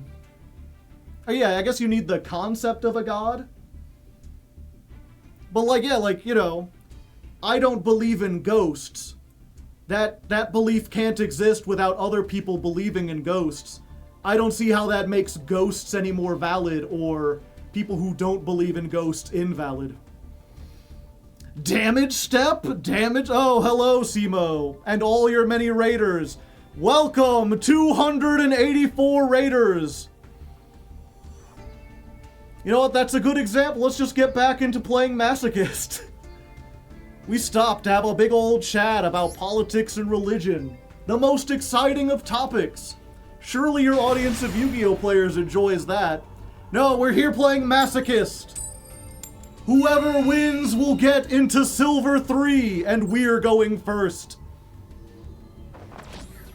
Which means we have the advantage if we draw our going first cards, which we do have a lot.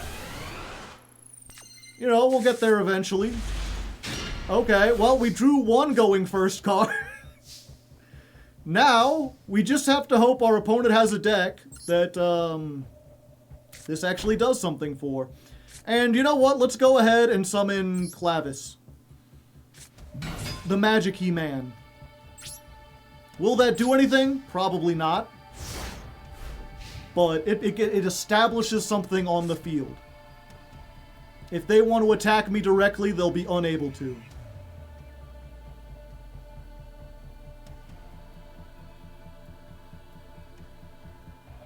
Might be my strongest go first card. Yeah, I mean, as long as they don't have back row removal, and they're playing a mono type deck that requires them to special summon, then this is a very strong card. Fortunately for me, they just bricked. How long have you been doing Masochist? 40 weeks. Oh, I'm sorry, no, 80 weeks. Because I record every other week, and I'm on the 40th session.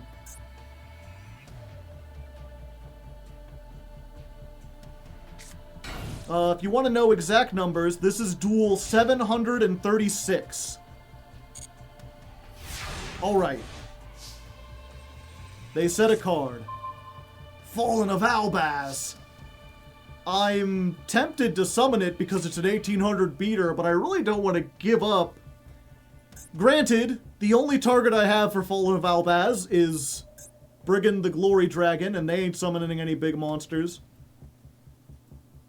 Get in there, Flytrap. Flytrap can't do anything either.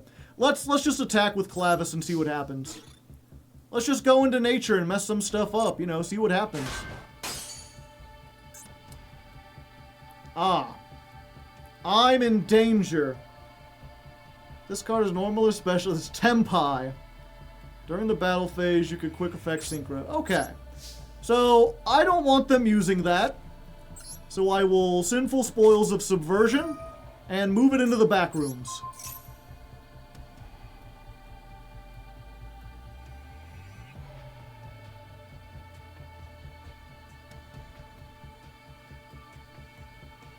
They got something they can activate.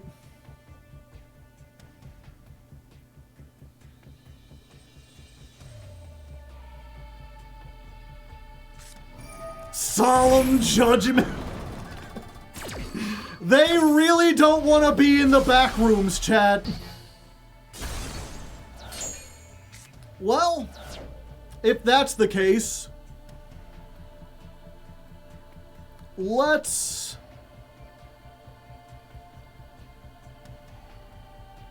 Okay. You know what? Let's do this, chat. This might seem like a waste, but I really want to make sure this resolves. We're going to normal summon this. We're going to make you level 1. And that way, you can't synchro properly. Behold, the power of Predapt counters. You become level 1. And then I was going to say, let's go ahead and make Nightmare Phoenix and destroy this back row. But I think doing that, we're fine. We can wait for them to summon another dragon and then activate Teekboo. And they won't be able to quick synchro because I don't think they have a level 5.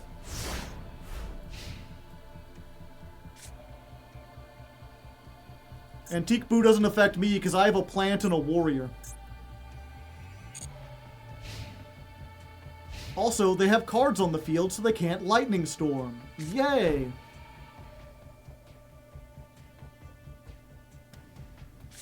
Attack mode! They're going in.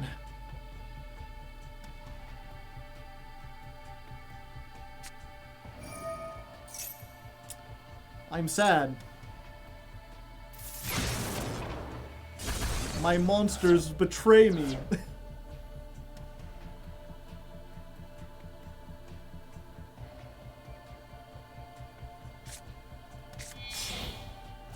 Oh? Pisty. What the piss? At least they outed that. I was worried how I was going to beat something that couldn't be destroyed by battle.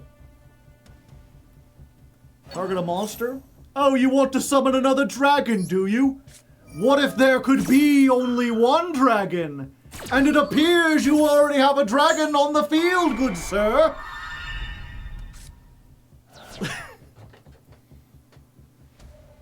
It seems you shan't be summoning any more dragons. Sorry, I turn into like an evil witch from time to time. Is that a card? The Scourge. If it's another fucking Tempai Fadra. What the heck was that? You're supposed to stop that, elemental hero Avion. He's like, I'm actually Flame Wingman. Whatever, I was half right. Okay. So you like dragons, do you? We just have to put this out so we can get something.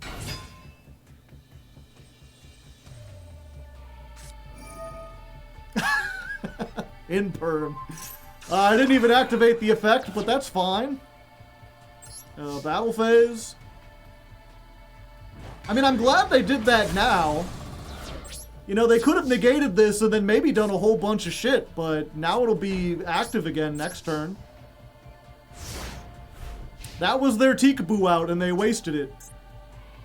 Granted, Lost Wind can only target special summoned monsters, so if they can normal summon something with more than 1800, I'm doomed. Welp.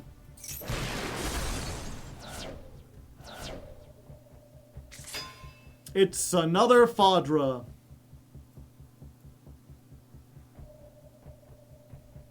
We're doomed!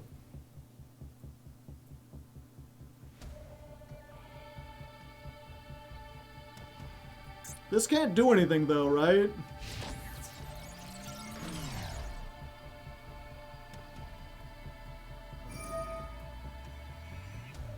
Oh, they can target a monster in the graveyard.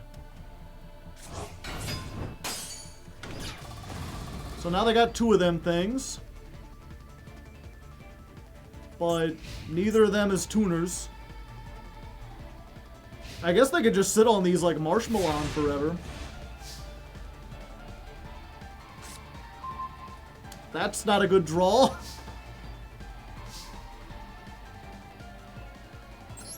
Now dual rank 3. Okay, just a few more turns, chat, and we'll have them dead.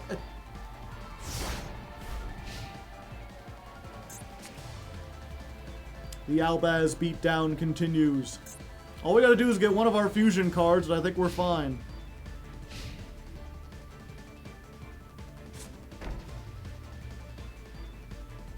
Is this Tenpai stun? They have a lot of back row.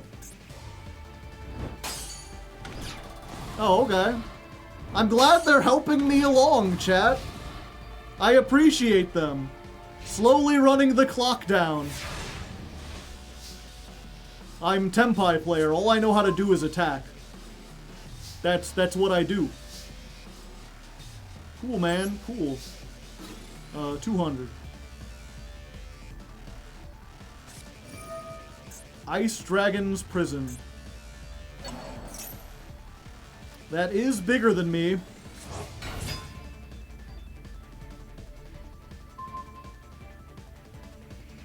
Wait, what?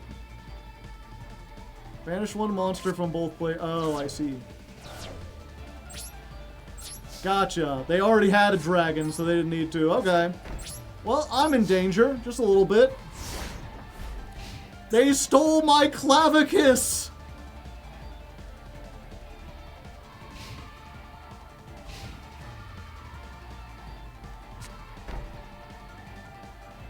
How many traps you played in this Tempai deck?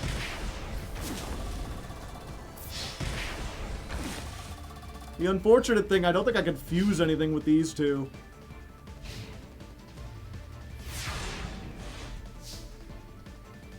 Huh? No, not like this. Come on, Synchro, I know you want to. They have exact game. I'm only gonna survive if they make an extra deck play. You gotta be shitting me. Dust Tornado! Why would you play Dust Tornado in Tempai?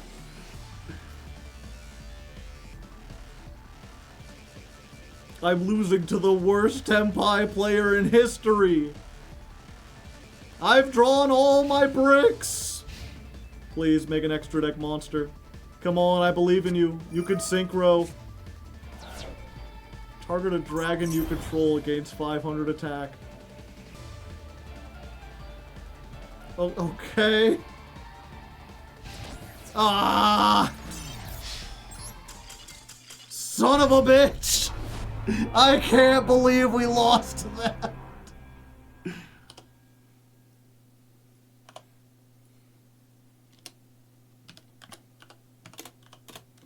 Okay, duel 736.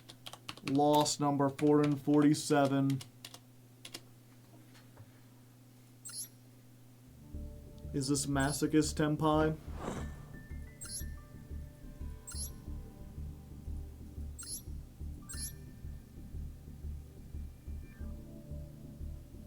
I don't know. Threatening Roar. Ah, so that's how they can get Dust Tornado to not resolve. Feather of the Phoenix. They're playing 2 of the Sanguine Trap. I see.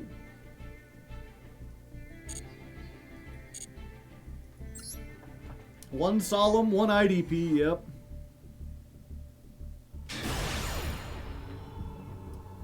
This is like our 5th attempt to get into this. Please. Please. Please. Maybe we'll... I can't even say that last one, like, oh, we should have gone against the silver player. That was totally a silver player, we just didn't draw good. Why couldn't we get this hand? This would have been amazing. We're gonna stop them from stealing our clavicus. And just had a bigger monster than them. It's Sky Striker. Striker, I barely even know her. To be fair, we can steal the Ray out of the... Oh, okay. I didn't even do anything that time. I don't feel like I earned that at all, but you know what? We'll take what we can get. We finally get it to Master 3. Strongest play. Oh, there we go. And because we ranked up, we get 2 Master Packs. Ooh, ah.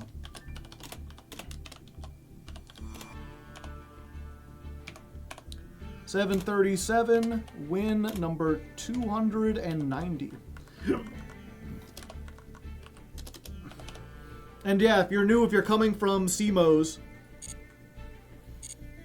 in order to speed this up a little bit, we have a thing where I get a bonus master pack anytime I rank up. Because I don't play every single week, and I need something at the rate I was going at the 1 pack a week or 1 pack a win. Power creep was going faster than my deck building. I've still not gotten into Diamond at all, or even close. Can we see the deck and see if we would have won? Probably not. Oops.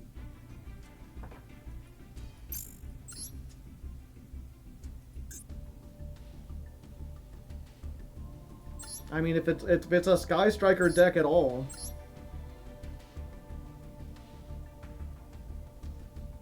I see. Well, that's surprising, chat. I can honestly say I was not expecting that. I can see why perhaps they surrendered. This was not really a Sky Striker deck. Numeron Striker, they're only playing the Numeron stuff so that they can play Memories of Hope and draw 4.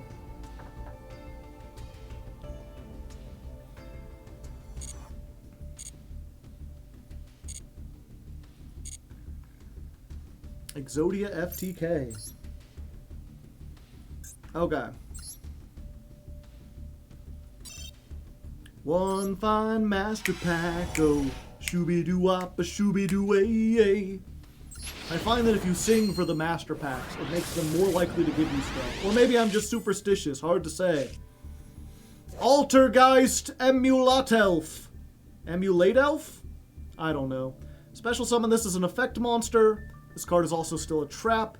If summoned this way, Altergeist traps cannot be destroyed by card effects, and neither player can target them. We do have, like, 5 or 6 decent Altergeist cards. Not enough to make a deck. We do also have 2 of the Dirt Spider, so maybe this will be part of an eventual all-trap deck, and we can play with the other trap support. Hard to say. Spiral Double Agent. Da-na-da-na-da-na-na. If you have a Spiral card on the field or in your graveyard, summon this to your opponent's field in defense. It cannot be tributed or used for an extra deck. Then both players reveal the top card of their deck. Use this once per turn. All Spiral monsters gain 500. Spiral Super Agent can attack directly. I have a feeling this won't be useful to me. Spell Gear, like one of the worst Ancient Gear cards. Well, there's another good Altergeist. This is just the Altergeist pack. What can I say? If you don't know, this is kind of like a hand trap that summons itself to negate an attack, which wouldn't be good if there wasn't an Altergeist card that's like, bounce a card back to your hand to bounce an opponent's card, so you can just keep preventing that from being attacked by bouncing this back and forth. It's pretty neat if you get the big combo out. Gadget Driver.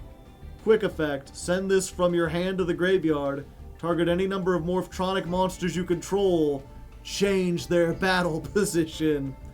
This is like the 5th Morphtronic card we've gotten tonight, and I'm still not anywhere used to near playing them. Perform a PAL Sky Pupil. During either player's turn, return a level 5 or higher Perform a PAL to the hand. Summon this from your hand. You can use this effect once per turn. If this card battles an opponent's monster, that monster has its effects negated. During the damage step, if this attacked an opponent's monster while you control another Perform a PAL, you can destroy it. I do not think we'll be playing this one. Also, this seems like a Legacy Pack card. Vendred Hound Horde. And good for Vendreds, kinda. I like this goofy-ass zombie pupper down here. He's so excited. He's just a big slobbery goofball. And our last card, Cataclysmic Scorcher Sunburner. Good for the fire deck we've been working on. If a fire you control is destroyed, you can summon this from your hand. Inflict damage equal half of the attack of the destroyed fire monster. Neat, neat. Okay, what do we get for ranking up? Open the second pack. Ooh, this one's got shiny purple. We got the power of pride flowing through here. Speedroid Skull Marbles, we already have this. Zodiac Whiptail. Now, that's a good Zodiac. That makes, I mean, we have like 2 or 3 Zodiac extra deck monsters and a couple of the main deck monsters. That might make them worth playing as a small engine. Because if this is attached and it battles a monster, oh, it's after damage calculation, it destroys it. For some reason I thought it was before. Okay, this is not as good. It's still, like, decent, and it is a Beast Warrior. We do have Tri-Brigade stuff. That might be useful in the future. This is a Cubic that's not good, that we already have. This is a Gusto that's not good, that we already have. This is Tempura of Fortune. It's a big shrimp. And a Pendulum. Pendulum effect. You can target one card in your Pendulum zone, toss a coin. Head, special summon it. Tails, destroy it. Lose life points equal to its scale. So sometimes it's a free summon, if you're lucky. And, oh, whoops, I didn't mean to do that. And it's a normal monster. I was like, what kind of effect is this? No, it's just flavor text. Okay, probably won't be playing this unless we inevitably make a pendulum slop deck, which we might. It is an 8 scale. Magma Dragon. When this card is special summoned, target a worm in your graveyard, summon it in defense, its effects are negated. You cannot special summon the turn you use this except for worms. Awful. Just awful. Rank up Magic Numeron Force. We need to have some specific extra deck stuff for this to work, but maybe someday if we can search it. Okay, what's our ultra rare? Anything good? Or just another archetype card we can't use?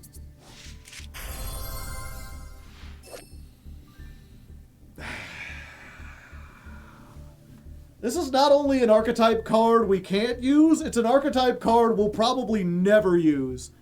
Like, even if we somehow pulled every single thing in the BLS archetype, it's just terrible. So when this card is summoned, target one of your banished light or dark monsters and one card your opponent controls. Return the banished card to the graveyard and banish the card your opponent controls. You can use this effect once per turn. When this card destroys a monster by battle, target a level 7 or lower warrior in your graveyard, add it to your hand. So, you can banish a card, but it has no summoning condition, so I have no idea how you're supposed to get this on the field. Just terrible, just terrible.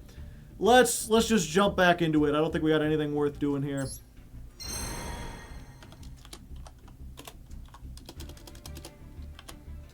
$203. That's 2 master packs. And for those of you who are new here, coming from Simo's Masochist run, if you wonder what I'm typing, I keep detailed notes for the editor. That way they don't have to sit and go through this entire gosh darn stream. I just let them know, like, okay, at this time code I opened some packs. At this time I did this duel and here's the win and loss. If you're curious about what deck we've got... Oh yeah, the Arby's packs. I've been waiting to get a win where we don't have something else to open, and then we'll do all those. Oh, this is not the deck we're working on. If you're curious about our deck, we got some normal monsters. We got 2 rescue rabbits. Sometimes we can make a Volzar Lagia if it doesn't get ashed. So far, that hasn't happened. We got some Tenyi stuff for our normal monsters. We've got a bunch of fusion shit, some Predaplants, Fallen of Albaz, a Despia or 2. We got the Despian Theater, and this thing searches it. And we've got a small generator engine. We've got 2 boss stage with a Nidhogg and a Newtgarda and floodgates.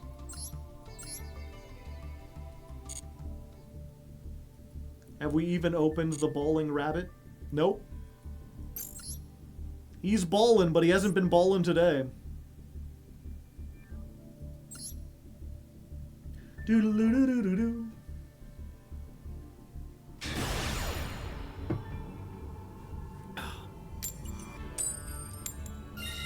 Alright. First duel in Silver 3. Will we be able to win? It seems like every time we've gone first today, we've drawn all our, like, going second cards. We get, like, Fallen of Albaz and the Predaplant. Well, there's the Fly Trap. This time we've got 2 going first cards, but this one is clearly better. Let's go Rescue Rabbit. Will it actually resolve? So far, it is not. Last time we normal say up, there's the... Last time we normal summoned this and they just Lancey-ed us. It's like we can't banish it. Well, Lost Wind will take us home. Hopefully. Maybe. Maybe next time, buddy.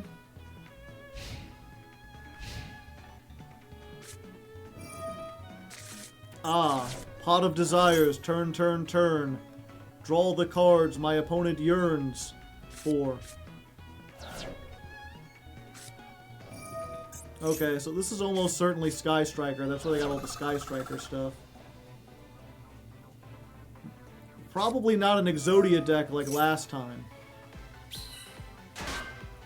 Okay, they got a token. I could negate the effects of the token, but I won't.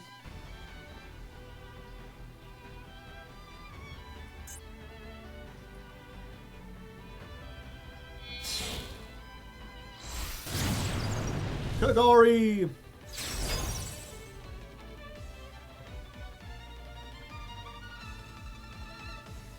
And, like, I could negate the Kagari, but all they're doing is getting, like, a Hornet Drones back and, like, making another Link, right? Did they forget to press the button right? Are they shame conceding? They seem to be blinking at an alarming rate. Man, these Sky Striker players are real quitters. I mean, I guess we'll take it. We take those. It's just weird, you know? It's, you know, 2 nickels and all that.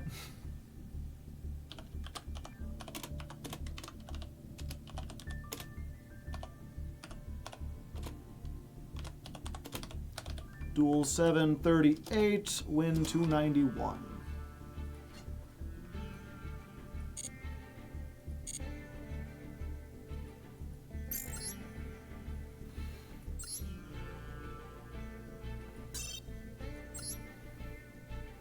Okay, we've been saving up Legacy Pack tickets for a while. I've been waiting for a time when we only had 1 Master Pack, and now we can get all 9 of them at once. Let's go ahead and crack these open. Close your eyes, chat. Don't look. Haha! Splitting Planarian. I have never seen this before. It's a UR. It's an insect with 1,000 attack, level 4. You can banish this card you control. Special summon 2 level 3 insects from your deck with the same name, but their effects are negated, and banish them during the end phase. This is just Rescue Rabbit, but for level 3 insects. Huh. I didn't know that existed. I mean, I don't think I have any rank 3s that I would want to use this for, or any Link 3 insects, or Link 2 insects, I should say. But, you know, I guess it's good to pick up. Might work eventually. We'll have to look at our list and see what we've got. Iron Hammer the Giant is, like, it's part of this, like, non-archetype from the anime that needs a whole bunch of specifically named things to be awful. Archfiend Commander. If you control an Archfiend card, you could special summon this, but it can't attack this turn. You can only special summon once per turn. When summoned this way, target an Archfiend you control. Destroy that target. That's it. Don't destroy an opponent's card, too. When this card is tribute summoned, target a level 6 Archfiend in your graveyard, special summon it. And maybe if I had a whole bunch of other Archfiends. To be fair, I do play 1, but Eccentric rarely gets summoned, and I don't think I would want to special summon this. Soul Drain Dragon. Must be special summoned by a Dragon-type Ixie monster's effect in your possession, and cannot be summoned in other ways. I don't know what Dragon-type Ixie summons this, and I don't care. Raid Raptor Pain Lanius. We're slowly building up Raid Raptors. It's going to be a while before we could play them, but maybe someday. Unshaven Angler.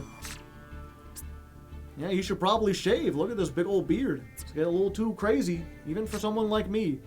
This is 2 tributes for a water monster. Foxfire. Oh, this is the web browser I use.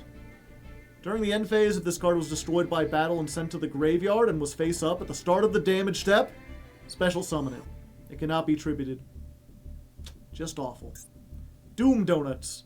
Flip, destroy all monsters with an original attack and defense of 0. Attack or defense of 0.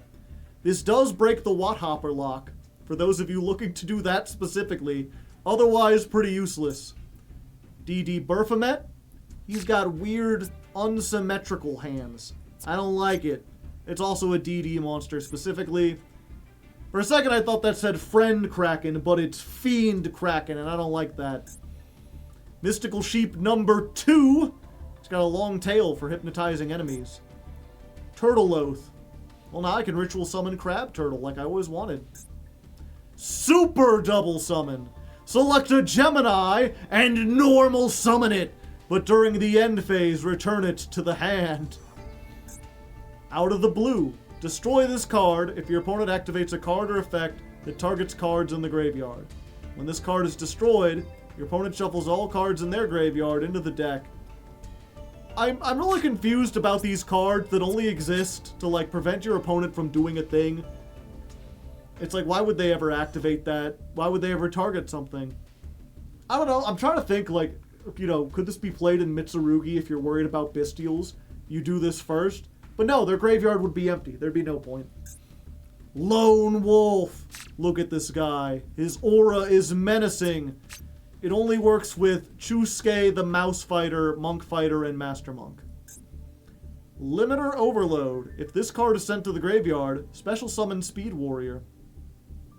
Cool. Chaos Trap Hole. Counter Trap. When a light or dark monster would be summoned, pay 2,000, negate the summon, and if you do, banish it. Once I get up into higher ranks, this might be worth playing, especially depending on the meta. I don't think I would put it in now, though. And Dealer's Choice. Each player shuffles their deck. Then, each player draws one card. Then, each player discards one card. I don't think so. So we got one playable card and a bunch of, well, maybe two playable cards and a bunch of nonsense. Let's go check out our master pack.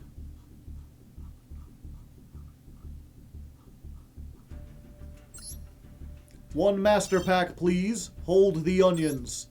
I'm not a fan of onions. Well, we do get another UR. It's got to be better than the last one, right? Ooh, Incantation Candle.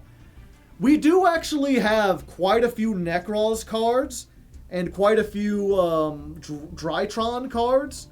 We're almost getting close to being able to do ritual stuff, and this kind of bridges everything together. Maybe, we'll see.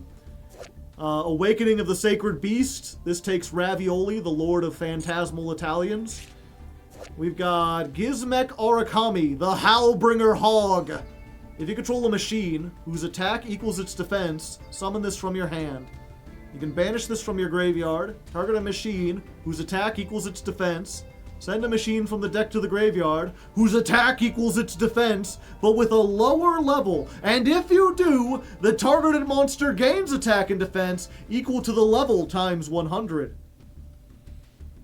Okay, so this is like oddly specific and, you know, maybe if I play a machine deck might see use, but probably not. Junk Puppet. Target a gimmick puppet in your graveyard, summon it. It's Monster Reborn for puppets. Ooh, SR, Minerva, the Athenian Lightsworn. This is a generic level 8, which we've been looking for the Synchro deck. Doesn't do anything. Lightsworns you control can't be banished by card effects. I mean, she's a Lightsworn we control. You can only use each of the effects once per turn. If this is Synchroed, send Lightsworns with different types from your deck to the graveyard up to the number of Lightsworns used as this card's material. You can banish 4 Lightsworns, send that damn. It's just a 2800 beater unless I have a bunch of Lightsworns, and so far, I don't have a whole lot of Lightsworns. But it's still probably the highest attack, like, generic level 8 I have, so we might play it. Earthbound Fusion! Earthbound Fusion! You can only activate this during the main phase, unless there's a card in the field zone. Fusion summon a Dark Fusion using monsters from your hand or field. During the main phase, if a card is in the field zone, you can banish this from your graveyard, special summon an Earthbound monster from your hand or graveyard. You cannot special summon except for fusions or synchros. So, on the one hand, it is generic, you know, it is just like during the main phase, you can fusion summon a Dark Fusion monster. We've been looking for, like right now we're playing like, what's it called, like Rapid Trigger, that fusion summons, but has to use monsters on the field and it destroys them. It's really weird. This is probably better than that, but also, we do have a lot of Earthbound stuff. In fact, I think we have one of the fusions. So, you know, it's a little late today. I don't think we're going to be, like, trying to build out the Earthbound Fusion generator deck tonight. But this has a lot of potential for next time. It's one of those things that, you know, I never thought I'd be fighting on the side of the Earthbounds. And yet, here I might be. We'll see. What are other 2 cards? Preda Pruning. Target a Preda plant in your graveyard, summon it, equip it with this card. We're probably not going to do this. And Terra Tiger, the Empowered Warrior. When this is normal summon, special summon a normal from your hand. We do play normals, but probably not good. So yeah, we'll have to see. A lot of this stuff might be useful in the future. For now, I think we're just going to go on and get a couple more duels before we call it the end of the night. 216. Duel 7. Well, not duel. 9 legacy packs. 1 master. Oh, pardon me. I think that was a new card. It's been a while since I've seen those. Yeah, so real quick. First. Yeah, the only lights ones I have are Minerva, Celestia, Genis, and... Like, basically, I have all the worst light swords. Do I have any other incantations? No. I should try the Infernoble deck.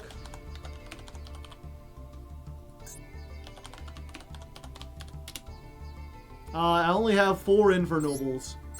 That doesn't include Charles the Great, but I can't make an Infernoble deck in my Masochist run.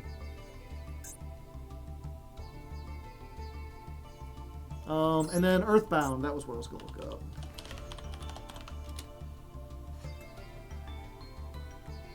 Yep, I have Earthbound Greater Doug Walker. He remembers it, so you don't have to! That's Earthbound Greater Doug Walker. He will make you remember! We got Earthbound Spirit. That don't count. We do have Geokraken. 2 Earthbound. If this is summoned, add a field spell. If a monster is special summoned from your opponent's extra deck, you can destroy as many monsters your opponent controls as possible that were summoned this turn and inflict 800 monsters for each. That's not bad at all. This is a generic level 6, a Dark Tuner, but we have the Psi Reflector package, which is a Dark Tuner that can make any synchro between the levels of 6 and 9. And we have 3 of that, so we can easily make this. During the main phase, you can target 1 monster your opponent controls. Your opponent chooses one of these effects. Destroy that monster, gain life points equal to that monster's attack. During the battle phase, fusion summon an Earthbound fusion monster from the extra deck. Okay. The question is, how do I get 2 Earthbound monsters on the field? To be fair, chat, these are fucking they're level 4 normal monsters, and I have 2 of them. So I could put them in as rescue rabbit targets, and also as fusion material to make Earthbound Geokraken. The synergy is there. When your opponent activates a spell trap while you control an Earthbound Immortal. These are Earthbound Servants, though.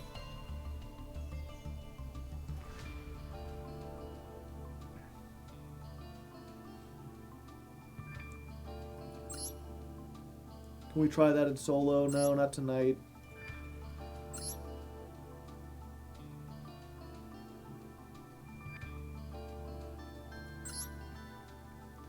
So, the Psi Reflector makes that. That has this.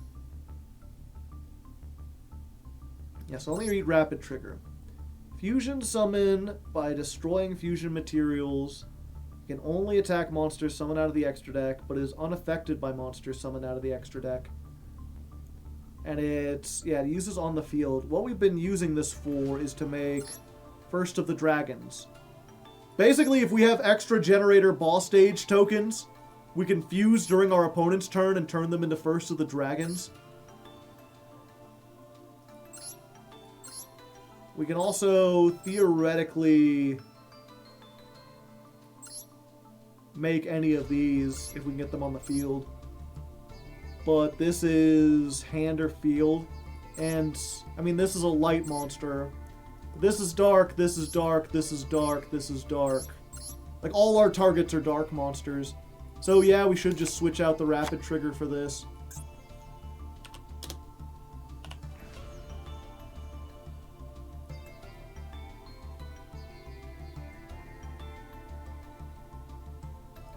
Geo-cracking. Yeah, but summoning it is like nigh impossible. And the question is like, what do we get rid of? Like, both of our Clavis instead of having a 1900 beater?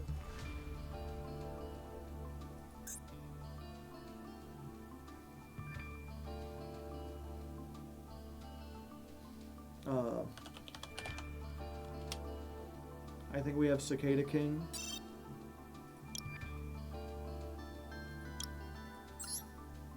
Rank 3 Ixies. Constellar Hyades. This takes 3 level 3s. Oh, we do have Cicada King. Would running both be too bricky? Yeah.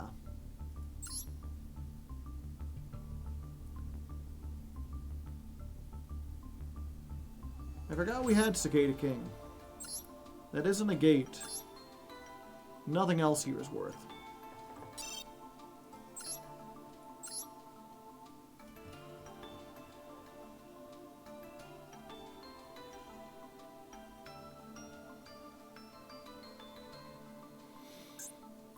I am curious though, real quick. Normal monsters, level 3. Sort by number owned. These were in the starter decks. Dark King of the Abyss. So I could trade out these for these and then use them to make Cicada King. I think the fact of the matter is, though, like, most of the time, like 99% of the time, if we get Rescue Rabbit, we're just making a Volzar Lakia.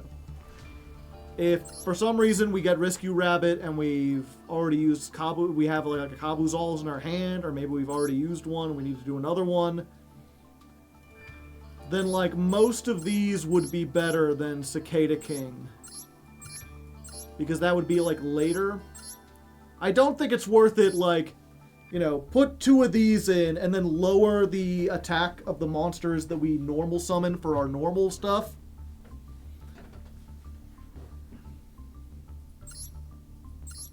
What's the level 3 normal with the highest attack? 16. Yeah, we have one of these. If we can get another one. Tempura has 16. Yeah, if we can get another one of these.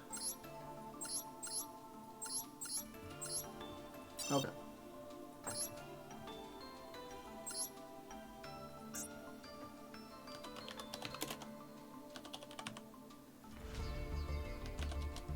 Put in the Earthbound Spirit. Yeah, that's why I'm not putting it in right now. Okay.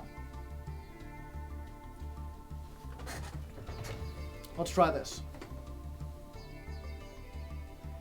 Alright, so after looking it over, we did decide to take out the Rapid Trigger and replace it with the Earthbound Fusion. This is pretty decent, but it can only use monsters on the field. That monster can't attack directly. It is immune to the activated effects of monsters from the extra deck, but honestly, most of the time, we really missed the fact that we couldn't attack directly, and we'd rather have that. This gives us a lot more utility with what it can do. It can make any of our Dark Fusions, which is all of them except for Proskinion, and it can still do all the same things that Rapid Trigger could do. You know, we could still take Scapegoat tokens or take the tokens off of Boss Stage and turn them into a First of the Dragons during the opponent's turn. Especially with Boss Stage, because this can be used... Oop, I clicked on the wrong one.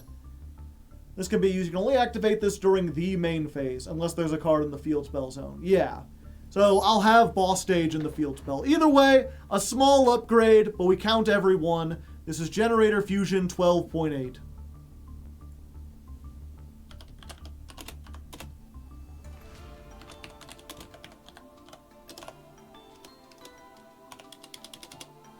Can we play both? So the thing is, if we wanted to go the Earthbound route, we would want to go off of the Ixie engine and go more hard onto Synchros and Fusions. We kind of have to decide, which is unfortunate because Rescue Rabbit's only good at, like, Ixies for the most part.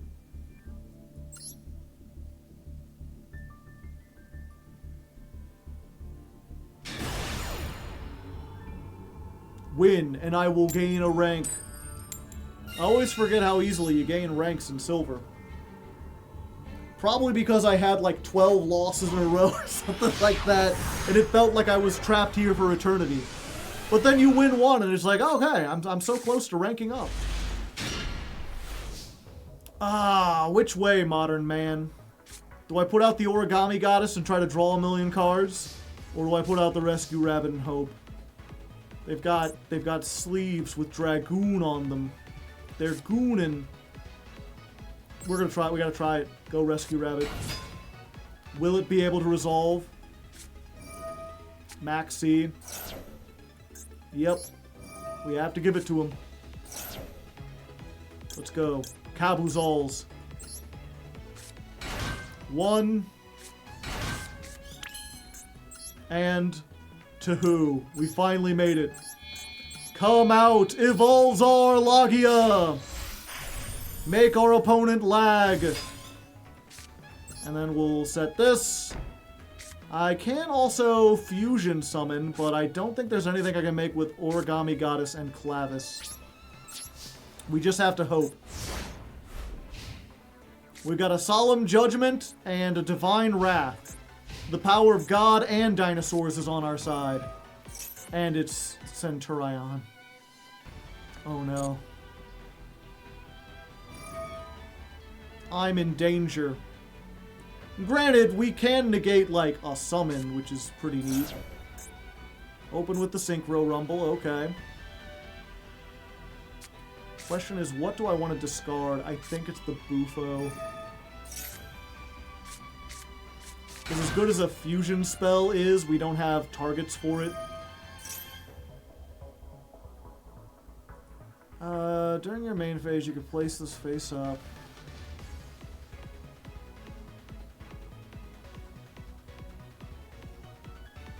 Yeah, I think we just stop this.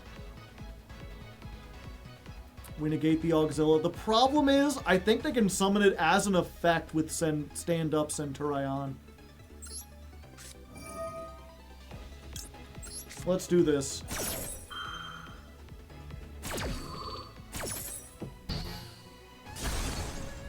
Just stop them from getting the cycle going.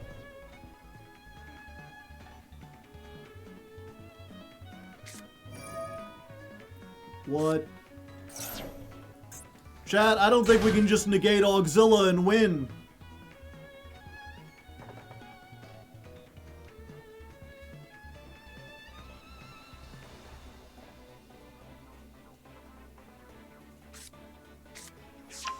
Sylvie of the White Forest. Set this card. Which one was this again? Give me the log. Tribute 1 Synchro monster. Target 1 face-up card on the field. Negate its effects. I see. I could just negate this.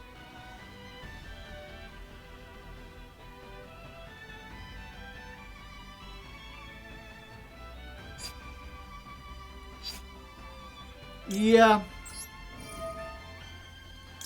Let's just negate the normal summon and hope that it stops them from making synchros in the first place. Fuck. They had the Rukia the whole time.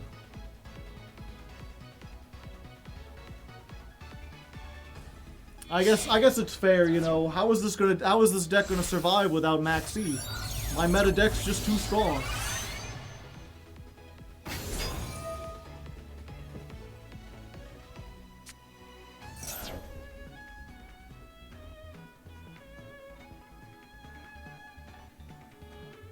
Bad news, I don't think the Earthbound Spirit counts as an Earthbound monster, but it has Earthbound in the name.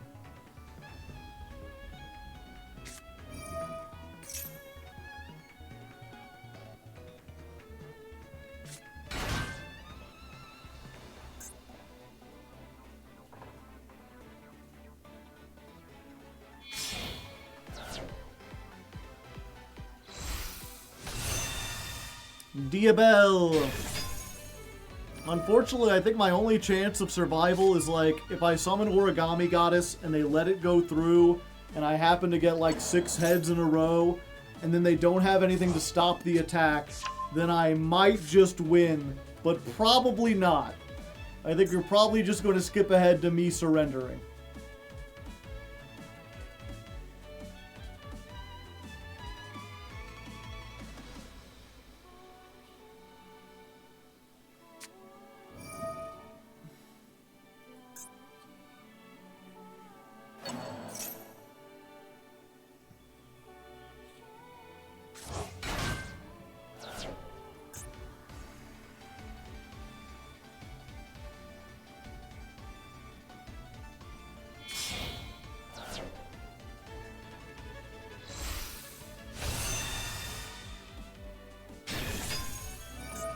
Oh, Legatia. Draw a card, pop a card. Well, I mean, that's not the scariest thing they could summon.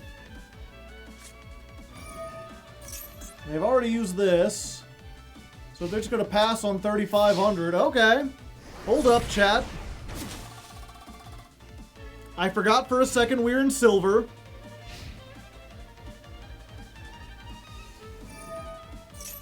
Place a non-synchro Centurion. Oh, yeah, but they can sync. Well, maybe? I don't think they can actually. No, they can. Fuck. Hello, Lost Wind. Alright, Origami Goddess. This one's up to you. Here's your one shot. Your one opportunity. Mom Spaghetti. Flip 1,000,000 coins and win us the game.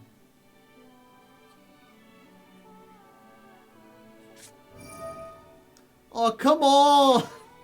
You're gonna tribute that to return Origami Goddess? What are you afraid of? Oh, wait. Negate its effects. I mean, I'm still flipping the coins. You can't stop me. Oh, maybe they can stop me, chat. Battle phase. 100. We did it. I'll set this. We do not go quietly into the night.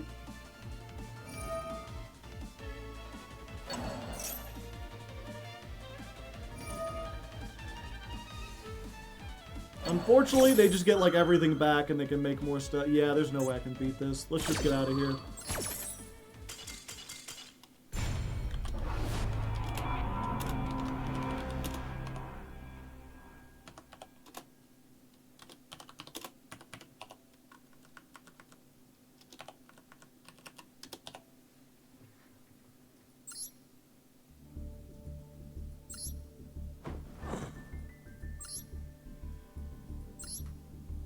They were afraid of gambling. What can I say? It's a scary world out there. High stakes battle, here we come. La la la la la. I'm going second. What a surprise. I guess it's not entirely a surprise. You know what? I'm going to go get a new drink. I'll be right back. I assume my opponent won't do anything fancy. I assume I won't have a hand trap or anything that I'll need to activate.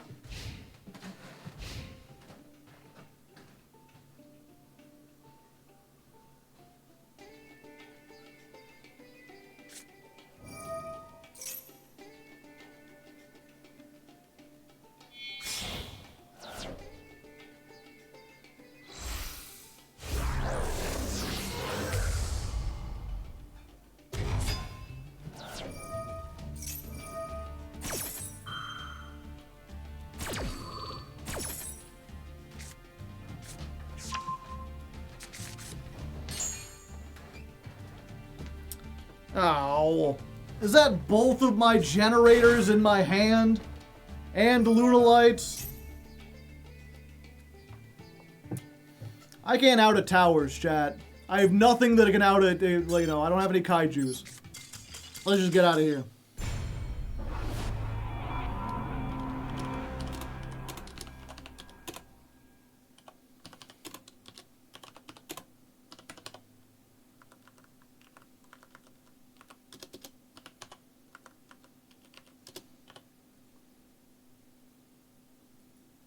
Maybe we should play the generator that summons from the hand. Then we just open that.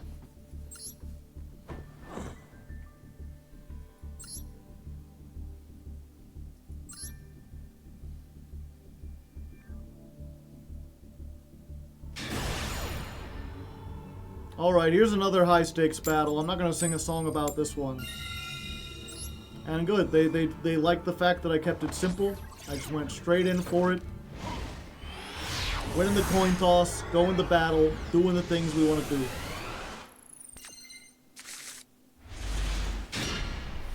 Well... Garda is useless in our hand. Heliotrope. Set 3, pass. Let's see if they can beat 2 Divine Wraths.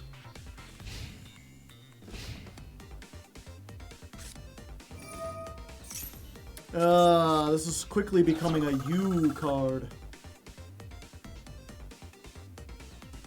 It means they're either on Sky Striker or something worse.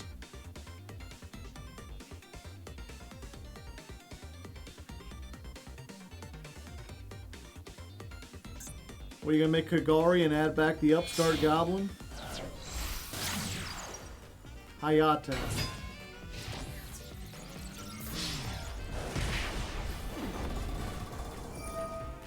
Okay.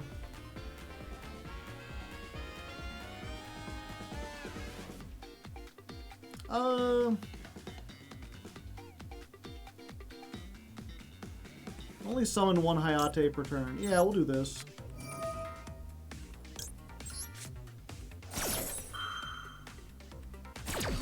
So I think they can summon back the Ray, and Ray can make something, but like, they don't have anything to grab back. Or I could just trap them forever. Sure, I'll use every card in my hand. If you had cards you could play, you would have played them. 2 Divine Wraths. Stay in the graveyard, Ray. If you had that, why didn't you activate it? Oh. My Heliotrope's never gonna survive.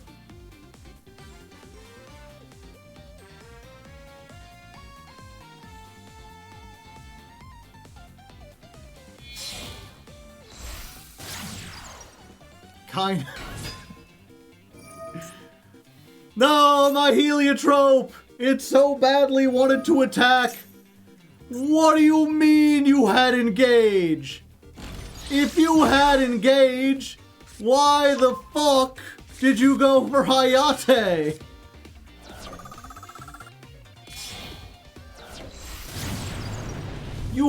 They had Engage the whole time. They could have done this in main phase 1. I don't know why they didn't do that. I thought they were bricked. That's why I'm like, oh, okay, I'll use the 2 Divine Wraths. Can't tell if they're the smartest player ever or the dumbest one. Another Engage? I mean, don't mind if I do. Okay, you've made your point. I can't do anything. You got 4, you're gonna draw 4 cards. I can't do anything against that.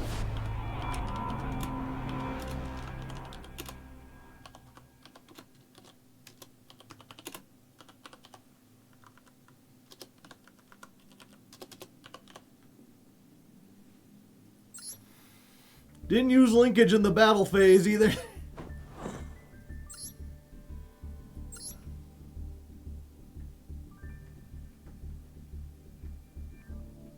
Silver players, what can you do about them? Silver players, what are they gonna do? They're running around with the baddest decks. They're running around and they're dumb as heck. They're silver players, and they're coming for you. Bump bump. Just open with a generator every single turn. Oh, I got Scapegoat and Fist of the Unrivaled Tenyi. Oh no, it's Tenyi! I heard their fists are unrivaled! I didn't think they'd be used against me!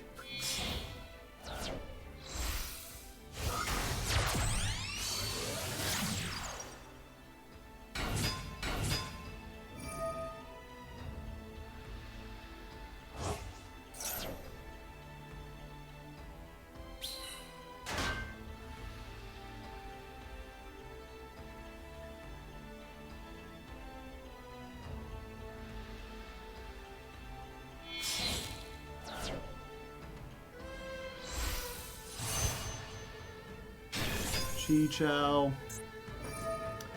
Chow.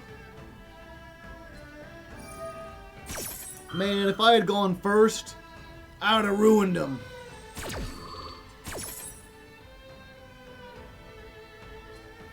Looking forward to getting caught up with Stemo's run and gonna watch yours next. Well, thank you. I do have like 70 episodes or something. It's quite a lot. There's a lot to binge through. I have to imagine, you know, more obscure good stuff. I try my best to hoard knowledge, like an architect of the past. I know many secrets. Esoteric truths that can only be divined by watching my videos. And subscribing to the Patreon. For just $1 a month, you can get on the Discord. For $5 a month, you can watch videos early. For $25 a month, you can get your name in the credits. I don't think it's worth that much, but some people really like me.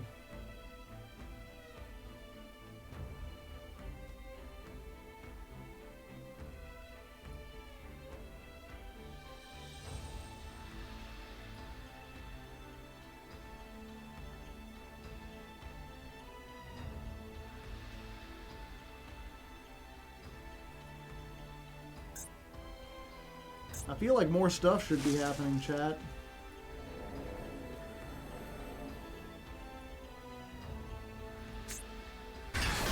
Oh, there they go.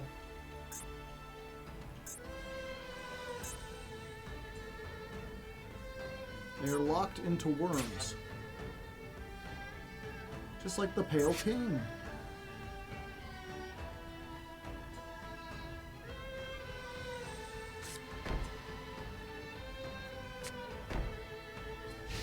They are not prepared for the strength of will that I'm about to unleash.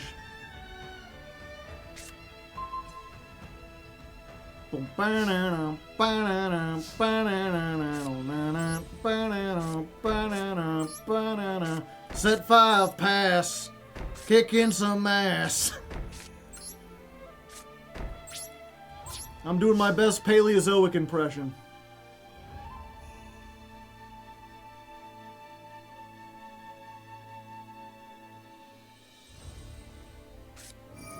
Ah, fuck. Blackout.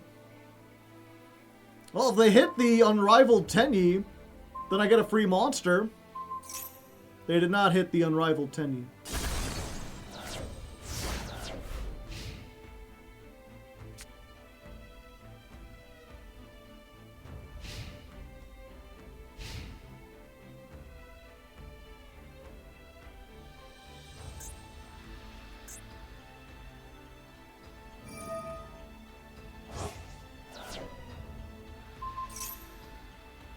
Damn.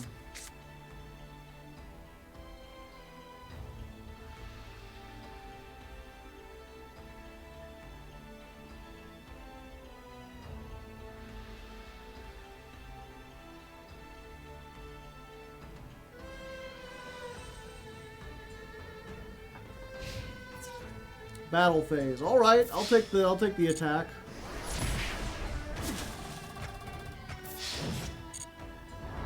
$3,800, that ain't too bad.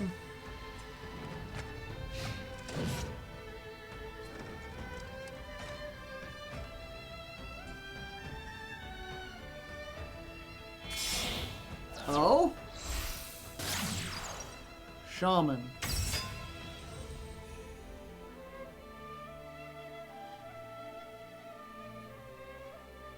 Okay, let's scapegoat here. I'm summoning all the goats, baby! You thought you were the best of all time and you didn't know that I was the goat.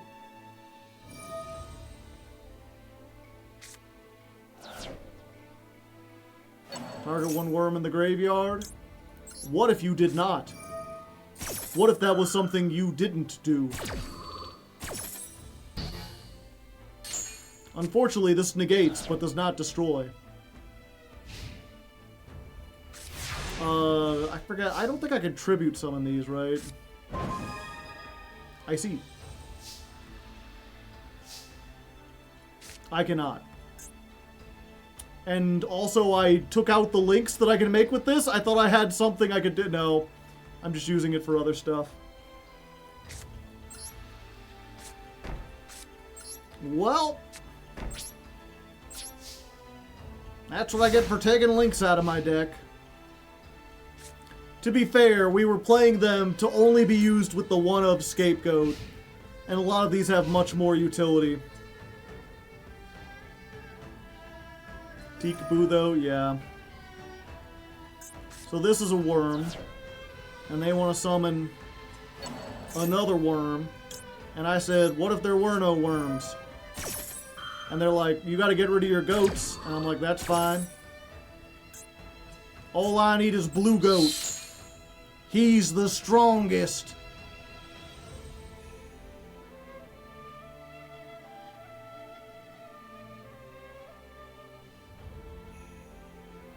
Now all I need is a good monster.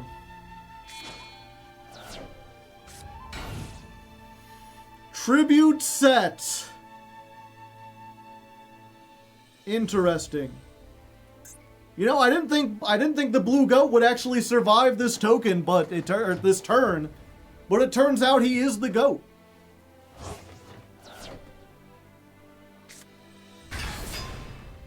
I see.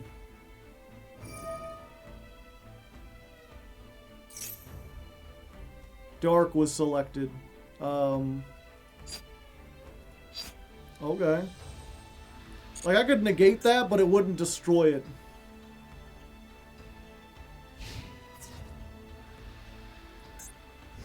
My token does not survive. Now, if we get the Snake Eyes Subversion, then they're pretty doomed. Damn. That is not the Snake Eyes Subversion. I think we just save it for now. We can take 25.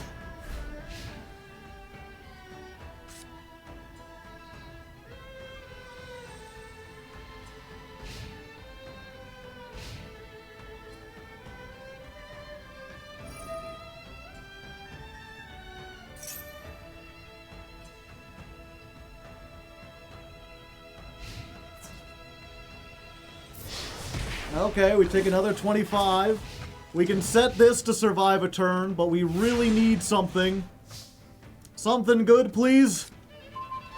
That's not good! Alright, we have to set this.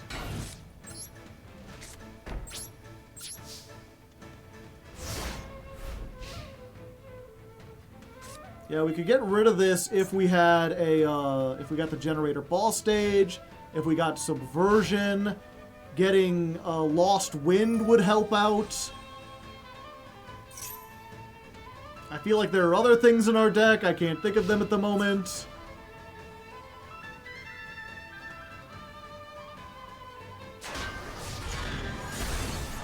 Come on, please give me a good draw. Something to get rid of this guy. I just want to get rid of this guy. Huh. Can't.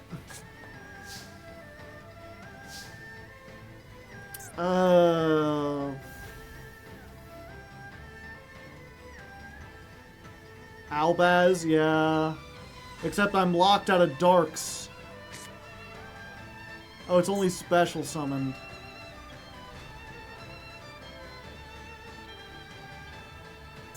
Yeah, so I can do this, and she will search out the Despian Theater, but then I have to put a card on the bottom of my deck.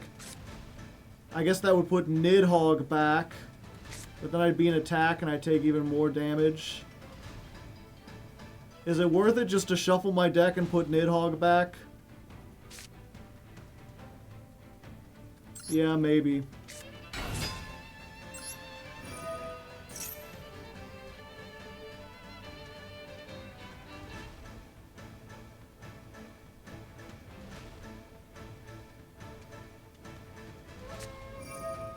Imperm.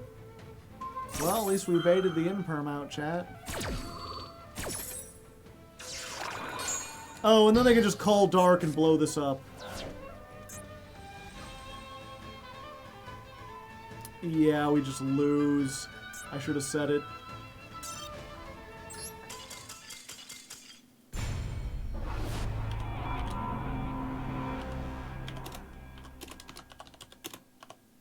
Not that that would have won us the game necessarily, but it would have bought us another turn.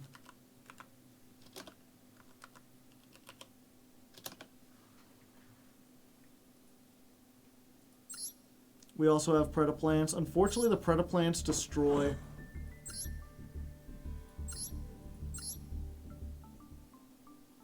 Yeah, like it really was just like Subversion would have gotten us out of that. Lost Wind would have gotten us out of that. Beast King Unleashed would have gotten us out of that, but we need another monster.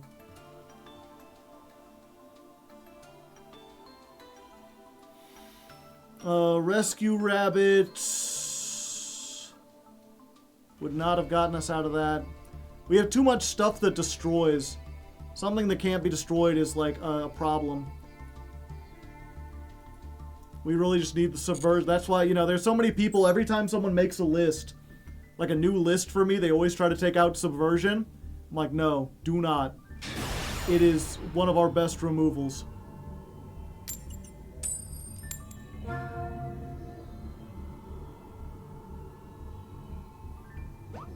And I'm going second once again.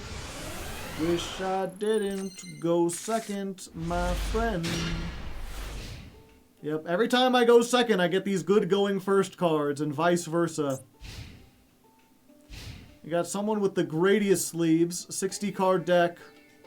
Is it Gradius? Actually, if they can make like Metal Slave with Beth Zalos, I don't think I could do anything about it. Oh? Are you approaching me?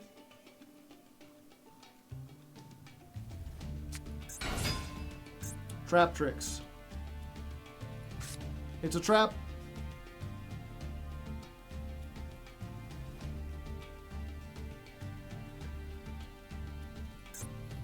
Oh wait, this isn't trap tricks. This is familiar possessed. How did I get those two confused? From afar, it just looked like the one girl reclining on the thing. Yeah, it's Charmers. That's a lot less scary.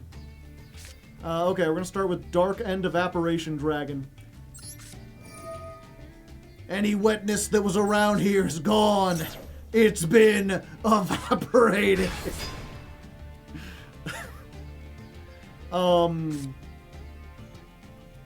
Yeah, we're gonna try to use this.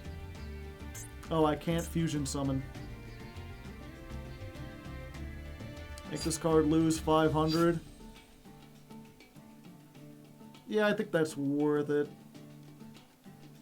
What does this effect do again? Special summon this by sending, if this, it does piercing. Okay. Yeah, let's see if we can destroy it. Maybe they've got like an effect negation there. Nope. Oh! Cataclysmic Crusted Calciphidia. If an earth is destroyed, summon it, then send a monster from the deck to the graveyard. I played right into their hands. Why can't... Oh, it's a Predaplant in a level... For some reason, I thought it was like a level 8 monster and a dark monster. Behemoth, the king of 100 battles. Okay. Go Heliotrope. Bum-ba-na-na, set 3 pass. Okay, we're fine. We're fine. We're fine. It's all good, chat. They can't hit us with Lightning Storm. They have a face-up monster. Plus their 60 card deck. What's the chance they drew the one of Harpy's Feather Duster? What is this deck? Some kind of earth pile? Looks like it. Thrawn, the Disciplined Angel. If a monster that was originally an earth fairy is sent from your hand or field to the graveyard, you can special summon this. Okay. Cool story, bro.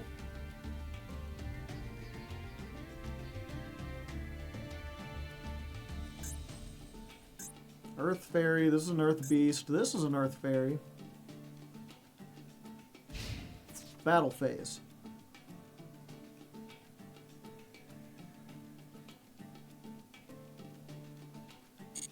Damage step. Activate Lost Wind. Consider your wind lost. 800. It's just like Kalut the Moon Shadow, if he was a trap card that wasn't tied to Black Wings. And have the opponent's attack instead of giving you 1400. In fact, it's not like Kalut the Moon Shadow at all, now that I think about it. It's a very different thing entirely. I think I want to keep this at 2100. I don't think I want to add... Yeah, I think I'll just keep this in hand so I have the Divine Wrath. Let's battle. 1950. A fine year. This is where they hit me with Earth Honest.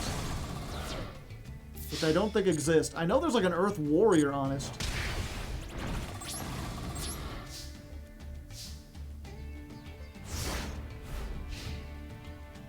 Any card that changes stat values is a Kalut. Exactly. Moon Mirror Shield? That's a Kalut. Mountain? You know that's a Kalut. Shrink? You better believe that's just a tiny shrunken Kalut. Vernaself Corellia.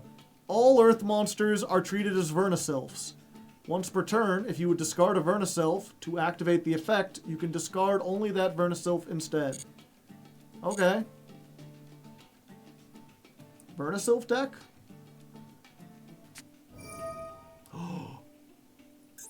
Parallel Twister!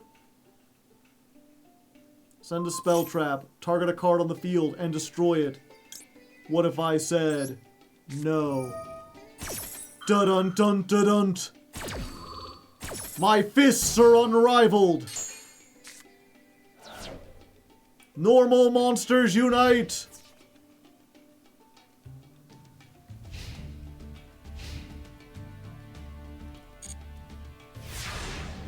Alright. Draw a card. Let's end this.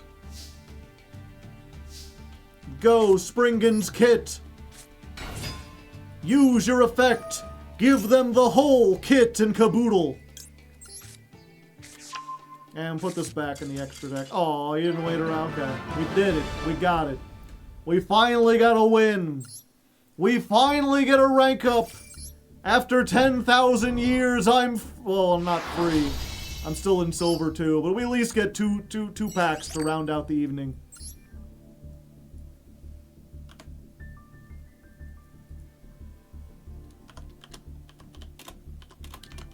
Ghoul 743. Win 292. Check deck.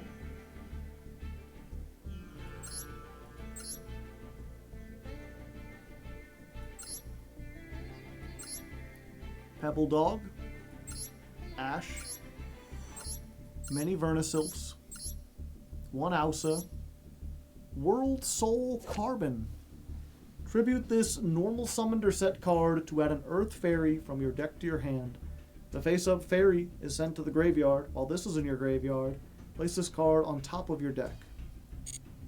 It's an Earth Fairy deck. Vernasilphs are Earth Fairies. G-Golem Rockhammer could be an Earth Fairy if he really felt like it. BES Covered Core, Earth Machine. Beast King Barbaros, King Beast Barbaros, don't get them confused. Vanguard of the Underground, very funny.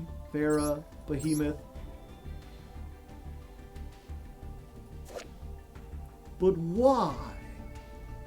Why one of these? It's not Earth. It's not a fairy. They're not playing any ritual stuff. They just... I just think they're neat. Share the Pain. Smashing Ground. Axe of Despair. Megamorph. Glass Slippers. Does equip to a fairy. Signet Ritual. To ritual summon any Cyberse ritual monsters. This isn't a Cyberse. What are you doing, buddy? Oh, I guess you have this. Summon the one Nouvelle. Do you have any other Nouvelles? A hero emerges. Mispolymerization.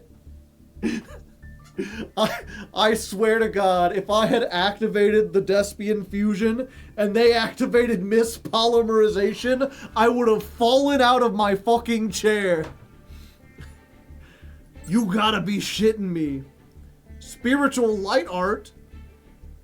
Your deck is all earth monsters! What are you doing, buddy? Where's the spiritual earth art? Do you have a single goddamn light monster in your entire deck? What in the Sam Hill are you cooking? Even your extra deck is all earths. And darks and you have a water. Memory of an Adversary. Cubic Rebirth. This has to be some kind of weird challenge deck. It's too constructed to be masochist. There's too many 3-ofs for this to be like, you know, someone put thought into this, but maybe their chat was like, okay, but you gotta play Cubic Rebirth for the memes. You gotta play Robin Goblin for fun. That's 6. It sure is.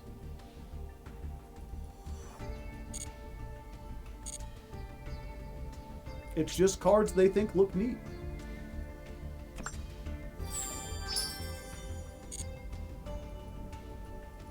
Copy it for the next solo mode challenge. Can I beat the solo mode with this bad deck I found in my masochist pile?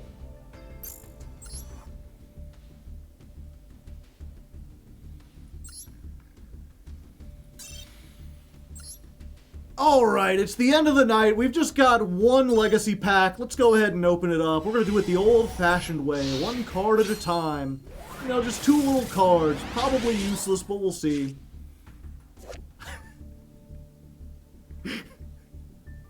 Look at that smiling-ass fucker. This big old guy with the big old eye shoots a nasty ray beam right at ya. Right at ya, Yug!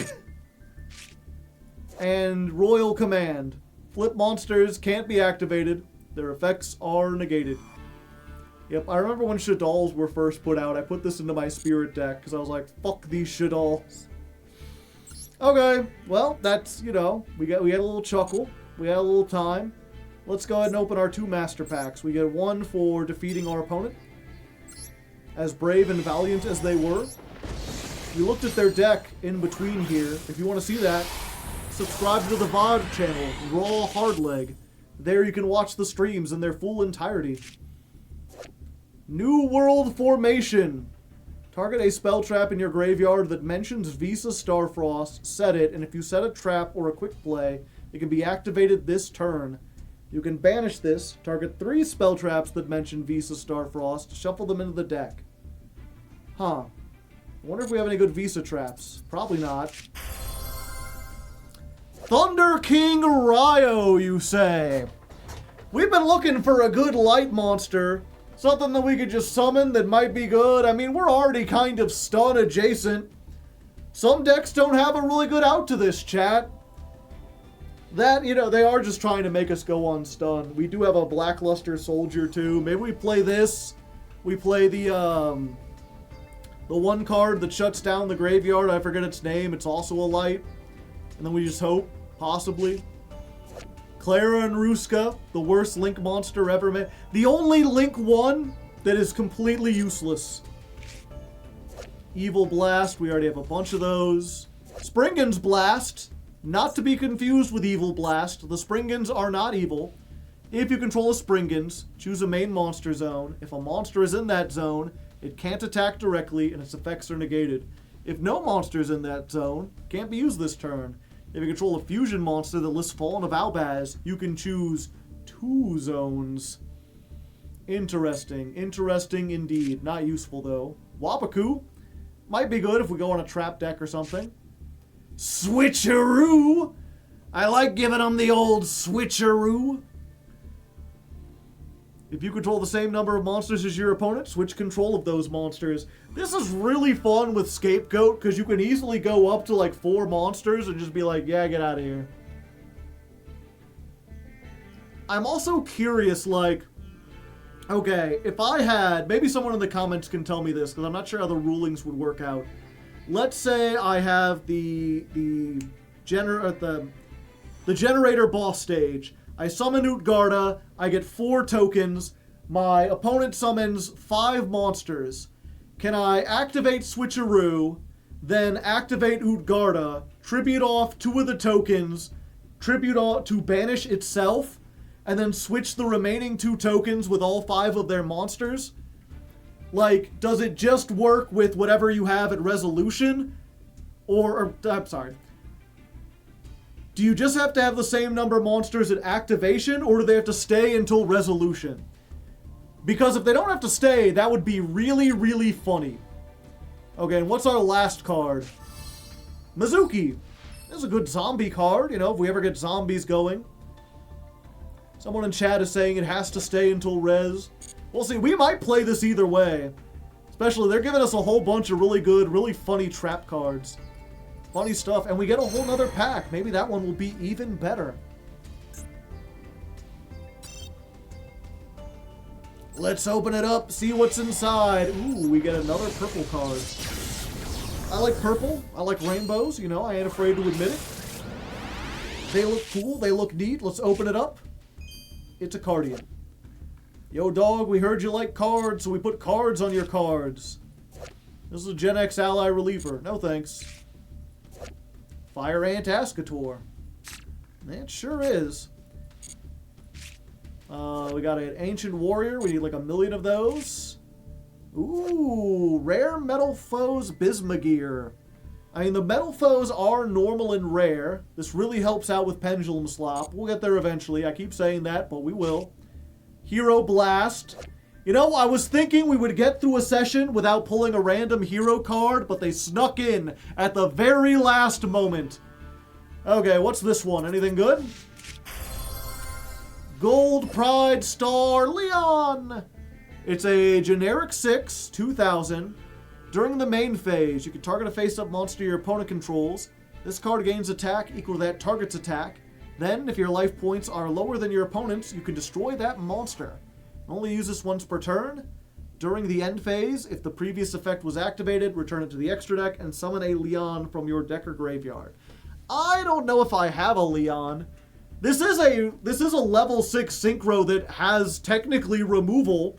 I might play this, especially if we go back on the synchro deck. A good pickup. And what's our last card? Future Visions. Each time a monster is normal summoned, target that monster and banish it. During the standby phase, return it. This is our second Future Visions. They really want us to go on stun. They want us to play like the worst stun deck possible. Maybe we'll do that in the future. For now, I will resist the urge. But overall, at least we got some interesting stuff. We're getting some high rarity things. We're working our way up. The deck is slowly but surely coming together. Will it get better next time? You'll have to tune in next time to find out. Until then, thank you for watching. Remember to like the video, subscribe, do all that good YouTube stuff. If you really like it, join the Patreon. Or if nothing else, you know, go down in the comments. Tell me you like the show. Or tell Mr. Metal, the editor, you like the show. He always likes positive feedback. He does really good work. He deserves all the praise he gets. Thank you, Mr. Metal. And thank you for watching. And thank you, Twitch chat. I'm just thanking it's like Thanksgiving over here. Anyway, until next time, good luck and have fun. All right. That's a pretty good recording day. We had some mess ups in the middle. We had some yapping in the middle. Got a big raid from Simo. I'm surprised the amount of people that stuck around. If you did stick around and you're like, this guy is much funnier and more interesting than I thought. I do have a YouTube channel, youtube.com/Hardleg Gaming. I'm Hardleg Joe, if'n you didn't know. And this is my companion critter, the orange ox. He says hi if you didn't know. I'm surprised the amount of people that don't speak critterese. One bad day, but for everyone. Today was all over the place, but we had a fun time. I enjoyed it. Hopefully you enjoyed it. Let's see. I stream every Tuesday, Thursday, and Friday. Normally on Tuesday and Thursday, we're climbing the ladder on the main account. I climb the ladder with a different deck every month as chosen by my patrons. Sometimes we do absolute jank. This month, we're playing Mitsurugi. But we're sticking to pure Mitsurugi, so if you want to see how that does without Ryzeal, consider stopping in Tuesday or Thursday. Every Friday, we alternate between Masochism and some sort of general stuff.